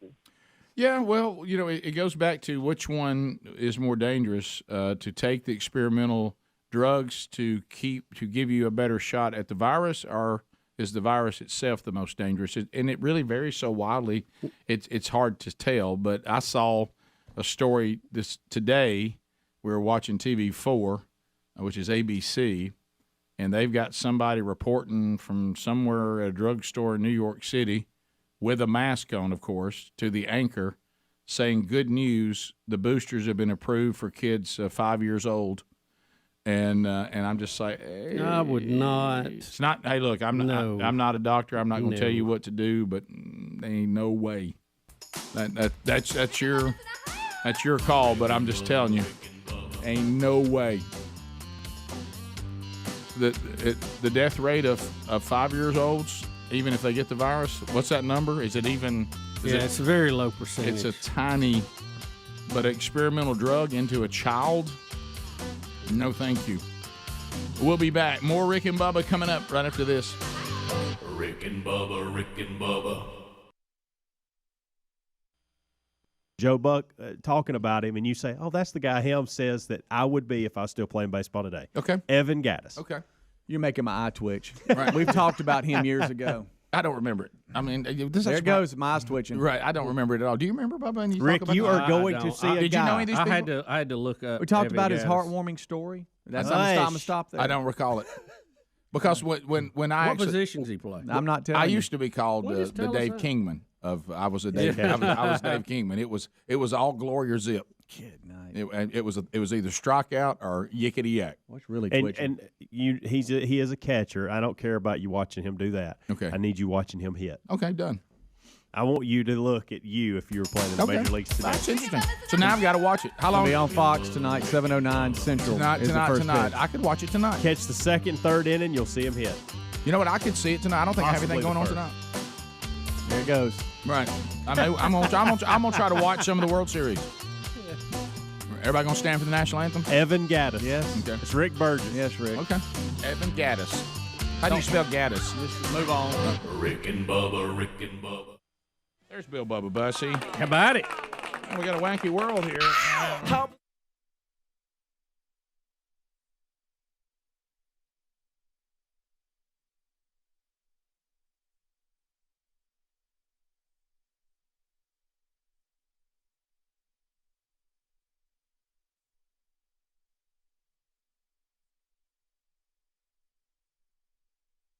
I feel good. Bubba. If you're going to go vegan, whatever you do not do it in South Philly. You know, this contest sounds good. We may need to put this on the old bucket list to go check this out. The 4th annual Meatballs and Gravy Contest. Oh, yeah. How about you? Now, you don't think that ain't serious? Hey, huh? Meatballs and gravy. Yeah. What a day. Well, the problem is, Rick, that a young lady who drives a food truck made chickpea meatballs for this event, basically vegan meatballs, and now she says she's receiving death threats. Yes. Yeah, her name, I'm like you. Jennifer Fear, which I assume is a nickname. We call her Fear? I don't want to eat food from anybody nicknamed Fear. Correct. Do you? Your nickname is what? Fear. Fear. What, you're a lady. Your nickname is Fear, and you drive a food truck in South Philly. I bet that's something, isn't it? Yeah. So now we can't say her last name. Zavala. Zavala? Good as anything. I'm going Zavala. Said both judges and attendees alike had strong opinions about the creation, which were technically an old Sicilian dish. Watch it. But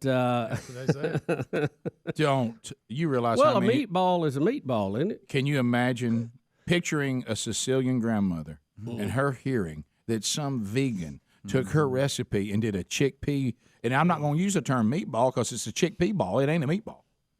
You can't like those other people. It can't be a meatball if it's if made it of looks chickpeas. like a meatball, is it a meatball? No, or it has to have meat. It has to have meat. Has to have meat. It's she made a chickpea ball. If there was a chickpea ball contest, Watch it, buddy. Gosh, I hope I never say that again. Yeah, that was weird. Kind of weird. Chickpea. That don't even say. By the way, anything, to does show it? you how serious the South Philly folk take the meatball and gravy contest, she's receiving death threats. Well, there was rumor out that she won. Okay. And it ran amok through the contest, and everybody went nuts. Well, in the end, she didn't win. Is this her here? Yeah. Oh, yeah. It looks exactly like you thought she would. Ricky, you need to read some of the quotes from the people when they thought she'd won. When I heard They her, were very mad. When I heard her name and I heard chickpea ball, Is that tattoos all Of over? course. Oh, yes. Bubba, One you of the people referred to her by her tattoos when they were dogging her for winning. you know she'd be tatted up. They called her a name. If I make, She if got I- a lot of her right arm's covered. Oh, yeah. Her neck's covered. Look, if I make, She's younger than I thought she would look when I first saw the story. I not thought she'd chickpea be ball. older. There ain't no older woman with some wisdom gonna make chickpea balls. Yeah. How about You this? said it again. I know. Well, that's what it is. It's not a meatball. I refuse to call it a meatball. No, I'm just saying. There's several good one-liners with Think this it's 3 picture. but times. I'm Don't gonna- get me started on I'm boneless gonna veer wings. out of We've it. already done that. I don't call those wings either. I was so proud of my son the other night on that too. He went to a wing place. Okay. And he came in, and I said, "So what did you get?" And he said, "I got some of those nuggets, chicken nuggets in wing sauce." He didn't want to say boneless. He did not say boneless wings because they're not. But I'm just so proud, to see my son finally get something and apply it. I was just so proud of it. So these chickpea things, entering in a meatball contest. If you want to go have some vegan party, then party on. But don't bring that into the meatball and gravy contest. And I speak right now undoubtedly on behalf of everyone in South Philly who hated it. Well, she didn't win though, right? That was just a rumor. No,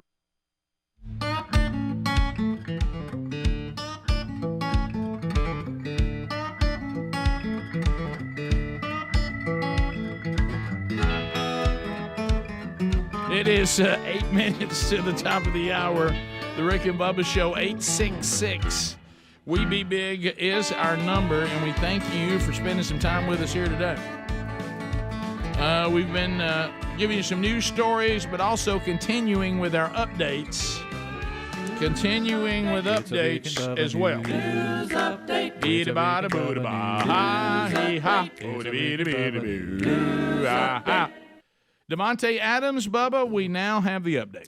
Well, the Raiders wide receiver has been charged with a misdemeanor assault for shoving a credentialed media worker after Monday night's loss in Kansas City to the Chiefs. Now, we covered this. He pushed the guy down. Did the guy run in front of him? Don't know. Davante was mad because they lost the game. On the last play that the Raiders had the ball, him and another receiver ran into each other, which is, you think you're beyond that in the pros. It was a little embarrassing. They hated to lose. The guy steps in front of him. He pushes it down. Davante later apologized.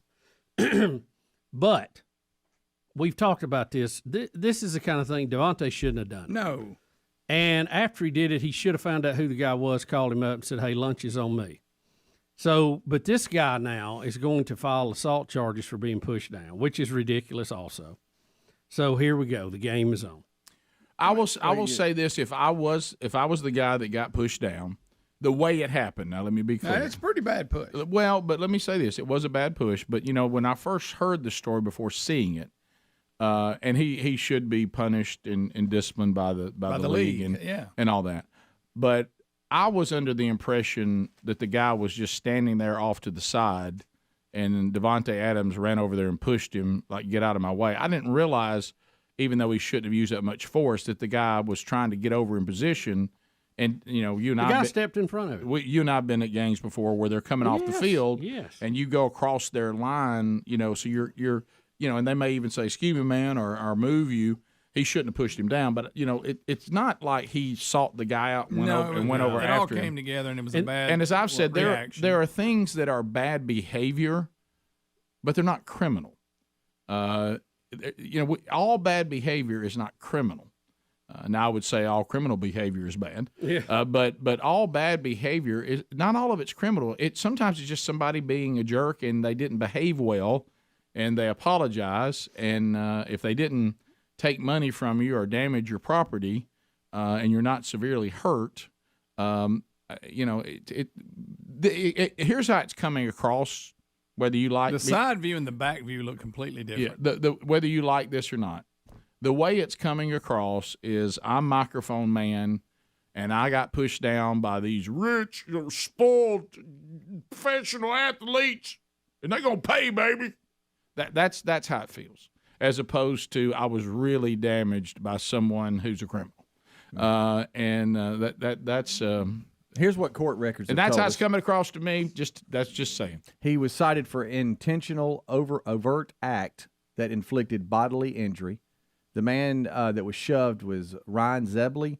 Suffered whiplash, a headache, and possible minor concussion from the incident, according to the records. Zebley was working for ESPN's Monday Night Football as a freelance photographer, it says. The charges Still were confused by filed that. Wednesday morning in municipal court in Kansas City, and Adams is due in court on November the 10th. And if convicted, he could face 6 months in jail or a fine of up to $1,000. I will say this, and I have zero hesitation saying it. If the same exact thing happened, and one of the custodians at the stadium had pushed him down, he wouldn't have all these magical injuries, right? And he would not be filing criminal charges against him.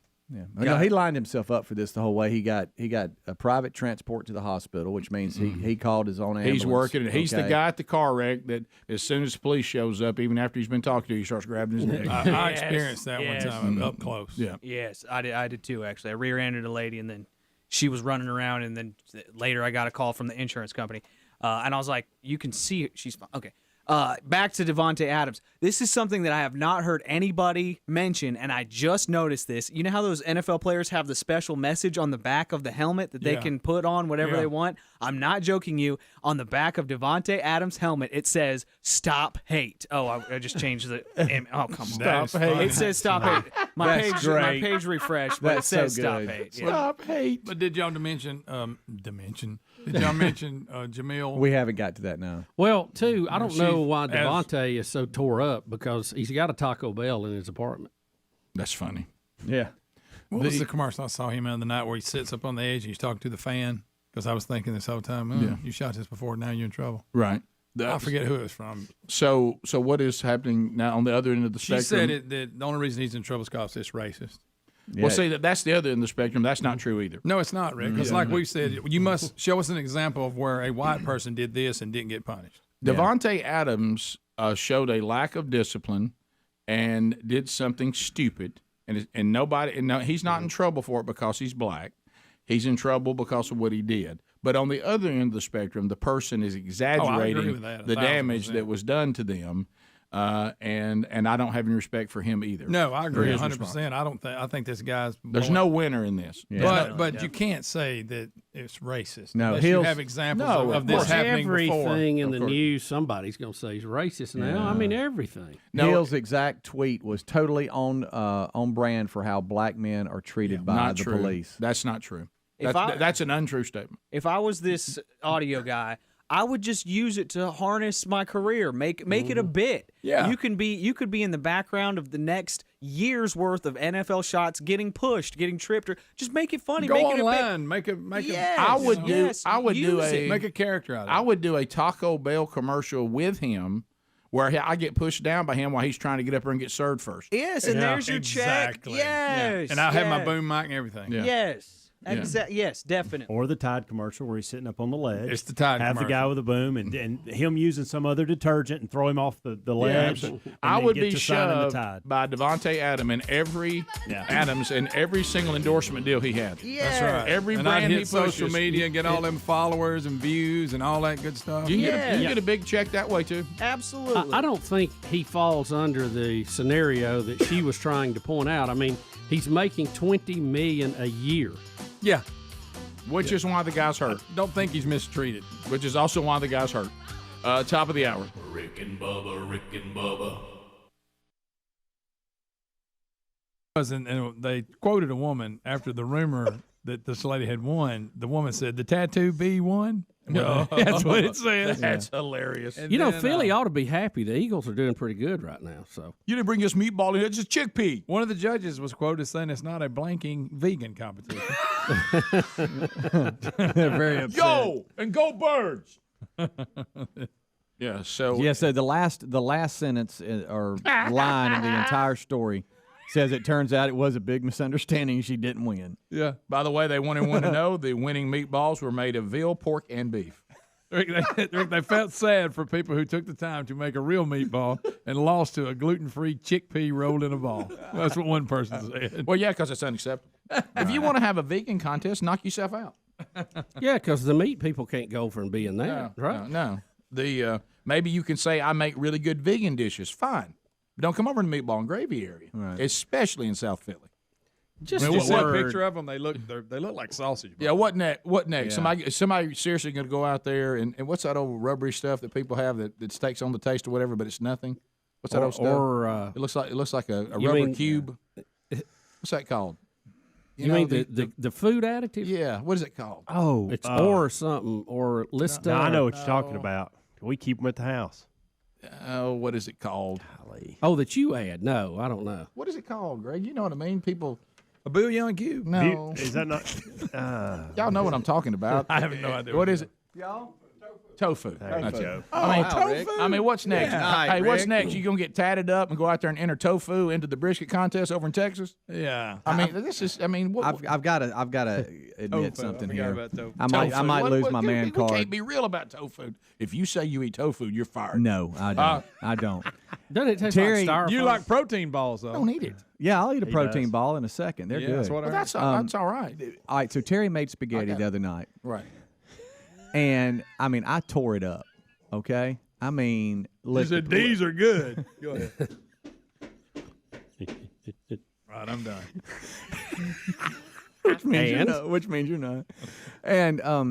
And I was like, wow, this is good. And she said, I use turkey meat. I just want to let you know. Oh, there's nothing wrong with that. That's fine. Turkey balls. Your man card's safe. I love. I didn't say I ate turkey balls. I said I ate turkey meat. You said you ate protein balls. Were they? Oh, it wasn't made into balls. No, buddy, it wasn't. You know, we had those. But I gotta remember say, we ate at the healthy place down here. and We had that contest. But you're trying to do better, Rick. I got no problem with the turkey. Would you eat one of these? Well, I mean, if not in the not in the content, but look, they don't look that bad. No, they look like a sausage. Is that the chickpea one? If somebody brought those to the golden ticket No, I would seats not. and you got in there and you ate one, Do I know they're chickpea? No, you do don't. not. And you kind of like I know they're chickpea after I eat half. Nobody of them. said, "Hey, Rick, try this chickpea." No, you just eat You it. would probably eat it and like it and move on and never know the difference. Now, to be honest, let's first of all answer. Let's first of all answer you put question ketchup on it, you're not going to be able to tell. That's a good point. No, I know anything with peas in it. Let's answer though question one correctly first. Would we go over to the bowl that we thought were meatballs and eat one? Yes, possibly. Absolutely. Now that is absolutely Yes. wrong. But we do approach. I'm a huge fan of the We do approach food carefully a lot of times. Right. You know what I mean? Right. Bubba, by eating that, you can't tell that it's chickpeas. I could tell it it looks wasn't like meat a in it. meatball. No, I could tell. I'm talking about once you bit into it. I think you would eat one. Yeah, I know my grease. But I'm talking That about like a good chickpea. I know my grease. But now, to your point, back to the turkey, we use ground turkey a lot of times at home. I like we turkey. We use deer a lot, and then we do ground turkey and we do beef. We do them all. Right. I like ground Spaghetti and taco kits. We'll use it. Do you know all day long. you're eating the turkey before? Yeah. Yeah, It's and still it's a lighter I mean, color. guys, and Do you think turkey's not meat? No, I do. Yes, but I mean, I know how we Somebody's made fun gotta of it when sneak it it in first there. came out, and we were like, "Oh, you having a turkey burger? How dare you?" Well, now that's stupid. different. You know. didn't say, you said you. And you see, said still the same they would meat. fall It is, apart but too. some reason it's different. They would fall apart, and they were And I more s- difficult to cook if you're trying to make a hamburger out of it. Now my wife will make a Southwest soup, and we'll use the ground turkey. Oh yeah. And oh, buddy. Yeah. I don't I know. like I that. told Terry, I like Terry, that I venison. said, this needs to be on your top 5 list. This is good. It is good. I don't have a problem with that. You're all right. Now, if you were eating vegan, No. Chickpea you're eating spaghetti. chickpea No. and spaghetti. That's now, 5 times for you. Now we got a real problem. Yeah. You know it. And I'm really glad she kind of got beat up a little bit about Have it. you had spaghetti where the noodles are like from a melon and they look like noodles? Though? Yes. That's, No. Yeah, that's a Eggplant. spaghetti squash. Yes. Yeah, I have. Betty's done that once. Yeah, or we do twice. that. We do that a lot. It's good. Yeah, We'll be right back. yeah. Rick and Bubba, Rick and Bubba.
6 minutes past the hour from the No Name Studio. Thank you for being here. Bubba, as we start this hour, I mentioned the other day on the program and got some really funny emails about people agreeing that Halloween can be a time of year where it gives you an opportunity to look to your neighbors and find out the ones that you should avoid by how bizarre they get, especially, as one of you guys pointed out, might have been Speedy, can't remember, if you have a neighbor that really gets on fire with severed heads and grotesque, horrifying, wicked images at Halloween, but has no participation in Christmas. That's also one to look out for. If they're more enthusiastic about the dark day than they are, the redemption of the world, you probably want to take a note of that. Well, here's another thing you thought we just wouldn't have to tell people. We're now having to tell people not to dress up or have your children dress up as Jeffrey Dahmer. Can you imagine? What in the world? And we have to be told that. We can't figure that out on our own. This is all because of the new Netflix series about this. Just heads up. This is just a basic human thing. You should not, nor should you encourage anyone under your influence to glorify serial killers. I'm just going to tell you that is bad stuff. You just don't want to do that, especially if there's a cannibal. Why would you? Just a little bit of if cannibalism's involved in the serial killer, that's a big no. Jeffrey Dahmer was a wicked, sick, twisted, demonic human being, and it just now you're kind of leaving the fall festival. Okay, at that point, yeah. So let's keep again. Let's get it. Like I say, we just chose because of these lines. We have not participated in Halloween in many years and have never regretted it. But if you're going to, it's all right. Have some bumpers. I mean, let's get it. Let's get inside those bumpers and get us some bumpers. Right? Yeah. Stay in there. I'm telling you, like these old shops that pop up this time of year. Yeah. I can feel the devil in those places. I mean, if you just get in the parking lot, if you don't feel the devil coming out of those places, I mean that's just. It's bad enough if you dress up as a fictional Michael Myers, Jason. All that's not good. But Jeffrey Dahmer was a real person. Yeah, really did those things. Did 8 people. Yeah, he did. How about if that's your family members and you got people dressing up like the guy who killed them? And wasn't it because he was lonely and he wanted didn't them want to be people to leave him? He wanted them to be a part of him. Listen. He's a weird bird. I know. I know, Greg, you're still hanging on to this. I don't even know if they're even available anymore. I'll use this analogy, fill it in for whatever it is now. Do we still have parents sitting down in their recliner reading the newspaper? Does that even happen anymore? I don't think so. My dad does. Does he still do it? Big surprise there. But yeah. I would like to. Whatever the Gadsden Times every single day. Whatever I understand where he's going. Whatever the modern version of that is.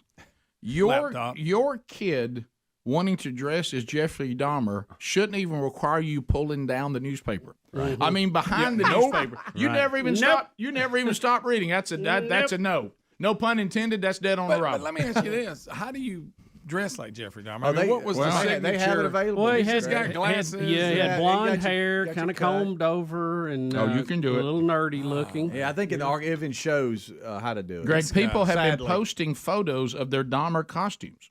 Yeah. Good night. Mm-hmm. Who in the world? Well, see, like here you go. There's an example right there. What Bubba just said. Look at that. Yeah, I guess so. Okay. Hey, now.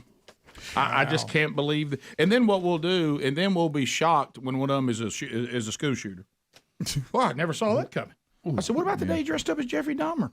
Maybe okay, right. I mean, can y'all just basically police and do some parenting? Rick, what's wrong with dressing up like a good old hobo? Remember, I either went football player or hobo. Yeah. Wasn't sure you were going there to begin with. You are right. Well, that one year I dressed up for that. Don't know that I've ever turned down. You could be a tone deaf hobo. Don't know that I've ever turned down any trick or treaters on Oxbow Cove. But if Jeffrey Dahmer's knocking on my door, don't think I'm open. Well, that's the reason why. Look, I have lights off. Yeah. And no need to come here. You know the new thing now, they ignore the lights. Oh boy, if you're in a sidewalk community, they'll avoid the lights. They'll just come knock anyway. A trick or treater in probably since '91. Yeah. Seriously, because we moved out to the country and you just don't. Well, yeah, get 'em. Greg. You're a half mile. The way your house is set up, I mean, you think I go down that driveway, I may not come back. But I used to like to give candy. But people are probably scared of your house because it's so dark and off the road. They And think then Mr. Buddy's out there cutting up. Yeah. Like, I dare you to go to that house right there. As our creep show continues, Barney documentary. Oh my kids loved Barney. Oh yeah, they did. Bubba loves Barney. Yeah, I was the one who early on was against Barney. I even did a radio campaign about it. Oh yeah, you did. Caused a big issue with the client, but from a just a little from a fun. business standpoint, I always really admired him. I think you said he was the Antichrist. I Rick. did. Okay, Rick, that's a little tough. Didn't know we had an advertising campaign going with him appearing at the mall. Yep. Scared all the children. That'll get you in a meeting right there. When you start pointing out 6 letters in his name, 6 letters in his color, and 6 spots on his costume.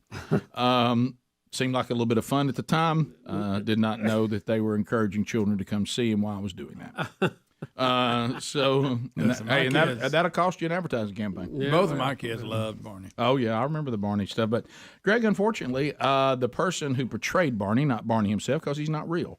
No, the thing that Bubba knows, it's kind of like the guy trying to get Davante Adams in trouble. I was mad that I didn't come up with Barney. Remember we talking about that, Bubba? Oh yeah. Look, Teenage Mutant Ninja Turtles. That takes some creativity. I might not have come up with Teletubbies. that. But how I missed a plagiarizing purple dinosaur. That really was not that hard to come up with, and it bothered me that it was so successful and I missed it. But anyway. One of the actors, or I guess the main actor that played Barney in all these, now that most of, I guess they're on DVD now. We had them on VHS tape. All these kids shows, the actor that was Barney. So it was always the one guy? Yeah. I mean, you'd think they'd have rotated a few of them. David Joyner. You know how you've seen on Vice Network, The Dark Side of the Ring and Dark Side of Comedy? Oh, boy. I watched some of The Dark Side of Comedy the other day. Poor Brett Butler. I know. Looks like the dark side of children's shows. And David Joyner was a. I don't even know what this is. Do you, Bubba? The documentary reveals him as being.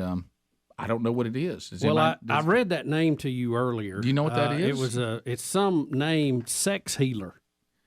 Okay. A tantric sex healer. That's awesome. Tantric, yeah. What is that? It's like basically like weird, mystic, weird, crazy. Sometimes I want to know that. I don't want to know that. So none of us knew what that was, but Adler. Yep. There we go. Note to self. Didn't know that Barney was a brother. That is correct. He did dance pretty good. So is Elmo, by the way. Really? That's cool. I just figured there wasn't like one guy that was Barney. You know, you could be I wrong. figured it would be several. Yeah. Hey, kids. Yeah, when you go on No, he wasn't the voice. I saw a guy they showed. When you go on the road and do concerts, different Barneys. But the TV show, and I think the documentary, from what I read, then it also become to hate Barney was cool. Right. So I had to hate Barney. Yeah. And they're like, look, and then they made up stuff like they were hiding messages and songs, and come on. Amanda in second grade still liked Barney. What a loser. Right. That's funny. Also, I don't think we need this. There'd already been a podcast and many stories about Jerry Falwell and his wife, and apparently they had David Joyner as part of their lives. But anyway, it looks like the Pooh Boy has going to release his own documentary. Oh, you saw this one coming. Yeah. I saw this one coming a long way off. Freaks come out at night. The name of it, God forbid. No. So it's going to be. It's not going to be very flattering for the whole Falwell I don't know. clan, I don't know if you ever heard that podcast that it did the investigation of Liberty U when Jerry Falwell Jr. was there, and it was ugly. UGLY. And you ain't getting no L. And knowing people that tried to make Jerry Jr. behave, he really made their life miserable. His discernment, but in all fairness, and this is some of the things we have to watch sometimes. The brother that is the pastor and now is the president, like Dad, Junior never went down that road, and Junior was a very successful businessman, and he did bring more money into that university than ever before, but he never really claimed to be solid spiritually. Yeah. So you probably don't had the name. You probably don't want to have a Christian university that has a president that never really made any claims to be a solid Christian. Right. And you go, yeah, but I bet he'll make us financially independent, which he did. Yes, he did. But it came with a lot of baggage. Yeah. Tremendous amount of baggage. A whole lot of baggage. A lot of damage, a lot of baggage, and they're still repairing it. to this day, and doing a good job of repairing it, by the way. But yeah, that I don't want to see it if it's anything like the podcast, which I'm sure it will be. I can only It imagine. was, our house. You remember the commercial? Our house is the Kool-Aid house. Yeah. That means our mama, made Kool-Aid for everybody and Right. fixed The lunch. cool house. And everybody played it here. When you were invited to their house as friends of their son, it's a different experience. It was Yes, it was. Rick, it really was. It was. Where's the Kool-Aid? Yeah. So we'll. I think I know where the Kool-Aid is. Right. So all that. There's your creepy update today. We'll be back 866 We Be Big. More of the Rick and Bubba Show coming your way right after this. Rick and Bubba, Rick and Bubba. All right, folks. Bubba, I almost shiver to give you this headline because I know it will hearken possibly scary thoughts. And I told the guys last hour I'd had a dream that we were all put in jail for originally 33 years, and it was reduced to 7 with 3 years probation.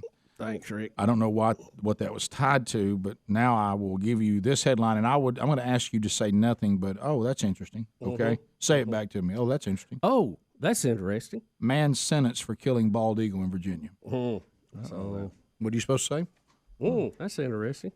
It is. A Virginia man who admitted he shot a bald eagle, then ran over it several times with an all-terrain vehicle has been sentenced to a month of house arrest. Wow. Now, why did he mutilate a golden eagle, a bald eagle? Let's see if we can figure this out. He What says in the- the Virginian pilot reports 62-year-old Alan H. Thacker, you would think he'd be old enough to have some wisdom, was also ordered Monday to complete 100 hours of community service at an area wildlife refuge. I never understand this line of thinking. Anytime someone's been arrested for something they hate, why do we put them in the middle of the thing that they struggle with? I mean, it's like saying, man, I hope this doesn't happen, but, murdered someone. I'll just say this, over political views. Right. And then whatever political view the guy or woman that he may have killed who opposed him, we made him go work on the next campaign for that. Well, for that party. It just doesn't make sense. Yeah, I know that would be rare, and odd. But I think in this case, they're saying you took something from nature, so we're going to make you pay your debt back to nature. But do you want a person who kills bald eagles around bald eagles? Exactly why? What He was protecting the property. The an- bald eagle kept coming in and killing small game on his property and eating fish, and so he killed the. Yeah, he violated the Bald and Golden Eagle Protection Act. Well, how did anybody know about it? He told him. He told officers he killed the eagle in March because like Speedy said, he'd seen the bird killing small game and eating fish on his property. The attorney there has declined to comment on the I'm not saying he plea. should have done it, but why didn't if he's out Yeah, if and nobody it's in saw the it. woods and he took care of it, what's the big deal? You must have had a tattletale, somebody that saw Right. it, and he admitted to it. It says he pleaded guilty. It never says he admitted to it. He had to admit to it. What we don't know is why he had to admit it. Who was the person? But who, Rick, Greg, why do you Greg, shoot it? who was the empty? Who was the company pimp? Empty scamp. Who was the empty scamp? The neighborhood pimp. Yeah. Who ratted him out? You got to say on the crest. Rick. On the crest, said we'd all been silent. Rick, let me ask you this: why do you shoot it and then run over it with an ATV? Well, you got to make sure, I guess. He's very Yeah, upset. he was serious He was about very it. upset about what the bald eagle was doing. Apparently, so the bald eagle has a sentence tied to it. Well, yeah, you shouldn't be doing that. You really It's should. against the law. Now, sometimes they've made a comeback though. I don't know that they're going to be on the No, they're endangered doing species great. list They're forever. doing great. I just want to ask you a question. It's totally hypothetical, but if you kill one by accident, can you get in trouble for that? If it's an accident, Like if it flies into your car? like or maybe. No, you won't find no. that under the Bald and Golden Eagle Protection Act. You just if it flies into your vehicle and you can't carry it and like have it mounted or something, because they'll come get you for that. They will. Because people would do that and say, "Oh yeah, it hit my car." Right. Right after I Kind of shot like it. that owl that time with your car. Oh, I had an owl slam in the side of my truck, scared me to death. I thought somebody hit me with a basketball or something. Right. I like to wreck. Seriously, I mean, I was doing all I could to hold it on the road. That'll scare the fire. I've out had of a couple of bird incidents, and I will say they were both accidental. Yeah, I know mine was. I had a beautiful falcon hit right in the front grill of the car, and I saw something that kind of like, and I didn't really know what it was. And when I stopped and to look, it was still moving. It was like, how was it going? Right. like that. That's how it sounded. It was dying. That's how it sounded. Well, it was Tough pretty. deal. It's pretty too. Well, I had there was an accidental incident I don't want to talk about, and then I had one where a bird surprised me, which we've talked about. Well, if you don't want to talk about it, let's not talk about it. Right. Well, I just thought this headline was interesting. Again, I don't look. I don't Sometimes fault you the get guy surprised. for trying to protect. What we need a little more on this story. What was the eagle doing? It was. It says here it was killing small game and eating fish on his property. He didn't like See, it. we have some that come through usually about the beginning of hunting season, and we've had them sitting in the tree next to our pond. Yes. And the question was brought up: do you want that bird eating your fish? And I go, well, it's the national bird. If he wants a fish or two, I'm good with him getting them. Of course, they'll do more than a fish or two, but you're right. They're big birds. They're very big. People don't realize how big they are. Yeah, up close, they're giant. I have a couple that it's time again. They come and set up in this gigantic tree near the pond, and but they're so pretty to watch too.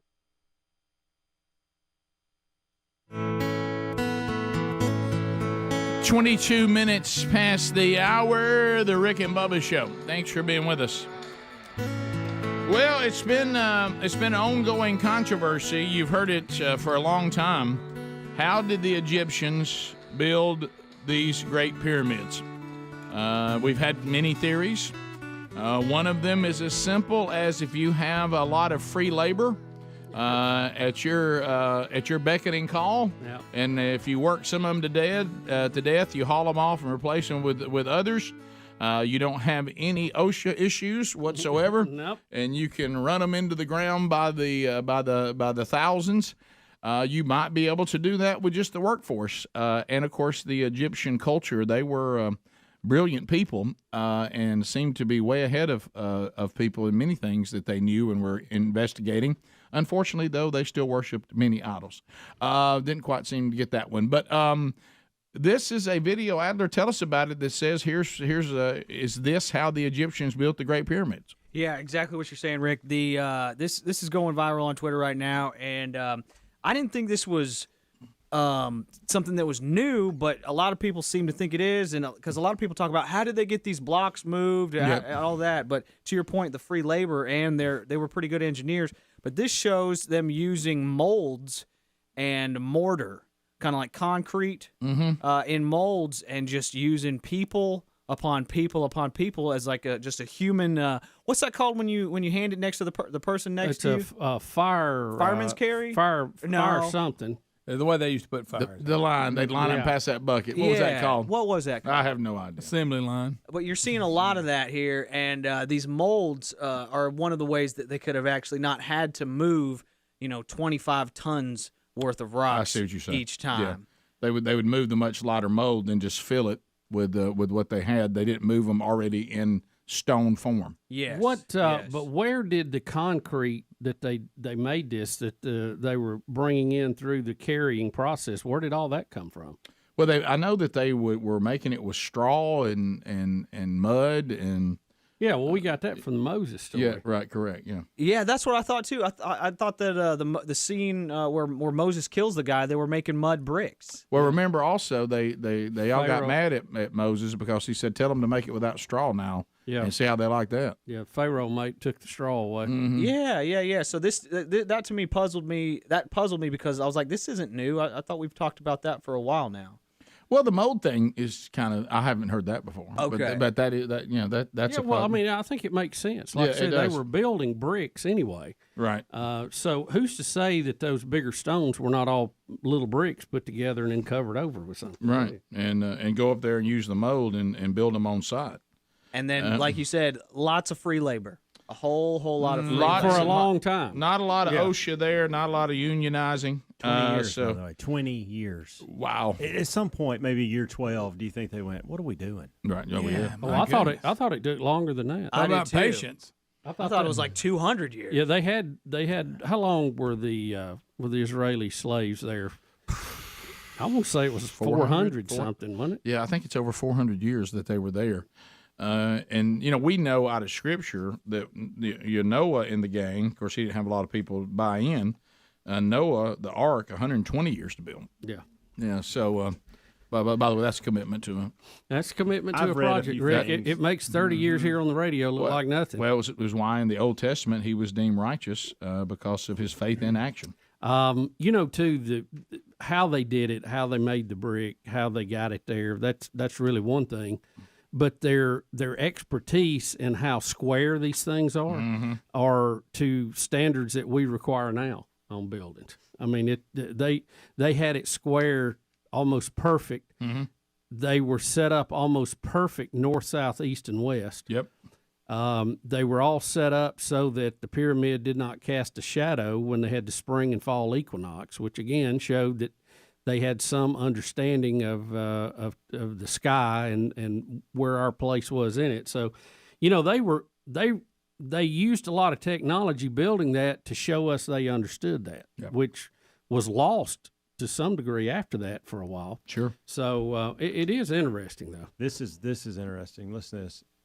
They were built by So if you were to say that it was originally built by 4,000 workers, which they estimate it to even be more than that, Probably anywhere more, from 20,000 to 100,000, they don't know, for 20 years, if you were to do this today with our technology, it would take around 1,500 to 2,000 workers in 5 years. Mm. And it would cost $5 billion. Hey, now. Well, cost wasn't an issue there. Yeah. It wasn't. Right. No, I'm just telling you what it would be today. If we decided today, Yeah. hey, we're going to build some of these in the United States, this is what it would look like. Right. They just head down to Goshen and pick up some workers. There you go. Yeah. Were you thinking Bucket Brigade? Yeah, something like that. Yeah. I'm sorry, I've really been. It was a term like that. I couldn't think of it. The Great Wall of China, which is the longest structure ever made by by humans. Wow. It's estimated that around 1 million people died during the construction of the Great Wall of China. Yeah, that's amazing. Again, no OSHA going on. And that was having that wall. You talking about controlling your borders? That was a big deal right up until someone invented the airplane. Yeah, right. Then the wall not as that was the end of that, which is very recent, by the way. Yeah, although you had early 1900s, 1910. Of course, you had the dragons to worry about. Right. Oh, wait a minute. That's completely That's a great point. That's different. So, and how about my the buddies wall? and me? We built a 3-story treehouse once. Sure did. That was took a minute. Yeah. So Apple TV sometimes for the screensaver or something, it'll have different video that it just updates, and the one on the wall, the Great Wall. Oh, it goes over mountains amazing. and all that. And you're like, good night. Then you start reading about the the different stages in which it was built, and it's pretty amazing. I'll tell you what, I'm pretty amazed by some of the railroads we put down. Yeah. John Henry. So the Wright brothers' flight was 1903. 1903. And we landed on the moon in 1969. That's pretty good. That's only 66 years. Wow. That's quite an advancement, isn't it? We got a lot done. Greg, we went to the moon. And it's actually, like there's a formula for that, and it's accelerating, by the way, as far as our technical ability. And now we can't figure out which bathroom to use. Yeah, and that's it's amazing. Hey, boy. That's de-evolving. We'll be back. More Rick and Bubba coming up. Rick and Bubba. Especially the balls. Are they pretty? They are pretty. I think they're pretty. They're beautiful. They're majestic. Are they purdy? Purdy. That's a pretty animal. They are. That's a pretty animal, Rick. They are brilliant to watch. Mm-hmm. Undoubtedly, he felt like they'd had enough fish. Now, there's some of these other birds that eat fish that I get tired of. I don't care for some of those. I need some clarification on those birds, by the way. Right. I know you do. That's why I said that. Right. Do you agree with me that we need clarification? I need clarification on some of those birds because I at times I've wished that they were not there. I would like not that I've acted on that, but fish, at times I've wished. Look, I'm clear on the bald eagle and the golden eagle. Let me be clear. I got that. I got it. Look, it's an eagle. I'm going to give it a fish or two. Okay. But I'd like some I'd like pictures. I'd like for pictures to be sent to me from the Alabama Fish and Game that says these waterfowl are off limits. What about that one that looks like a stork? It's kind of blue looking. Big crane, the blue herring. Blue herring. Is it a blue herring? That's a big one too. That's a big bird. Is it? I think you need to stay away from those, Bubba. Really? Yeah. Straight up. Mm-hmm. What about the kingfisher? That I don't know. I think that's the one I got. Has a little fro on top. Kingfisher. Yeah, looks like Brian Bosworth. Mm-hmm. He can get the job done too. Got that real long. Well, his name's Kingfisher. He sits on top of the feeder every day. Yes, that's him. Yeah. Same thing over mine. That's we him. need to scare him off. What's his situation? I don't know. Sea protected. Chuck, let us know. I think all the heron species What about kingfish? are Kingfisher. protected.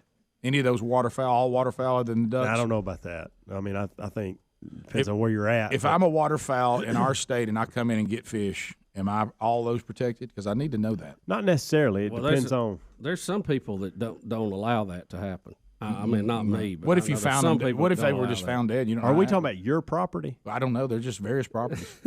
They're all over the place. I am talking about our state, though. We'll talk off air, Rick, because I can't. I'd love to have. I don't want to lead the witness here. I'd like to have a picture book. Okay. Yeah, I would too. Yeah. So if I can look at my on the death list, I look down and I go up. Doggone it, he's in a picture. I'll leave him alone. Yeah. But you try to when you have land, you're trying to create the land that right there to produce. Yeah, I'd leave that alone. Don't you touch that. I wouldn't touch that. Run the other way. Well, I don't know. I'm just showing you a picture. I do. I'm telling you, I wouldn't. The line. What I'm saying is, usually when you're hunting and fishing, and I know this, of course, now you have to say things that seem so obvious because people don't seem to get it. When you have land that you hunt and fish on, it's desirable to have a lot of things to hunt and fish to catch. Yeah. Yeah. Yeah. And so anything that would go against that, you probably try to limit. Yeah. That's all I'm saying. You ever seen people when otters get into a farm pond? It's over. Oh yeah. Now, what is the otter situation? Fire at will. Okay. Now, are you sure? Yeah. How do you know all this? He knows, buddy. I'm just telling you. Hey, you know he used to. He's chewing his fingernails I over. can't get him to come eat. Come hunt. Hey, he and Moultrie though run tight. No, not anymore. right. Y'all kind of broke up, didn't you? That's not true. I mean, it's not as close as y'all were. Well, he didn't. Guy Moultrie didn't friends, play tennis. guy friends do that. We were working on some business things together. You fade in and all out, and you that. just pick it up. You don't hold a grudge. Right. Who you texting there, Bubs? I'm gonna text. And that's somebody just that knows and that's. that. I mean, I think you're right. Look, guys, I lived on the river for. I know. My parents still live on. Hey, I'm a river rat. Grew up Look, on I'm a river rat. Hey, I Glencoe. I got it. Just text Coosa. I got it. Chuck. Just text Chuck. The can I tell Wasting you, time. That's fine. Can I tell you one of the creepiest hunting moments I had last season was when the buzzard landed on top of the shooting house, that little tin roof, and walked around and was walking around on top got of some it. claws, the, the whole time I was in there. You talk about feeling weird, man. Especially when it's dark. You're like, what's that walking on top of this? And, Sounds like Bigfoot landed, doesn't it? Come on. And then the walking up there.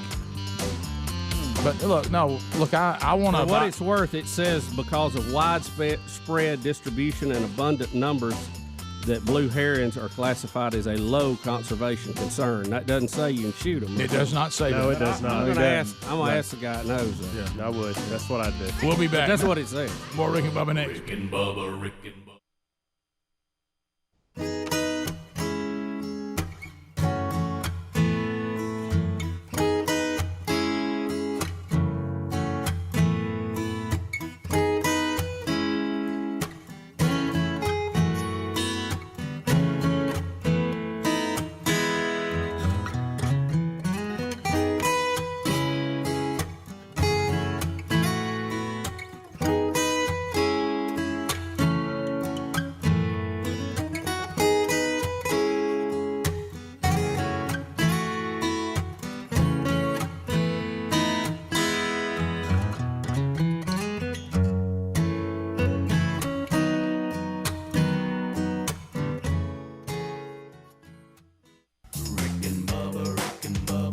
Pass the gravy, please. Rick and Bubba, Rick and Bubba. Ooh, it brings me to my knees. Rick and Bubba, Rick and Bubba. I can't start another. Rick and Bubba, Rick and Bubba. Day without 'em, brother. Rick and Bubba. 35 minutes past the hour. The Rick and Bubba Show. 866-WE-BE-BIG is the number.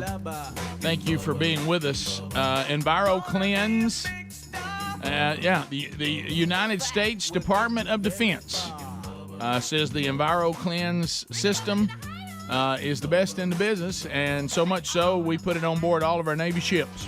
We want to cut down on flu and cold and, yes, even the coronavirus. So we're going to use their technology, and we're going to put it on the naval ships. But guess what? You can put it right there in your home, in your office, and have the same outstanding protection. If you go to ekpure.com, use that code Bubba, we'll save you 10%, and you'll get a free air quality monitor, plus you'll get free shipping, And you also find a link at rickandbubba.com under the sponsors with that same link that you need. It's new science and air purification that works. And you can order it for your own use. There's also been a school system over in Georgia. They tried it, and within an hour, the air was 100% cleansed of all harmful toxins and viruses.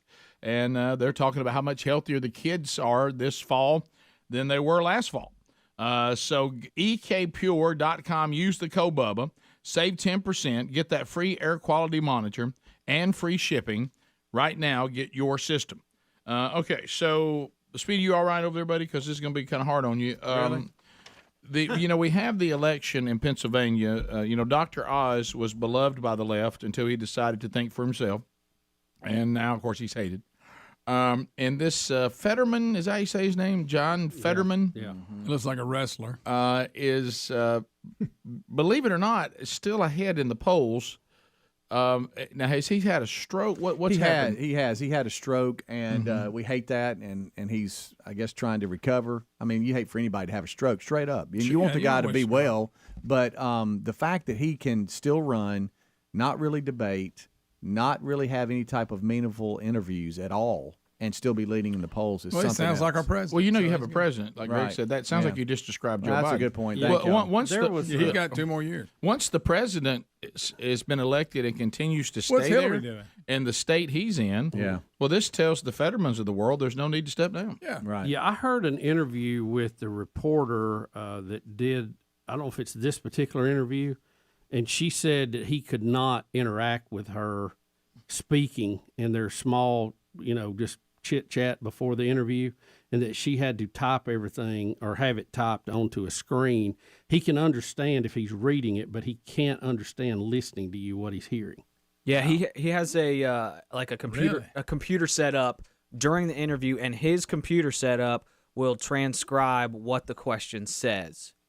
And that's how he's been operating. I mean, he's in bad shape. Wow. I mean, this is really beyond politics. It's amazing that he's still doing this. But he's making it about politics by not going and caring about his health and thinking that he can represent the people of Pennsylvania. Mm-hmm. But remember, and Greg, you were giving an example of it in the break too, y'all have to understand, I know that we try to figure out why people support people that seem incompetent or unable to mentally or physically do the job, but you have to understand they so hate the opposing party and they so hate anybody that represents the opposing party, they don't care. They can't vote for the opposing party no matter how bad their candidate is. But now you could say, I'm just not going to vote at all. But anyway, and I believe, isn't he the one that he's has a big stance about he doesn't really believe in prisons and people should just be let free. And That's a heck of an idea. He did change his mind when Davante Adams pushed him down. Oh, that's good. Yeah, I really don't know what his particular stances are, but let's see the clip here. Speedy, don't watch this. Okay. Are you committed to showing up on October 25th to debate your opponent no matter what happens? No, I'm not concerned.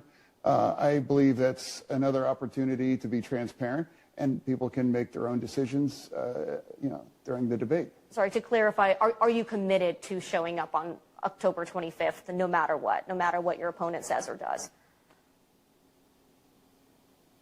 Well, yeah, of course I'm going to show up on the 25th. Oh, my God. He can't hear what she's saying. He can't, no. How is he supposed to deal with... He has to cut his eyes over there and read what she said. He can understand what he's reading. He can't understand what he's hearing. It's affected that part of his brain. Wow, how about that? That's Never seen that. It's crazy. It's crazy stuff. Wow. My goodness. So, and whatever's writing maybe down Herschel the Walker dictation could of debate it. him. Oh, can you imagine? Yeah. Maybe apparently it's not understanding committed.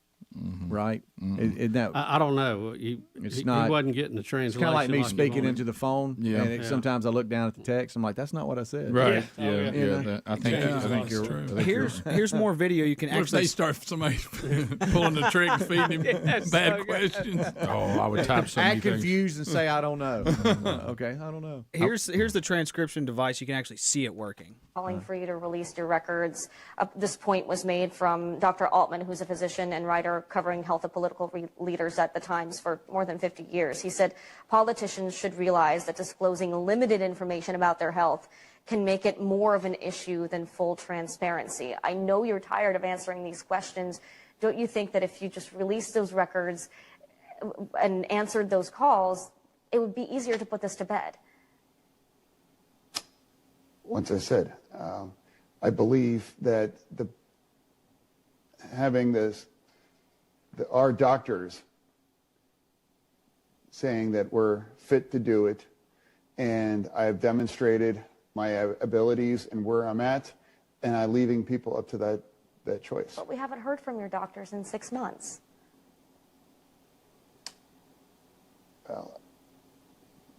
But you've seen from me every day, and you've seen we have. campaign. That's why we're worried. All across Pennsylvania and having. That's why we're worried. This is interesting to me. Yeah, this is why we're worried. We are watching you. That's why we keep asking. So he okay. The fact you're reading is very. The poll is very close. I think he may be slightly ahead, but it's been extremely close. But it is a little strange that with his physical, challenges that he's got there, that he is doing as good as he does. But if you look at these issue surveys, people who tend to vote Republican are worried about inflation, crime, and the border. And the Democrats' big push is on threat to democracy and abortion. And that's really where everybody's falling on sides.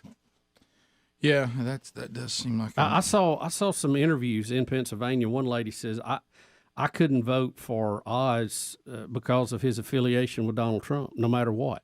Just will not do it. And other people have said, I can't vote for Fetterman because of his affiliation with Joe Biden for no reason.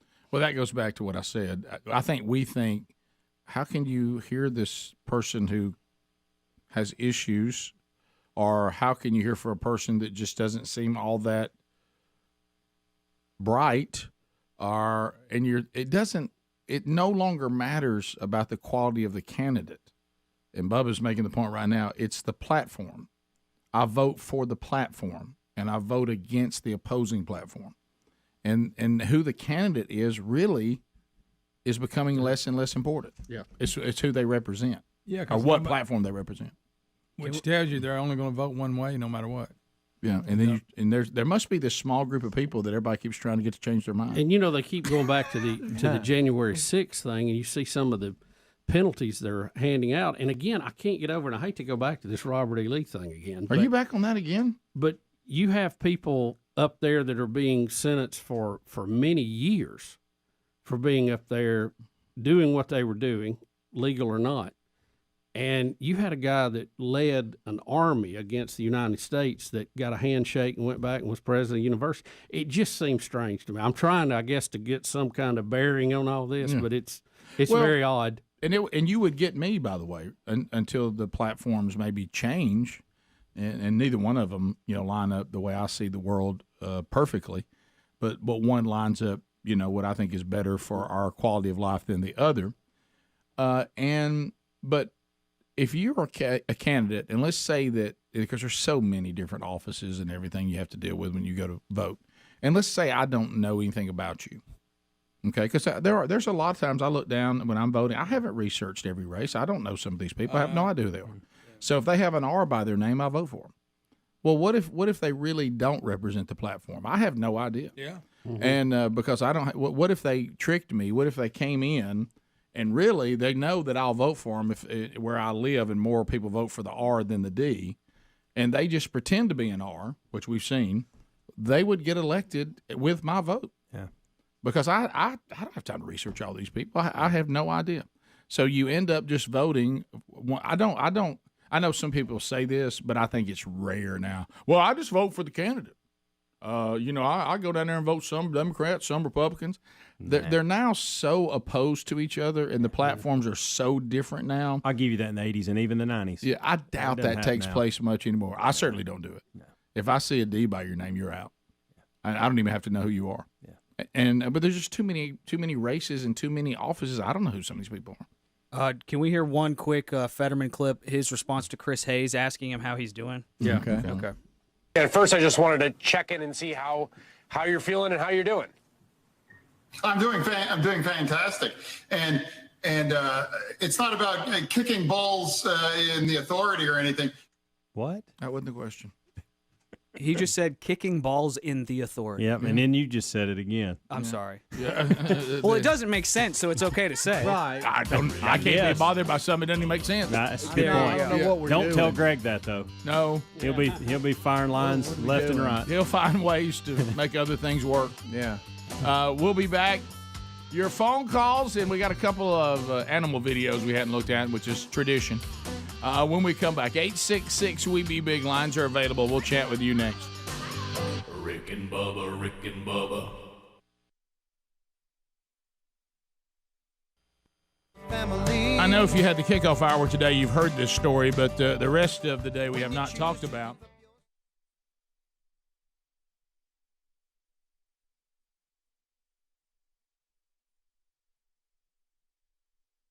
While driving, because he was screaming the "Make You Sweat, Everybody Dance Now" song. CC Music Factory. Yeah, do you remember that one? CNC Music Everybody dance now.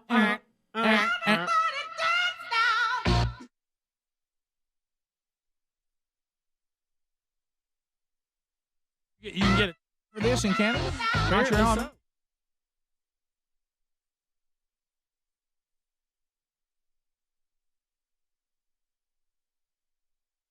So. No, you're right. Cool You're, J. Ice Cube. No, I it's confuse. It is Ice T. I Ice-T. confuse Ice T and Ice Cube. See, Ice Cube and Ice T different people. Yeah. And I put them together. Who's Bubba asking about? Ice-T. I think it's this Ice-T, guy But sounds. that's not who's singing that. It Right. does sound like He it. sounds just like Ice T. Yeah. I was thinking the same thing. I'd like to have some iced tea right Clear, now. we're going to have a new I'd like to game have here. Ice Know Cube your in the rapper. team. Yeah, we're going to have to do it. By the way, tangent, sorry. The Geico commercial where he's sitting outside in the Hilarious. front yard. That's Hilarious. so good. And that is the guy that guy Yeah, sounds like. that's right. Yeah, That's it right. is. Funny. It's really funny. All right, so who is that singing then? That's got me. it's just some guy in CNC Music Factory. I don't know the guy's name. I mean, thought Ice-T was on loan to them for that. if I remember him, he was like a guy that was like really in shape, real muscle guy out there. Of course, we'll find out. It might have been Ice-T, and that guy was pantomiming. No, it's we- definitely not Ice. We may go I'm gonna back, find and it'd be out one now. of those, those things. Okay, so people don't pantomime and pretend like they sing. We've had that. I'll Millie give you that. Vanilli. It's Freedom Williams. Millie Vanilli. I like them too. Freedom Williams. It says, "Gonna Make You Sweat, Everybody Dance Now," featuring Freedom Williams, CC Music Factory. Oh, freedom. Man, he sounds like Ice-T. He really he does. I see Ice-T when I'm listening I do to too. him. I want some iced tea. By the way, do you like iced tea with flavor in it, just straight up? Straight up sweet. This is odd to you people that drink unsweet tea. That's weird to me. I don't see the point. Yeah, I don't either. It's like I can brown fight water. through it You're if I drinking have water. Yeah, I mean, just get water. I can fight through it, but I don't know why. Really? Yeah, I don't want to. But It's kind of like you say, yeah, I'll take the caffeine in here. let's say they bring the wrong one. I'll go ahead and drink. Yeah, to me, the unsweet tea people are right Spoils over there the with the meal. decaffeinated coffee people. Yeah. I don't understand decaffeinated Yeah, it's a good coffee point. people. Well, I'll even go this far with it. With the tea's even different. I think it's even worse with tea because you're drinking water. Yeah. Coffee, you're at least getting the taste of coffee. Right, it tastes like coffee. You just don't get the caffeine. Unsweet tea is, it's water. And it's not even good tasting water. No, It's got a little bitter. It's a bitter taste to it. It is. Stays with you. Maybe I just can't taste tea without sugar. Maybe. Anyway, this guy has got a ticket, and I didn't know you Freedom could. Williams does? No, not Freedom Williams. Ice-T. The guy who was singing this song in Montreal. How can you be a ticket for singing loudly? But they said it violated the peace and tranquility law of Montreal. Well, He must have really been there's screaming. no law against singing loudly, but there's law against screaming, and they're saying that's what he did. I mean, he must have really let it. Was he out? I mean, you can play the radio loud, but you can't scream with it. I guess you can't scream with it. I don't know. Those I don't crazy understand it. Canadians. Trying something new now because we can. Who did that? Did you know that Queen Elizabeth owns a McDonald's? I did I not. saw that story, and I thought that was very funny. What, Rick? Think how much money she's got from how long? Well, sure. So they used to just take everybody's money. did you know that? Did you know this? That she owns a fleet of swans. Did you know that? A fleet? What does that mean? How many is that? There must be a bunch of them. a lot of A swine. fleet of swan, like the bird swan? I guess. Either that or something. No, I can understand a McDonald's. It turns a profit. She owns, and I don't know what amount this means, a bevy of jewels. We know she's got a lot of jewels. What's a bevy? Oh, these old English words. There must be. And Next you're gonna acres, say she has a stone of something. and acres of land around the world, but she also is in possession and owns a McDonald's franchise outside of London. I did not know that. I didn't either. I just thought they had their diamonds and all the royal gems and all that trinkets. Let's be honest. With her being a royal, you would have thought she would have had a Burger King. Ooh. Oh, would have made more sense. Good point. Right. Good point. So, yeah, I like but it. she I'm sorry. Right. You realize how loud you got to sing to get a ticket? I mean, when people say, "Yeah, I think I'm kind of loud," I say, "Oh no, I'm not. Yeah, you're nothing. I got a $2,000 fine for being loud. I can beat you, and I'm just singing. Everybody dance now." Greg brought up the ultimate sing-along song that you hate to even admit, and that is it the "I Get Knocked Down"? But I get up again. We were just saying songs. I hate that song. I can't stand it. I know, people but it's on, and all of a sudden you go, "I get knocked down." Yeah, I hate it though. I really, truly hate it. Did you know CNC Music Factory was just a bunch of strife? They had all kind of problems in that. I'm group. not surprised by Boy, that. I didn't see that behind the music.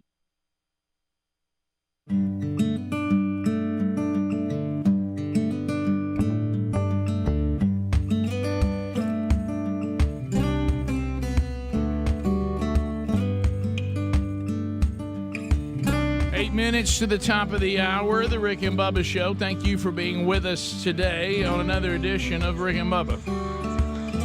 All right, we have calls standing by. Do you care anything about this Duck on the Field Major League Baseball video? Do you care about that at all? I do. I've seen it a couple of times on some other networks this morning, but I didn't get the full effect of it. So this is which playoff game is this? This Who's was playing? Is this the Braves and Padres or who? No, I don't even know this who's was, playing. you talking about the Goose? Yeah. The Padres and the Dodgers. Padres and Dodgers. Adler's calling it a duck for some reason. It's not a duck. Sorry, I thought it was a duck. No, it's a goose. It's a goose. The It's a goose goose. landed. It's It's a the goose. 8th inning. It's 2 outs. Yeah. And the Padres are up 5-3. They held that lead and won even the series. But the goose lands on the field, and everybody is infatuated with the goose. Where's he at on the field?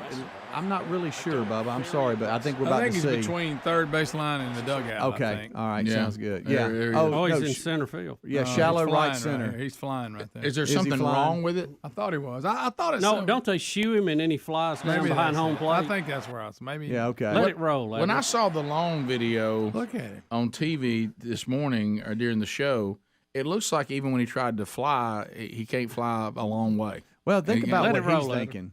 Yeah. 8 seconds long, Bubba. Sorry, buddy. Yeah, so it looks like It looks the like field he- crew, I think it might have started where you said, Greg, and when they kind of shoot it away, it landed back out where it was then. But they finally got it. They finally got it off the It field. looks like he stuck his beak in silly putty or something. Doesn't it? Isn't that But funny? think about Oh, he Greg landed out Goose. there, Rick, and think about he's looking at that going, where am I? I know. A lot of open field. Donna in Atlanta. He's looking for a pond. Donna, welcome to the Rick and Bubba Show. Go ahead. Hey guys, thanks. So all this discussion about Davante Adams and the boom mic guy, I keep thinking about Bubba's encounter with the flag girl after the Christmas parade. Mm-hmm. Well, Bubba tried to sue her. That's Yeah. It's very They similar. threw it out. No, you don't. No, you don't. If there hadn't been a huge gap, I'd have never tried. Whitney, Tighten up. Dallas, Texas. Whitney, go ahead. No, you don't. Hey, I'm a huge fan. Love your guys. Stand for Thank you. Christ. Thank I'm you. from Alabama, from the Birmingham area. I've been listening for years. I would tell everybody in Dallas to listen to you guys. Good, thanks. And I just have a question. I was watching on YouTube, like I said, and what is wrong with Speedy? Good question. Been We've around- asked that for many You know, years. when he's laying on the floor hollering in the. That's laid out there on in front of us on a daily basis for over 25 years. Mm-hmm. Talk about that. Yeah. Love you guys. Thanks. Friend of, Thanks. I did get a text. Answer from that question. Get a Moultrie camera. I got a text from a friend of mine that said, "What in the world is wrong with you?" Right. He said, "I don't even think there's a medicine for whatever it is." Right. Yeah. Do you ever get concerned about yourself when you watch back videos of the show? I don't watch videos. You can't. Wise. That's I don't wise. like to watch or listen to myself. I Right. think you're amazing just the way you are, buddy. But that's Amen. coming from me, so that's not Well, good. Sounds no. like a song. That's coming from my workplace best Speedy, you friend. know what we say to you? Don't go changing. Right. And this one doesn't To help. try to please them. We love you just the way you are. Let's go to Jim in Tuscumbia, up LAY land. Hey Jim, how you doing? Doing great, man. I got three things. Number one, Greg and Adler might be the Brian Carson of head coaches, but they are Hall of Fame assistant coaches and they need a raise. Okay. Number 2, Adler? if the man with 1,000 voices does not do 'Twas the Night Before Christmas all by himself, I'm not listening to the year ender. Oh, that would be great. Fantastic. Thank you. They'd all be similar. I vote for that.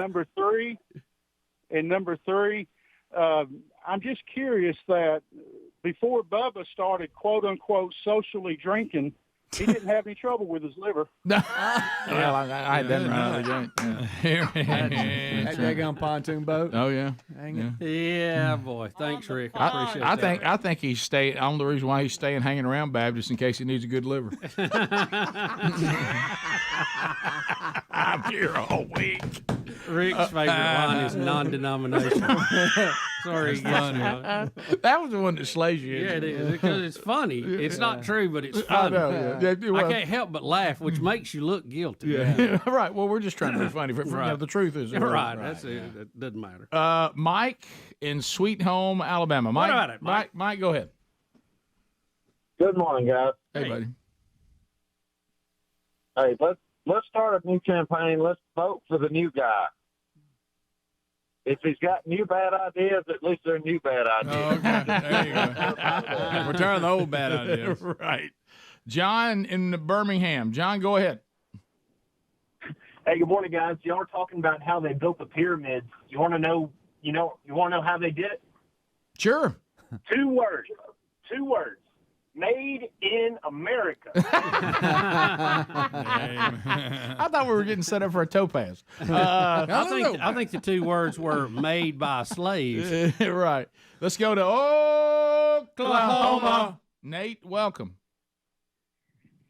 Hey guys, my man Greg, how's it going? What's up, Nate? I love you, Greg. Getting fired up. Oh yes. Yes, sir. Real quick, man, this hit me the other day. You guys were talking about the sports teams, the Native American logo or mascots and things. But the left, they do say if you name a school or a building or something after a person, you're honoring that person. And if it would be someone they deem offensive, then it has to be changed. Right. But if you name a sports team after a person or a group of people, then that's offensive. So I don't understand. It's confusing. Obviously, it's just their hypocrisy. Yeah, well, it's just we call it however we want it for a given situation. Yeah, right? There's no logic to it. If you had a lot of logic, you wouldn't be a liberal to start with. Right, and Nate, I know Nate's keeping a special eye on this because he lives in Oklahoma, or what that means, red people. Right. Yeah. Mm-hmm. Yeah. So that we could lose that whole state name. Oklahoma. Have you ever actually seen that play or movie of the Shirley Partridge was in it. You are correct. Yeah. Have you ever seen it? Part of it. Yeah. I one time I think I actually said I'm going to watch this. I won't say it was a great experience, but I did try to get through it. I have been to plays on Broadway and enjoyed them, but outside of that, I just can't watch a musical on TV or something. I don't know why. Watching a musical on stage, you're right, is tolerable. As a movie, it's not. I don't know what it is. Tough. I mean, unless it's something really good like Grease. Oh yeah, that's different. Yeah. I can't stand it when they like break into song like mid conversation. They're like, one day, guys, that was a slip. One day, guys, I'll do it. I'll really do it. Bubba, Rick and Bubba.